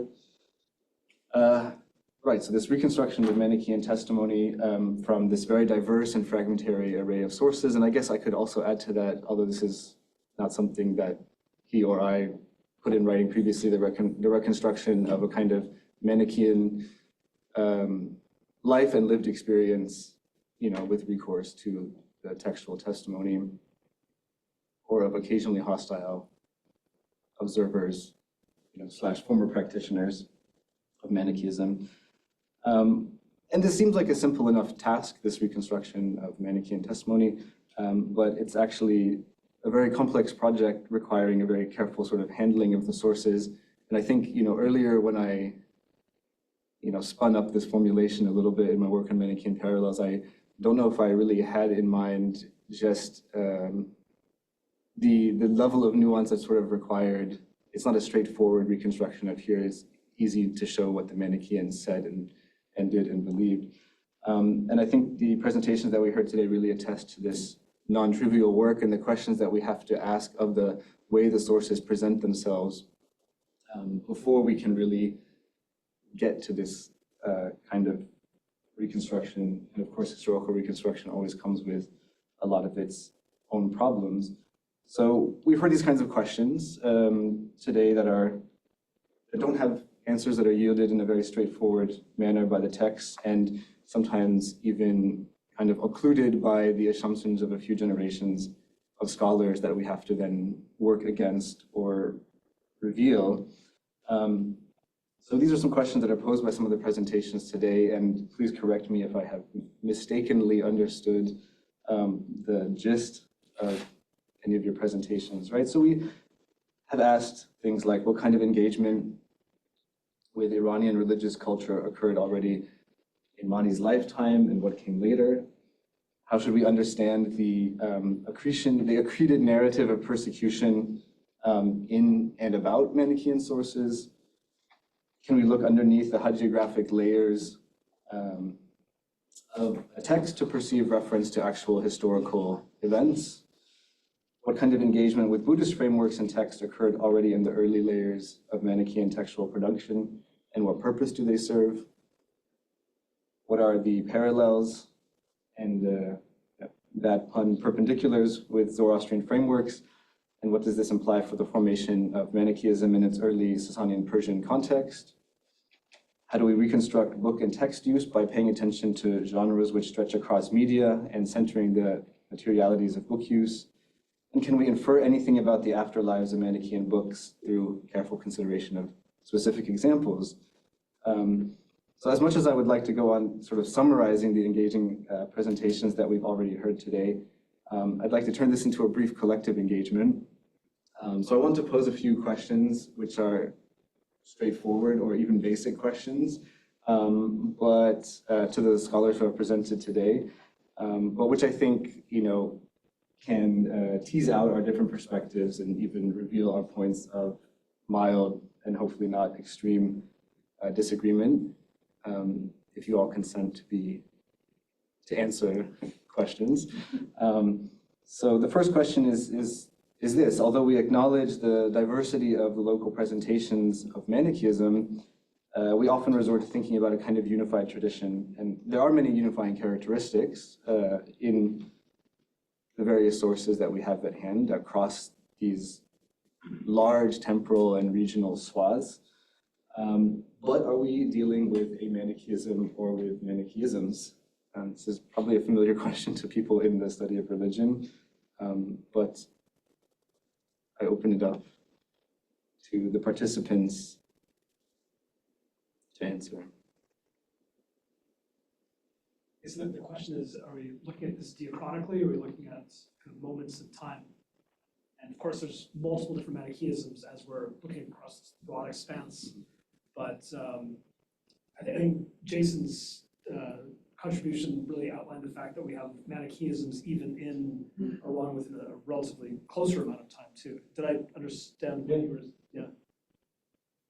Yeah, I think we were facing both. I mean, Jay Han's recent work has also looked at how bringing something called that we call Manichaeism together was probably a very gradual process to begin with, and that it's hard to know necessarily what Mani thought he was doing, whether he thought he was continuing traditions or starting a tradition. And so, yeah, we have certainly the fact that from the very beginning, when these missionaries are coming out from Mani, they're going to very different cultural areas, and they're facing the challenge of how to communicate core concepts and justify core practices to new communities. And therefore, I think we can assume diversity from the beginning. And then, of course, the longer, diachronic picture is we have to acknowledge in our material dramatic changes, and some of them intended as outreach and some of them unintended.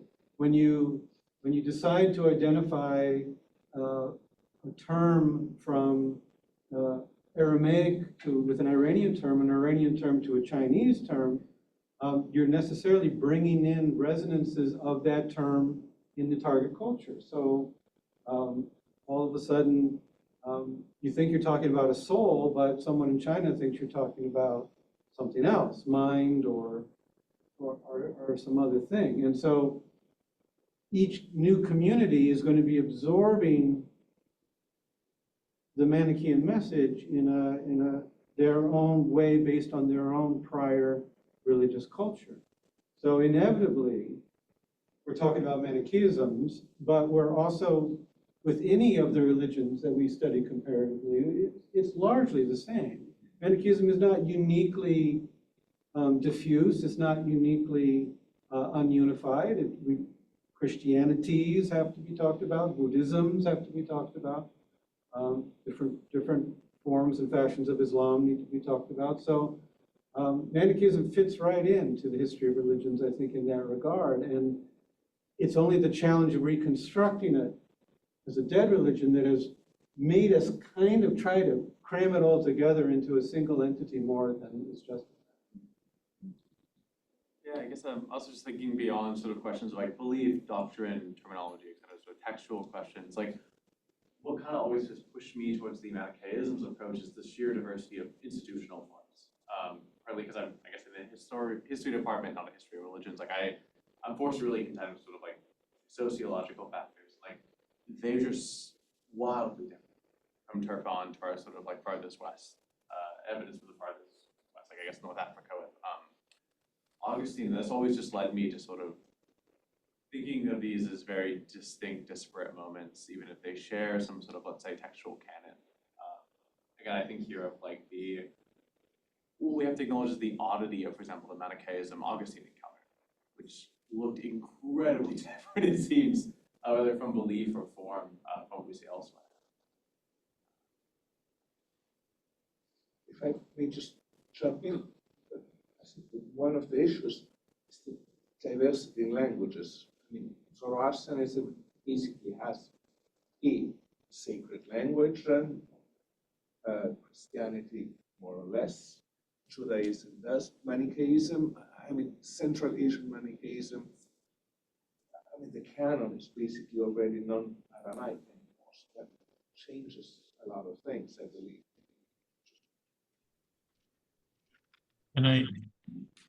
Can people hear me? Yes. This is Jay. Very Sorry, well. I couldn't find a graceful way to intrude into the conversation. I think one of the things that Adam, as you kind of pointed out, is the question.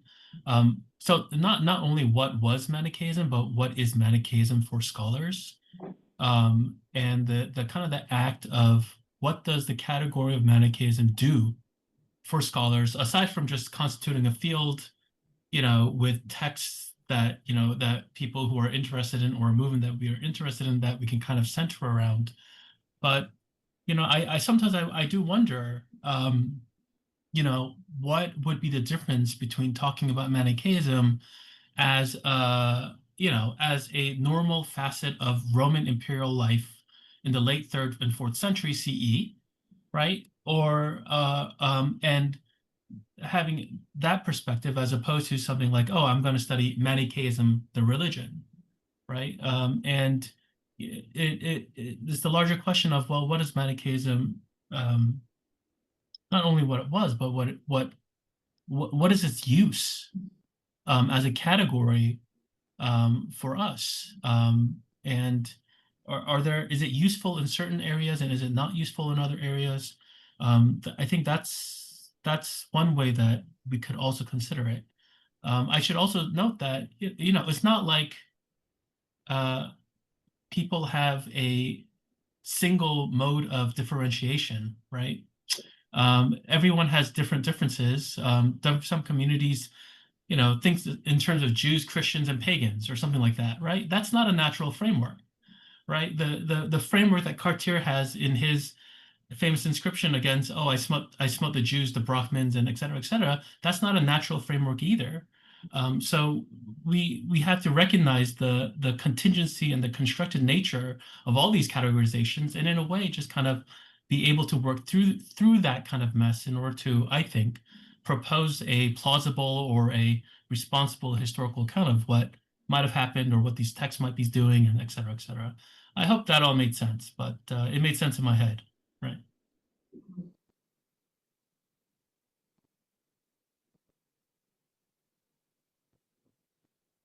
Well, I think so. Part of this is also well, what was mentioned earlier, that the translations go in all directions. We have different cultural spheres, and we have different different social forms, but yet we do speak of, like some may term them like core concepts or something that are translated in each case. We speak of elect and catechumens, whether we are talking about Chinese Manichaeism or Iranian Manichaeism or Western Manichaeism. So in one sense, the rubric Manichaeism does sort of collect certain concepts into it, and then it's like concentric circles where we have some maybe we can fix on some core concepts that seem relatively stable across time and like diachronic and geographical spheres, and then we have things that sort of other elements that fragment out at the margins or that are more prone to transformation. That is not to say, of course, that there is like an essence or an eternal abstract Manichaeism somewhere, but that the rubric Manichaeism for scholars is a useful way of framing these concepts that we see recurring in manuscripts ranging from Turfan to Medina Fadi in some sense. So yeah, so I think as Jason said, there is the Manichaeism is not uniquely problematic, I think, in the sense in its fragmentation. It has, like Christianity, like Judaism, like Buddhism, we can speak of them in plural, but there is also a sense that we wouldn't be able to speak of Christianities if we didn't also have some sort of concept of a Christianity. There's plurality and diversity and plurality.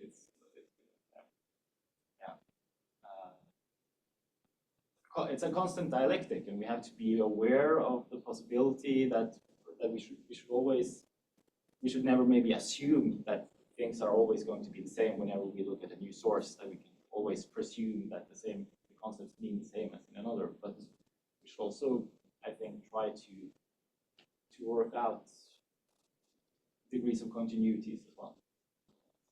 That made sense. Yeah, absolutely. Thank you.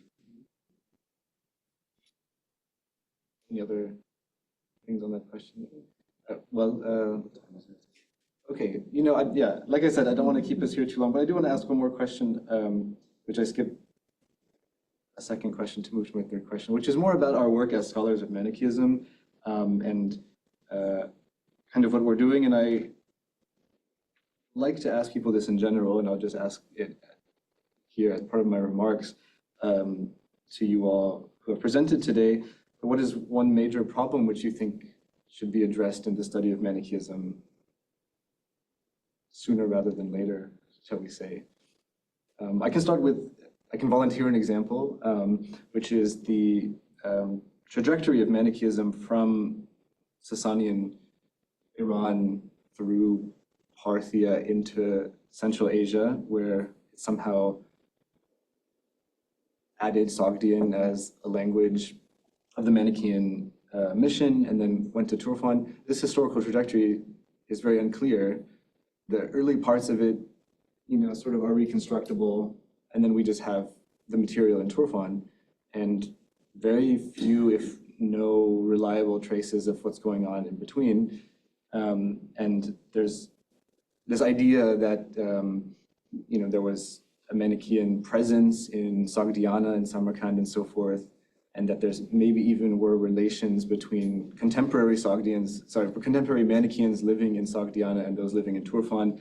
And these are very, very faint traces, but a reconstruction of this trajectory is lacking. Maybe some attempts can be doable, can be done, but this is sort of a big question for me. And then, together with that, how did the language the Manichaean Sogdian technical language or variety develop? What were the inputs? You know, each of these stages has a kind of slightly different, it's not just a one-to-one rendering based off of Middle Persian and Parthian. There's some other weird things going on with other inputs. And so this is something that needs to be reconstructed. But what are some other things, some other problems?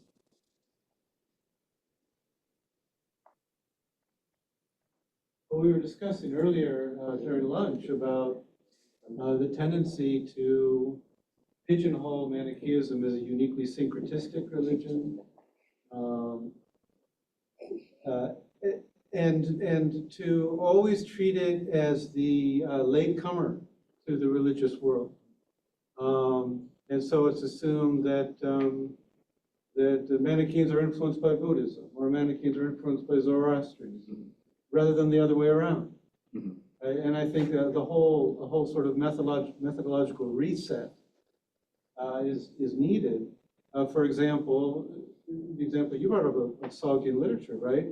Which comes first, the Buddhist Sogdian literature or the Manichaean Sogdian literature? And some of the terminology, at least to my gaze, is that the Buddhist texts are actually borrowing some of the terminology from Manichaean Sogdian literature. So it's only natural because the other living religions have modern constituencies that assume that they have a kind of eternity, a kind of a lastingness and a stability, that the way that the religions look today is how they always look.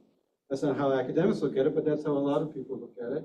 And that leaks into academic work in the assumption that they are the main traditions, and something as marginal as Manichaeism is always the borrower, is always the poor stepchild that's taking from other traditions, not suitably recognizing what a large role it played, as we've seen in some of the presentations today, in transmitting culture across Afro-Eurasia and actually introducing new ideas, new techniques, new practices into regions that then become part of those regional cultures and work their way into these other religions, which might in some way be older than Manichaeism, but are always changing and developing and competing. And you know how it is to keep up with the Joneses, right? If they're doing something that's popular, you got to copy and do that too. And certainly the resilience that have made these continuing living religions is that they learned that early on, and they copied what Manichaeans were doing successfully, and perhaps did it better, and that's why they survived and Manichaeism didn't. But that reset of thinking about where Manichaeism is situated in this comparative context, I think, is an important thing that we should be doing. Yeah, I mean, on that note, my sort of secret theory is that the Manichaeans are like this shadowy presence behind the rise of the Codex that we think of as being a sort of Christian late antique thing. And I kind of think, without a lot of evidence, that it's really the Manichaeans that the Christians copy from and turn it into sort of, defining marker of their own, material culture for a time. I can't prove that, but as I said, it's my secret theory. Zsuzsanna, let me ask you how you would answer this question that I posed. Well, I was just not stuck on the Codex.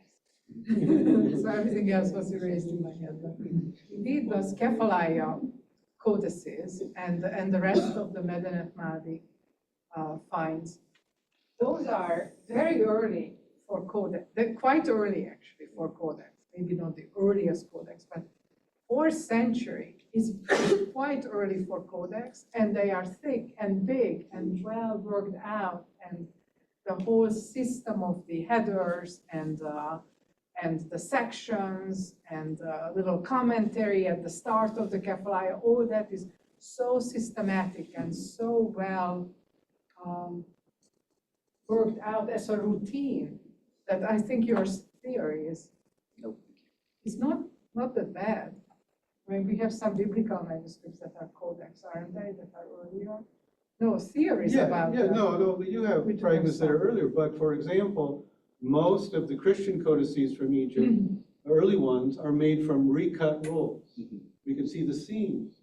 But the Manichaean codices the papyrus is prepared for a codex. And so they're the earliest examples of they were preparing the materials for a codex as opposed to reworking materials prepared for a different format.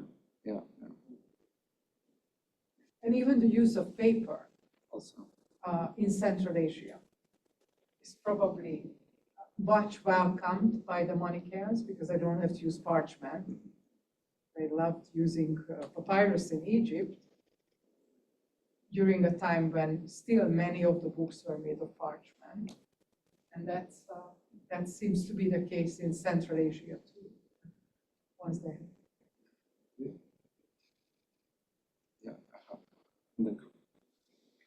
No. Yeah, to go on about the pet theories that I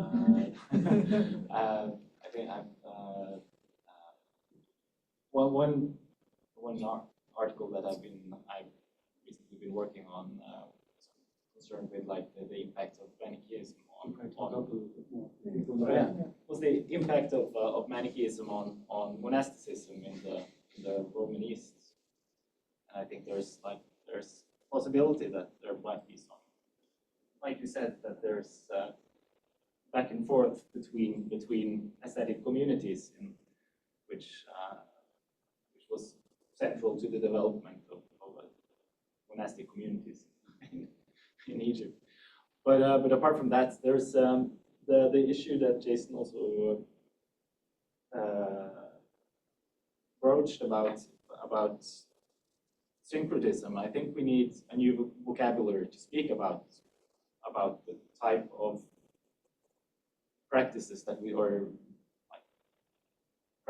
we see in the Manichaean material, which putting behind the old paradigm of syncretism and try to find new ways of speaking about well, the type of, because of course we do see adaptations within the Manichaean framework, but then labeling it as syncretism just sort of puts it in a very unhelpful box.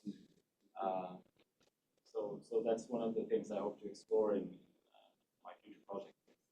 So I think that will be one of the important challenges in the field going forward. Finding new ways of talking about these themes. Paulo, and then Leighton, and then we'll call it a day after that. How's that? Just thinking aloud. I mean, the 3rd and 4th century see the birth of different religious phenomena. Not only Manichaeism, Christianity is basically 3rd and 4th century. But if we think in an Iranian way, the Zoroastrianism that we know somehow is, for a great part, Sasanian. So it's 3rd and 4th century. So something was changing, and I don't know whether this religious change had to do with what, for example, Mazzarino conceived as a rebirth of national identities that took place in the 3rd century, or whether it was something different and more. But at that point, something's changed, and probably we have to reset our way of thinking. We have to think about a world that was changing with a number of players, among which Manichaeism was one of the main ones, and probably the only one to be so sparse, so it was everywhere. That would be it. Okay, then Leighton, yeah, one more. Kind of bouncing off everyone's last person talking here. But yeah, I really liked your point, Professor, about sort of like de-hierarchizing how we like do comparison. Where it's not just like Buddhists were there, Manichaeans show up, they borrowed a bunch of Buddhist shit, but it's like, what the hell is this? Especially as I've been looking into like lay practices, like not the elect, not the trained dudes, just laity. I've found it, increasingly productive to think of Manichaeans as a way to sort of like deconfessionalize our approach to religious practices. Like I find, like in the case of my graffiti, like I find examples that look the same as the Buddhist stuff. Like this doesn't seem to be a Buddhist practice, doesn't seem to be a Manichaean practice. It's just a way members in the region interact with sacred things. And sometimes it looks Manichaean, sometimes it's Buddhist. That's the sort of groundswell these institutions have to root themselves in, which comes back to like, I guess like, something I found productive as I try to also get away from the syncretism term is like using a framework of like globalization as a sort of like socio-historically like inclined alternative, thinking of it in the same way you might like localize a product by making like the wheels fit on the road, or like just these various ways you tap into a locale, a sort of vibrant given. In my research, it was crazy finding these really old Manichaean graffiti that was not being talked about by Buddhist studies. Like getting back to your original question, like I feel like it might be on us to sort of extend and reach out these other fields towards these sort of productive cross-discipline boundaries. Yeah. Thank you. Well, thank you all for participating in this little exercise of mine. It's time, I think, to wrap up. So I will leave the stage and let the. Does it look like? Let my host. Let my host say the last words. So thank you all. Yeah, thank you, Adam. That was great. Thank you.